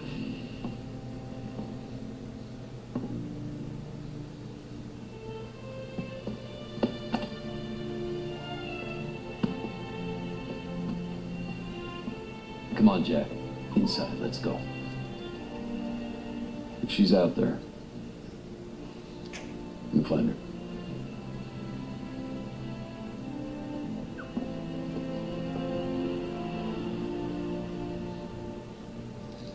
Deke, you ready? Yeah, Mike, I'm ready. Meet me at the gate. Don't keep me waiting.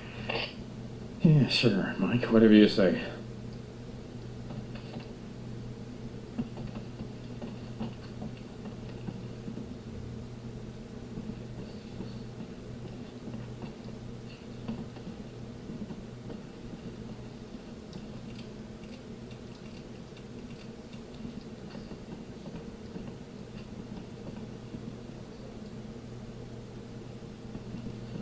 You two were always so close.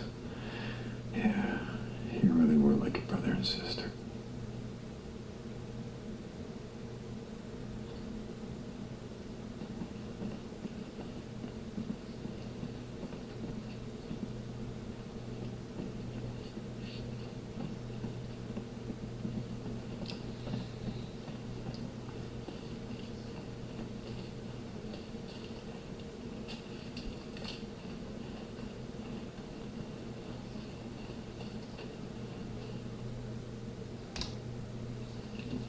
Hey. Heard Big Mike is taking over the pass? Yeah. You really think she's still alive? Billions of people are dead, but somehow she made it. Hey, we made it, didn't we? If I give up now, if I don't do this, well, then I'm just gonna end up like, Like us. Right? Like Iron Mike, like Boozer? What'd you call us? Campers? Yeah?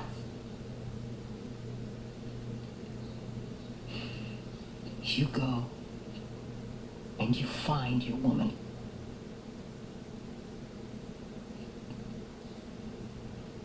You know where to find me.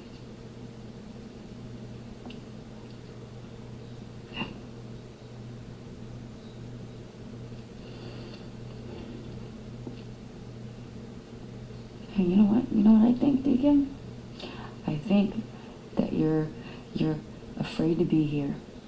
You're afraid to be a part of something. We need you here, and that scares the hell out of you.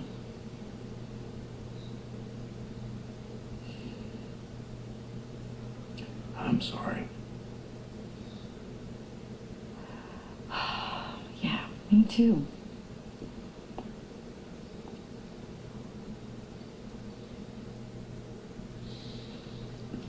You ready? Yeah, I want to get the hell out of here.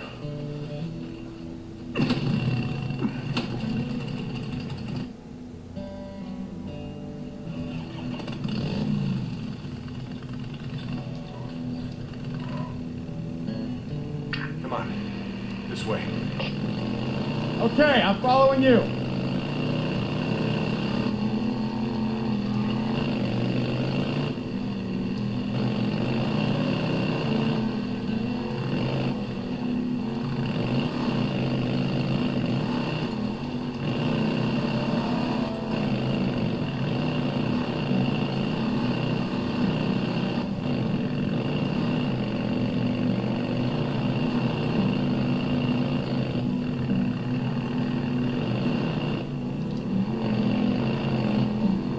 Jack out fishing once. Before, you know?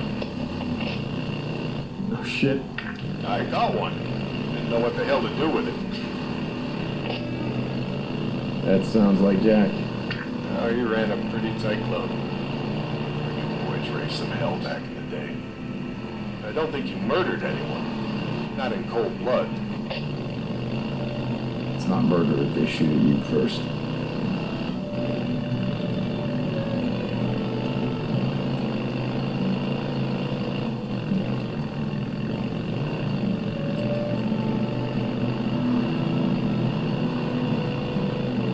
You know how many tourists we used to get through here come summer? A few. Thousands. Too many to count. Highway be bumper to bumper with SUVs and campers chock full of sunburned moms, beer-chugging dads, and their snot-nosed kids. Goddamn rainbow, floppy hats, Hawaiian shirts, and flip-flops. All summer long they come. A trail of colorful ants from L.A. to Farewell to here, nonstop. I'm glad I avoided road trips out here that time of year.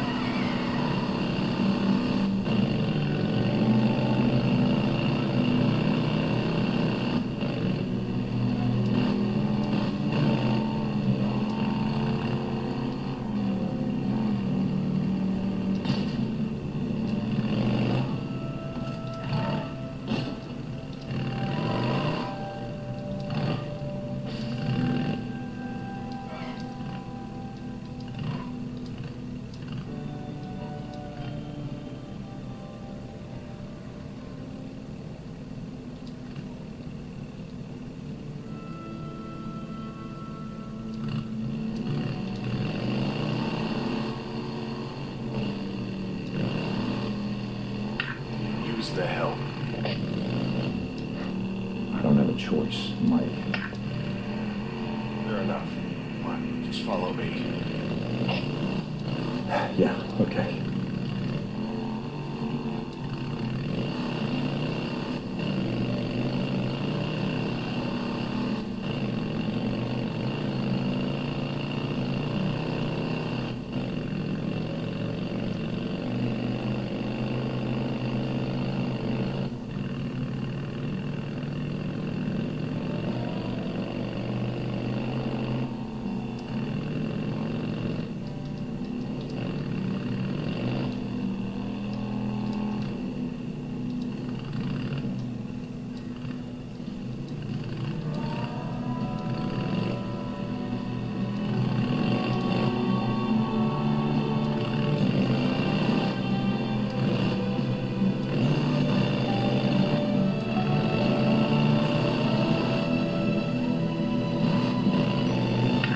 It.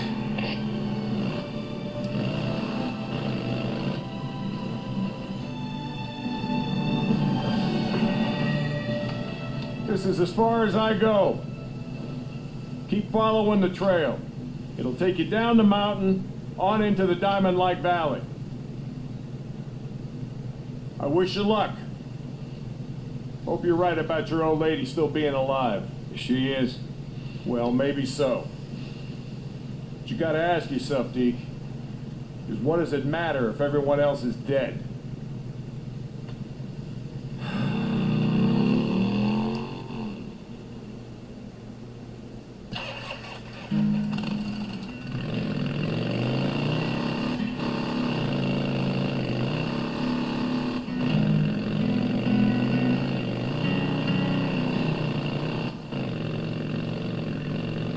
Never know what tomorrow may bring. Wanna ride next to you, be mine. I've idolized, I've memorized your face, just in case it need last me eternity. It's a shame that it ain't enough for me. Life's for the living, I won't be giving up. 'Cause you taught me how to love.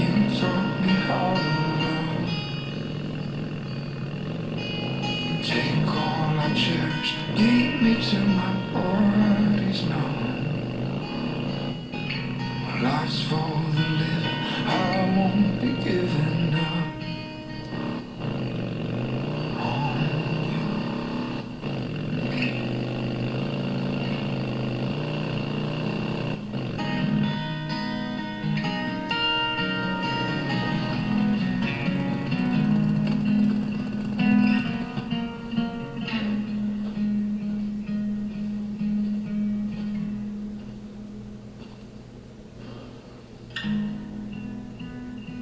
If you're out there, I'll find you.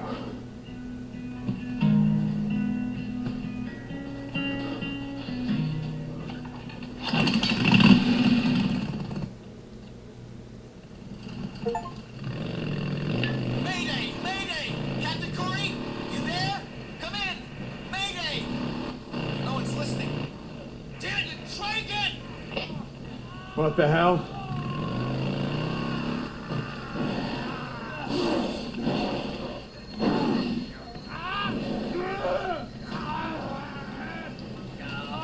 God damn it!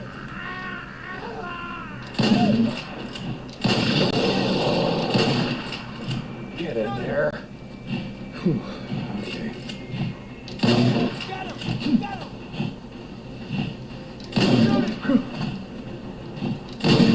He's doing it!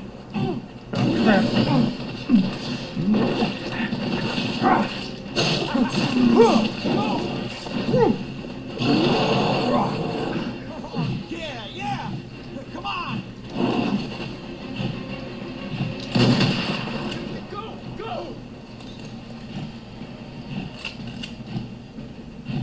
Get it to him!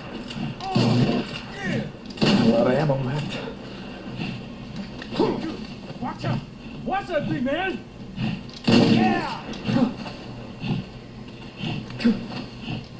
come on, you can do it! Yeah, yeah! Come on! Keep Wait, doing wait! it. Let's get him!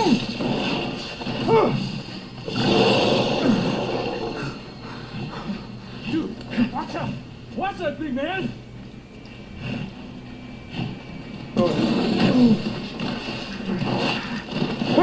Watch out! Get it! Get it!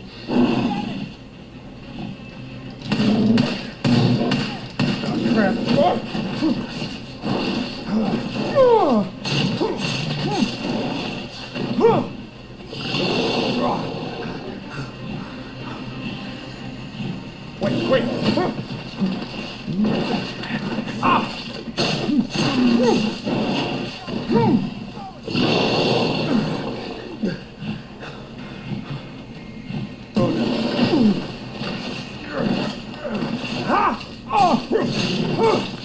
going, man!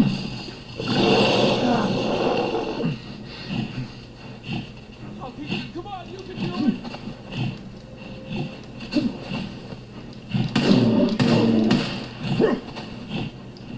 Crap!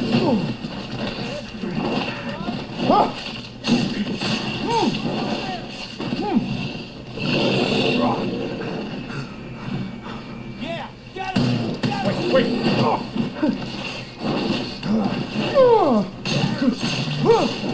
Keep going! Keep going! Yes! Keep shooting!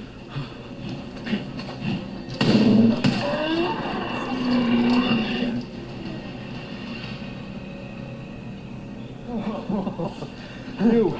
Yeah. Oh, Oh, Jesus. I don't know what we would have done without you, man. Oh, come on. Hey, okay, all right. It's dead. It's cool. Man of the hour. Oh, God. I'm Russell, Glenn Russell. This is Private Mullins. Rick. Hey, Rick. I'm Deacon St. John. Did you say private? Yeah. Yes, sir. Deschutes County Militia. You're not from around here. You come over the pass? No. I've just been drifting. I came over the salt flats east of Silver Lake. What the hell are you doing out here, man? How'd you get across the 97? Whoa. Jesus, man. What? This guy just saved your freaking life. The colonel told us to look out for anybody entering the territory, north or south. Well, freaking slow your roll, man. We'll let the captain deal with that, okay? Fine. He just killed a freaking ranger, dude. Come with us. We got a camp just by Diamond Lake. Get you 3 hots in the cut. Least we can do. Okay, yeah, sounds good. What about Flores? We can't just leave him. You stay here. I'll come back with some fuel. No. Listen, stay here. Use his ammo if you gotta. You'll be fine. Okay?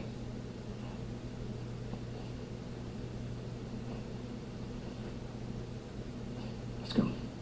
Following you.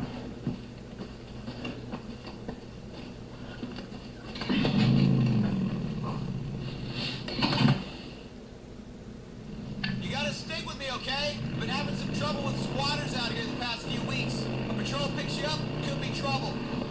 Okay, got it. So, Deschutes County Militia?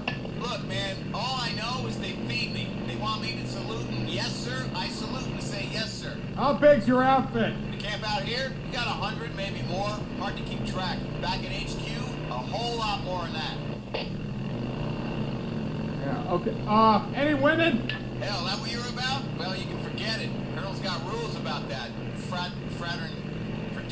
Fraternizing. Yeah, that. Look, you pull your weight, follow orders, nobody messes with you. Women same as the men. Don't matter to the colonel. I'm not, listen, I'm looking for some people and a woman that I rode with a year back or so. They would have come over from Silver Lake. They would have been at one of those Nero refugee camps, I think. Silver Lake? Jesus, man. Silver Lake's been gone a lot longer than that. Yeah, it's too goddamn easy to lose track of time out of here, you know? Anyway, you guys, do you pick anyone up? Survivors, I mean, from the refugee camp? Maybe. Like I said, it's a big freaking army, you know? Ask the captain. He came in across the salt flats, I think. He might know. Captain? Yeah, Corey. He commands the Diamond Lake outpost. We're almost there. This is it. It's Corporal Russell. Open up.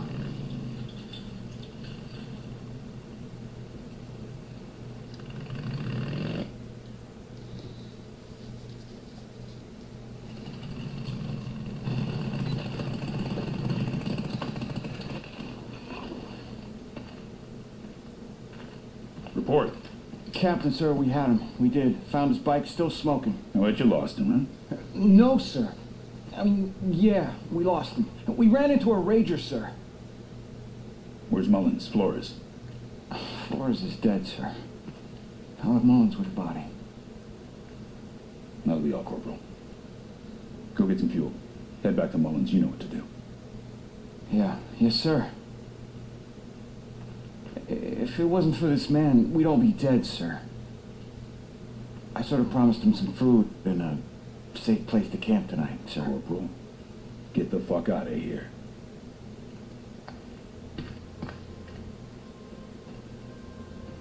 And you are? Name's Deacon St. John. Name's Corey. Derek Corey. Are you okay? Yeah, I'm sorry. Sorry, I'm a little tired. I've been on the road for a long time. Your man Russell said you were recruiting? What, you interested? I've been looking to settle down. Yeah, find a camp. I'm interested. Come on.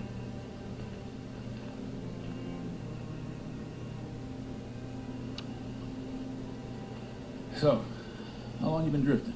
Hard to say. You lose track of time out there, you know? So, where'd you get your gear? Ammo. Well, there's a couple of camps I used to do runs for, bounty hunting, mostly. Freaks? Or men? Both. I had a reputation for being able to track shit down, you know? Which camps? Where are they? You know, past the Farewell Valley. It doesn't matter. They're gone now. They're overrun. Russell said you were there when Silver Lake was overrun? Yeah. That was a shit show, I can tell you. Any survivors?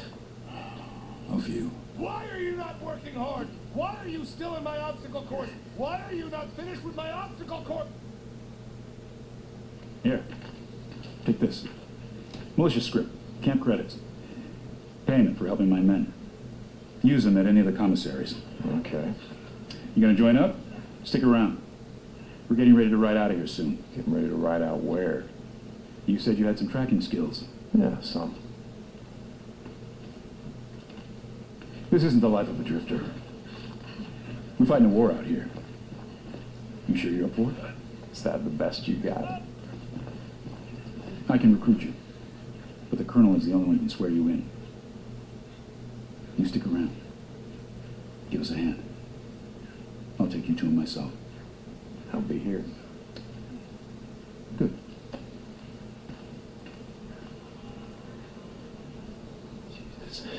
Jesus, motherfucker has my ring. He took it from Sarah. He had to take it from Sarah because she wouldn't have given it to him. So that means that she's got to be here. Why are you not working hard? Why are you He still in doesn't my look like obstacle course? militia. Why are you not finished with my obstacle course? Hey, sorry, what can I get you? I haven't seen you around before. Lucas Monroe. Yeah, I just shipped in, you know. Deacon St. John. Well, take a look around.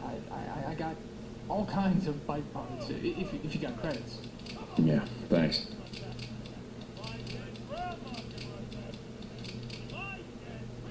Good piece of equipment right there. Yes, sir. Moving, sir. Good choice, gotta say. Oh, yes, sir. That's a good one. Oh, okay. Yep.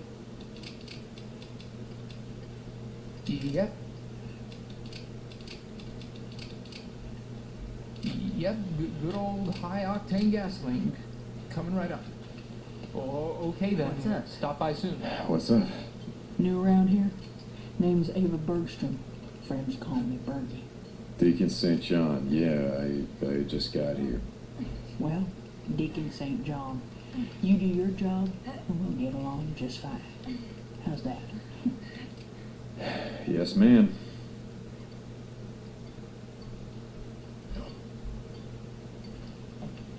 See ya. How are you? You are new here? I am Lumi Ikeda. Deacon St. John. You're the bounty collector around here? Yes, of course. We welcome anyone who will work to make the area safe. Good. All right. I'm really tired. I'm going to bed. I need okay. I'm just worn out. I think from all this work I did in France. Would you please hang up your towels in here? Okay then. See ya. Colton, you gotta get all this other stuff off the floor, honey, for tomorrow, like the magazines and hangers. You know, and you're gonna have to clear the stuff off the bed so they can change the bed out, babe. So you still got more trash over here that has to be taken care of. You don't look very militia to me. Nah, man, name's Wade Taylor. You can call me Wade. Deacon St. John. Holy shit. Deacon St. John, your old man a preacher or something? No. Man, that is a hell of a name. All right, listen. You see this, man? This is some crazy shit. Yeah. Dude, so what, you join up, become an army man, you playing soldier and shit? I don't know. Maybe. Listen, you look like you just came in from out the ship, right? Yeah, man, yesterday. I've been waiting to see the colonel, whatever the hell that is. Traveling with some people, we got separated. You see anyone that looked like this around here? Nah, man. Ooh, but she is a looker. I hit that, you know. The bathroom and get your clothes. I gotta go, man. They're checking me for lice or some shit. Good luck to you, Deacon St. John. Jesus, what a name. Jesus, that dude's fucked up. He wouldn't remember Sarah if she slapped him in the face. Come on, Sarah, come on. Where the hell are you? You're here. Somewhere. Maybe in these tents.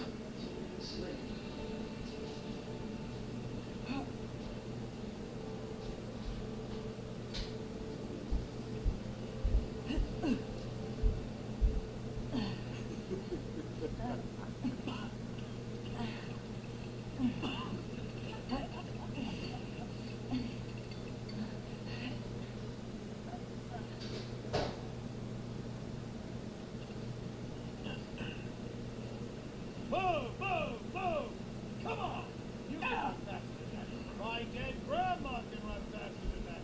My dead crippled grandmother, who was in a goddamn wheelchair, can run faster than you! Yes, Sergeant, sir. Moving, sir.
Maybe in here. Nope, not here.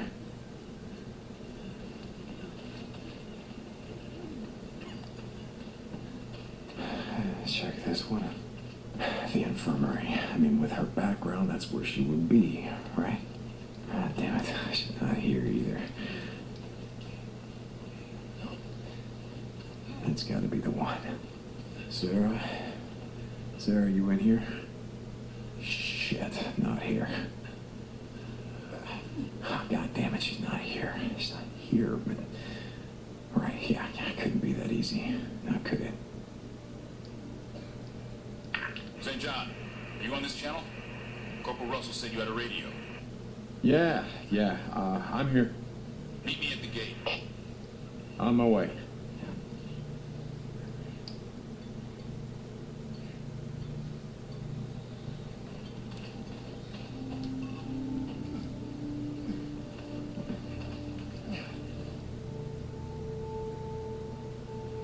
I'm getting ready to ride out.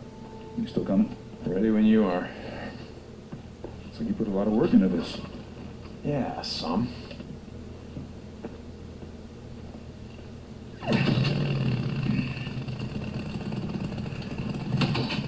Open it up!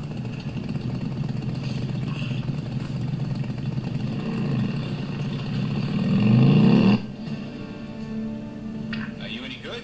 Can you ride? Yeah. Yeah, I can ride. Do you want to join the militia? You're gonna have to prove it to me. See if you can keep up, St. John.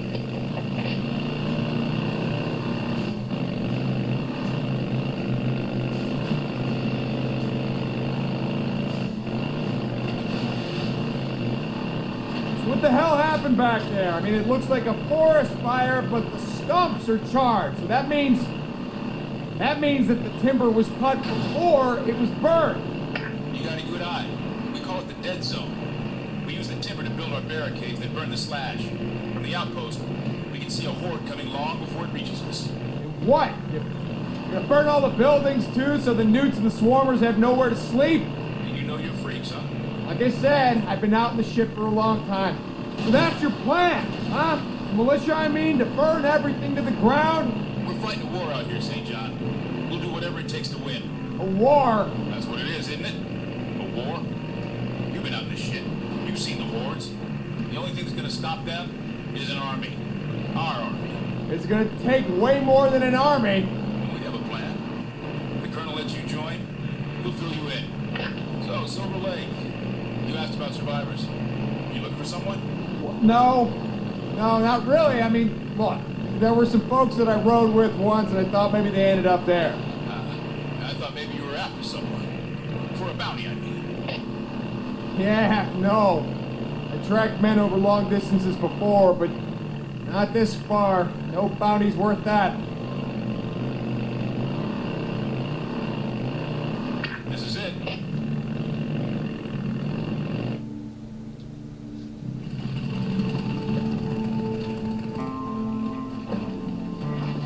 Hey, Corporal. The captain's here.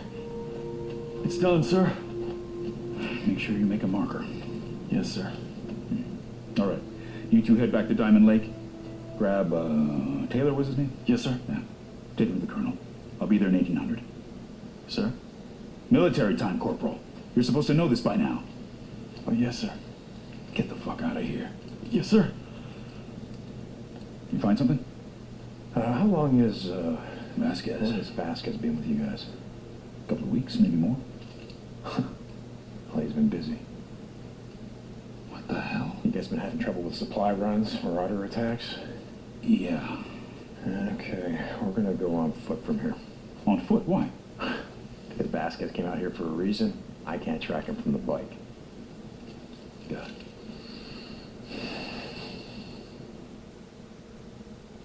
Where do we start? It's been snowing, so there won't be any boot prints.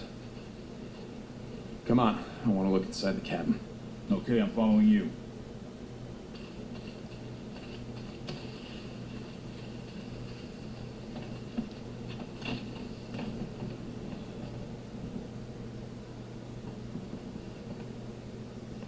Yeah. I can use this.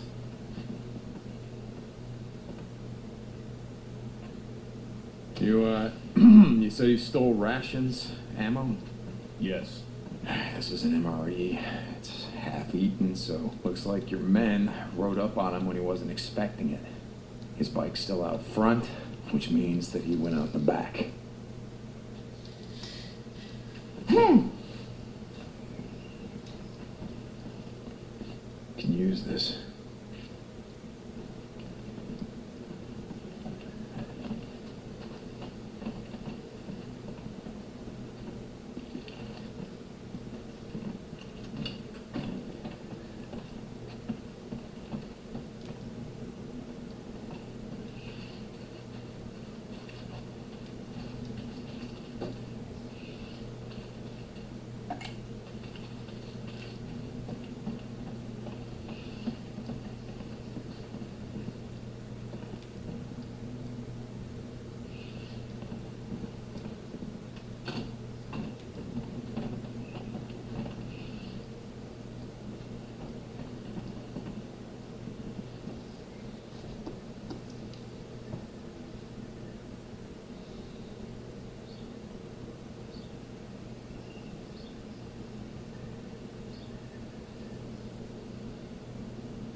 Wait, over here.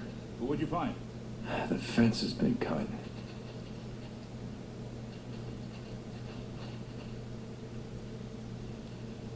And no rust. So it was cut recently. Yeah, come on, this way.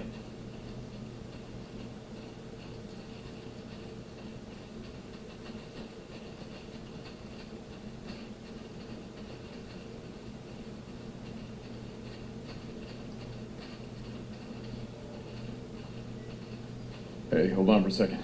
Look, over here. Tracks? Yeah, we're in luck.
Hold on. Go on, get out of here. What are you doing? That ever work for you? Yelling at a wolf? Yeah, depends On what? on how hungry it is.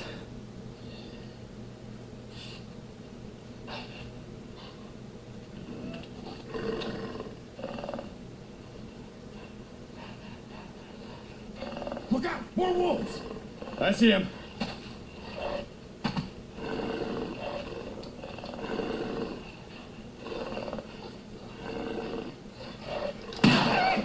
Good night.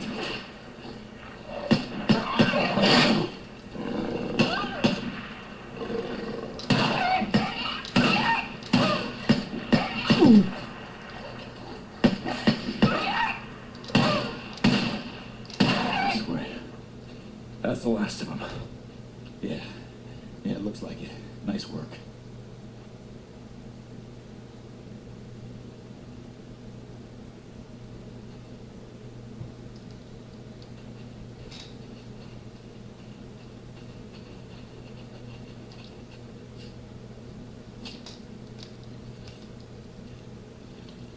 Meat.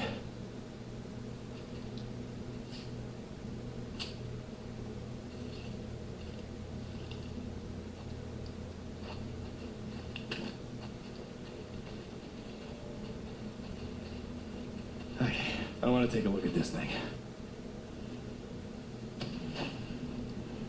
Looks like the MREs weren't enough for your man. Clean gunshot right through the head. Yeah, the wolves must have heard the shot. Decided they wanted it more than Vasquez. Yeah, the rest of the pack came at us from back that way, from the east. You think they chased off Vasquez, leaving one to guard the carcass? That's my guess. Come on, let's see if you're right. You guys got a lot of wolves out here? Ones that aren't infected, I mean? Yeah, we get reports almost every day. When I was a kid growing up, there were no wolves in Oregon. I mean, a few coyotes, but no wolves. They've been driven to extinction by ranchers and farmers, timber companies. Yeah, it looks like they're making a big comeback.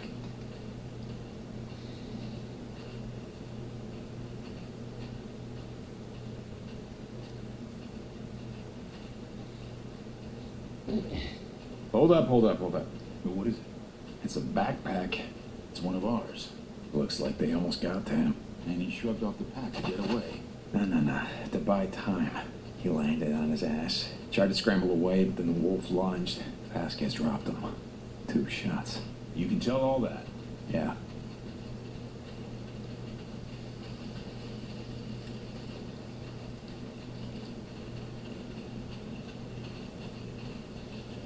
Wait, get down. A swarm. A Nero gravesite.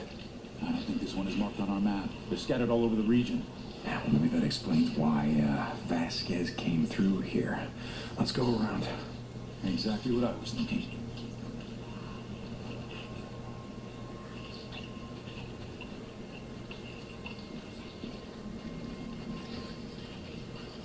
St. John, this way. Yeah, right there with you. I gotta say, I'm getting tired of running and hiding from these sons of bitches. You ever take on a swarm? Yeah, I've done it before. You just gotta keep moving. Well, look, if you're gonna join the militia, you must stay focused on the mission. We're not out here to fight freaks. Being in the shit, killing freaks, it kind of goes hand in hand, doesn't it? Okay, put some distance between us and the graves. The cold weather's gonna bring out even more of them. I think they can smell the corpse from about a mile out. Part of our slash and burn strategy is to find these grave sites. Wait, we're not out here to fight freaks. God damn it, St. John!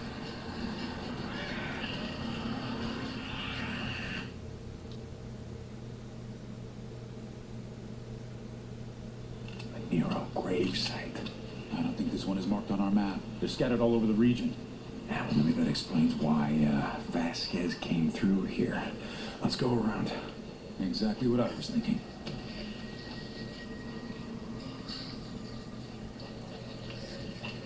St. John, this way. Yeah, right there with you. I gotta say, I'm getting tired of running and hiding from these sons of bitches. You ever take on a swarm? Yeah, I've done it before. You just gotta keep moving.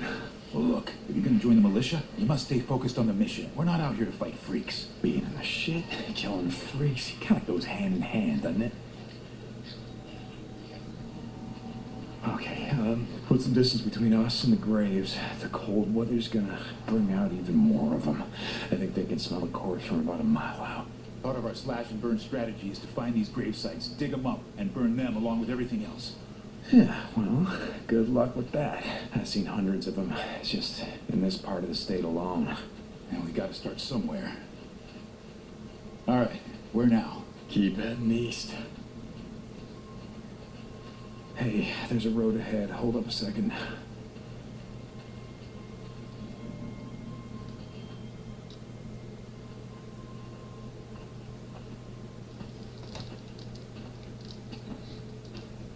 What do you think?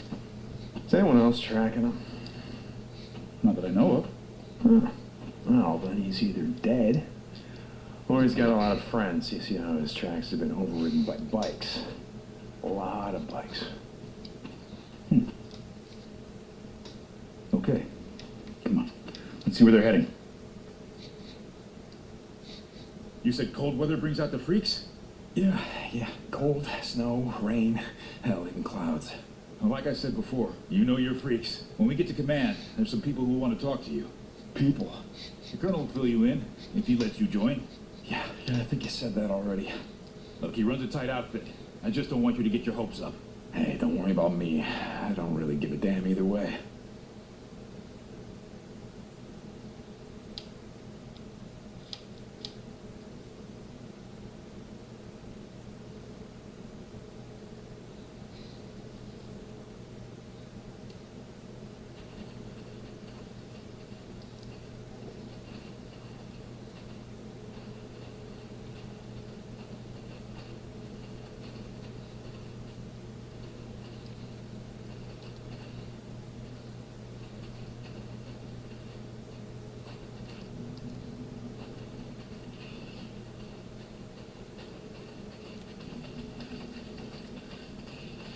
Micro recorder. Let's see.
Yeah, cold, snow, rain, hell, even clouds.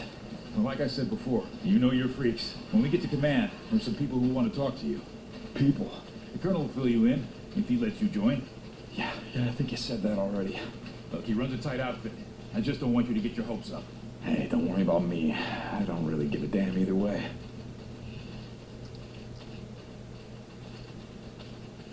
Hey, wait. Hear that? Yeah, it's coming from the logging camp over there. Is that on your map? Yeah. Wow, that means it's also on Vasquez's map. Come on. If Vasquez is there, what would your strategy be? Well, he's not alone. We know that from the tracks. What's that militia penalty for going AWOL? Hanging by the neck until dead. Why? Well, it means Vasquez isn't coming without a fight.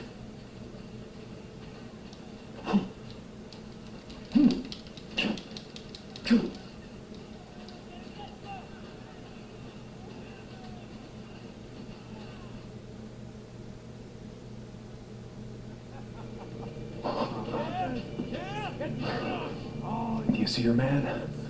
Yeah, that's him. Well, looks like you guys need to start doing background checks on your recruits. He seems to be right at home. Well, let's wait here. I'll radio for backup. Get your goddamn hands off me! Oh, this one's a fighter, boys! What do you think? Come on, Vasquez. Oh, hell no. What? I just got this problem with assholes who hurt unarmed women. I'm giving you an order. Order? You see me wearing a red armband? You don't give me orders yet. You do whatever the hell you want.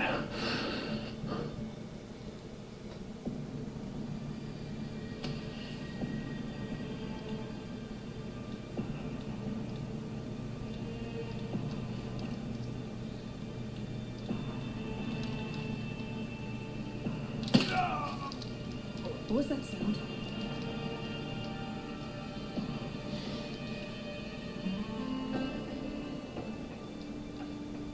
Oh no, he's dead.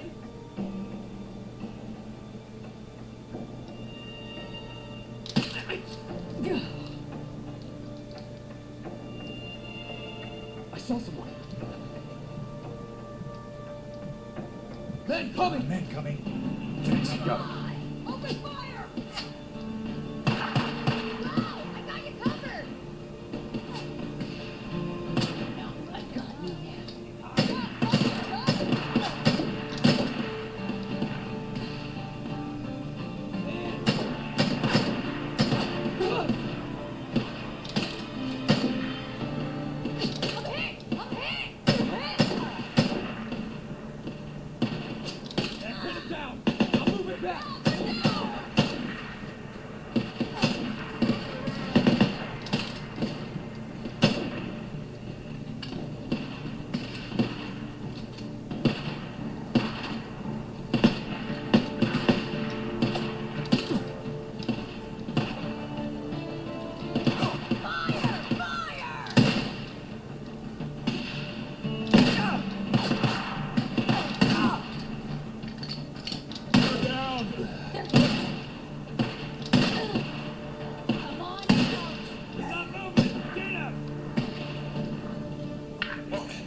uptight. Damn it! What the hell's wrong with you? You said you wanted to join them. Screw you! Mine now. How it goes down. Go! I got you covered! A bunch of bushes. Flush him out. That's my cover! Bushes.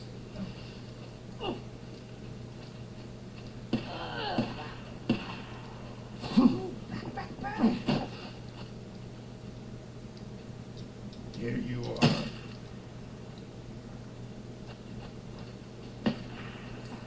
Keep moving. Pin him down! I'm moving back!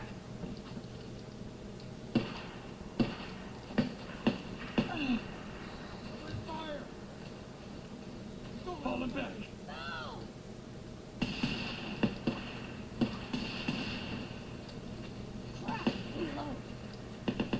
Windows are all boarded up. Here you are. Oh, you're gonna die. Go! We got him! Now I gotcha. Stupid traitor.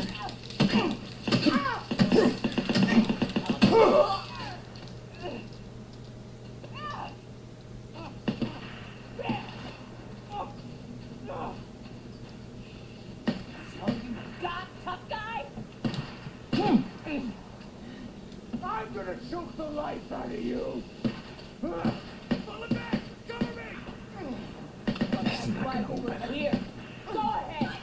Do it.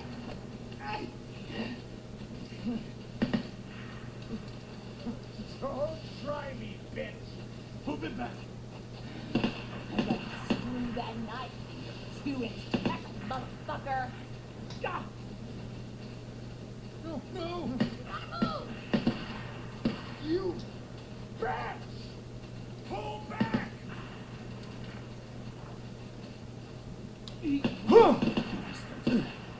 Cover and fire! Reload! Ah! Yeah, kill him. Yeah, kill this son of a bitch! Hit him incoming!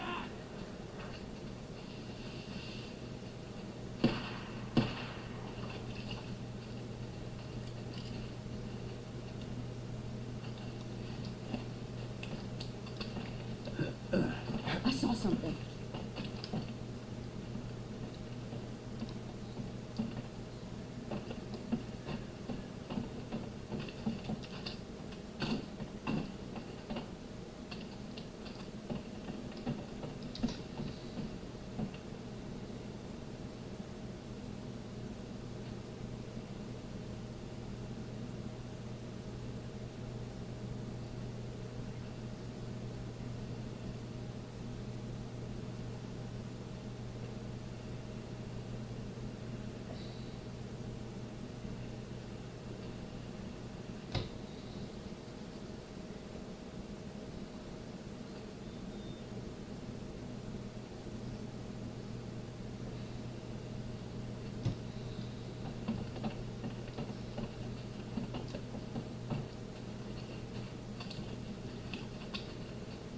That's all of them.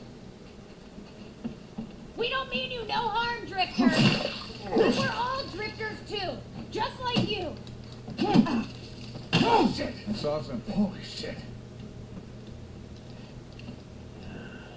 Here you are. Go! Cover and fire! Gotta keep at him! Kill him! We got this! Got him. Finally! Flanking me!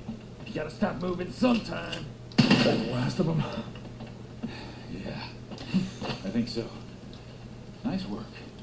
Come on, let's go deal with your man. Vasquez? He isn't my man. Not anymore. Okay, wait here. Stand guard in case we missed anyone. You can handle him? He won't know what hit him.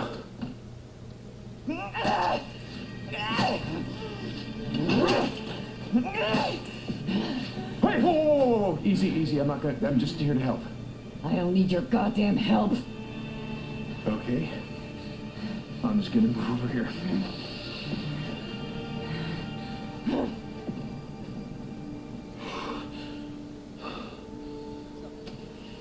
Stay the hell away from me! Hold on now. We're not with them. You think I'd give a Damn who you are! Okay. Okay.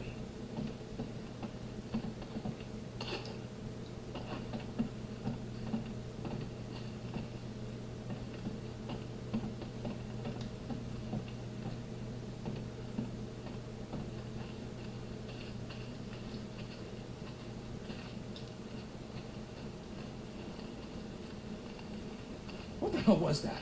Just your typical damsel in distress. Vasquez? Done. Way done. Captain Corey, come in. This is Corey. We're here, heading up the road to the main gate. Chopping off. Hold your position there. We're coming. What about the enemy? They've been, neutralized. Hold your position. Curry out. Come on.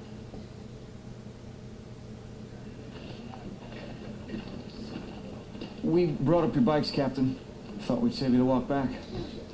Now, Leo, Corporal. So how'd I do? Did I pass? Pass? Well, you've been watching me all day. I figured this was what? Some kind of test. No. Nothing quite as formal as all that. As you can see, our pool of recruits isn't what it used to be. Yeah. But yeah, you passed. This is the third day in a row I pulled this shit. So, you ready to meet the Colonel? Yeah, sure. Why the hell not?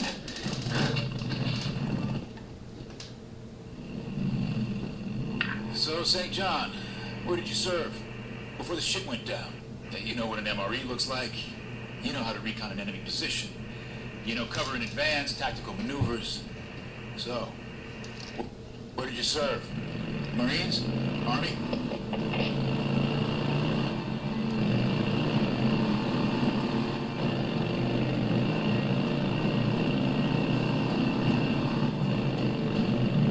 Try not to talk about it, you know? I mean, first year out here, seemed like anyone who used to wear a uniform had a target on their back. I was in the Army, 10th Mountain. I did a full tour in Afghanistan. So how about you? Anyone who's ex-military has a certain bearing. None of your soldiers have it, but you do. Like I said, you got a good eye. I was in the Air Force 10 years, part of SAC. There ain't no missile silos in Oregon. I was on vacation, believe it or not. I was lucky. Before SATCOM went down, I got hourly reports from across the country. You think it was bad out here? Everything east of the Mississippi was overrun within 2 days. Hold up. I want to show you something.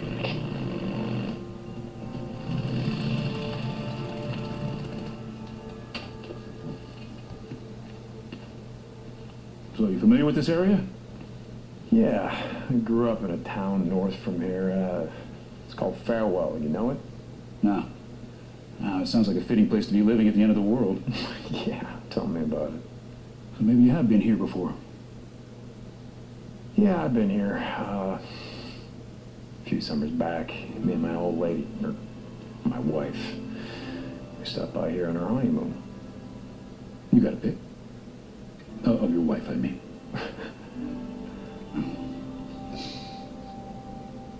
Her name was Carrie. We were married 12 years when... Anyway, it was a long time ago.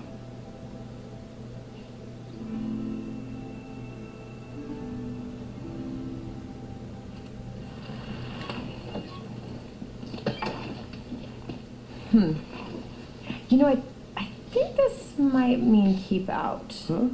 Oh, no, that doesn't apply to us. Why? Because we can't read? Because we don't obey the law. Speak for yourself. After you. Mm. All right. You know, making me a co-conspirator, not very chivalrous. What? It means, right. I never learn. I'm sorry about that. Oh my God, you should have seen the look on your face. Oh, I bet it was funny. Yeah, if I'd owned a cell phone, I'd have taken a picture. Well, for just this once, I'm glad that you don't. Oh, come on, don't start on that again. Hey, I didn't say anything. You brought it up. You just did.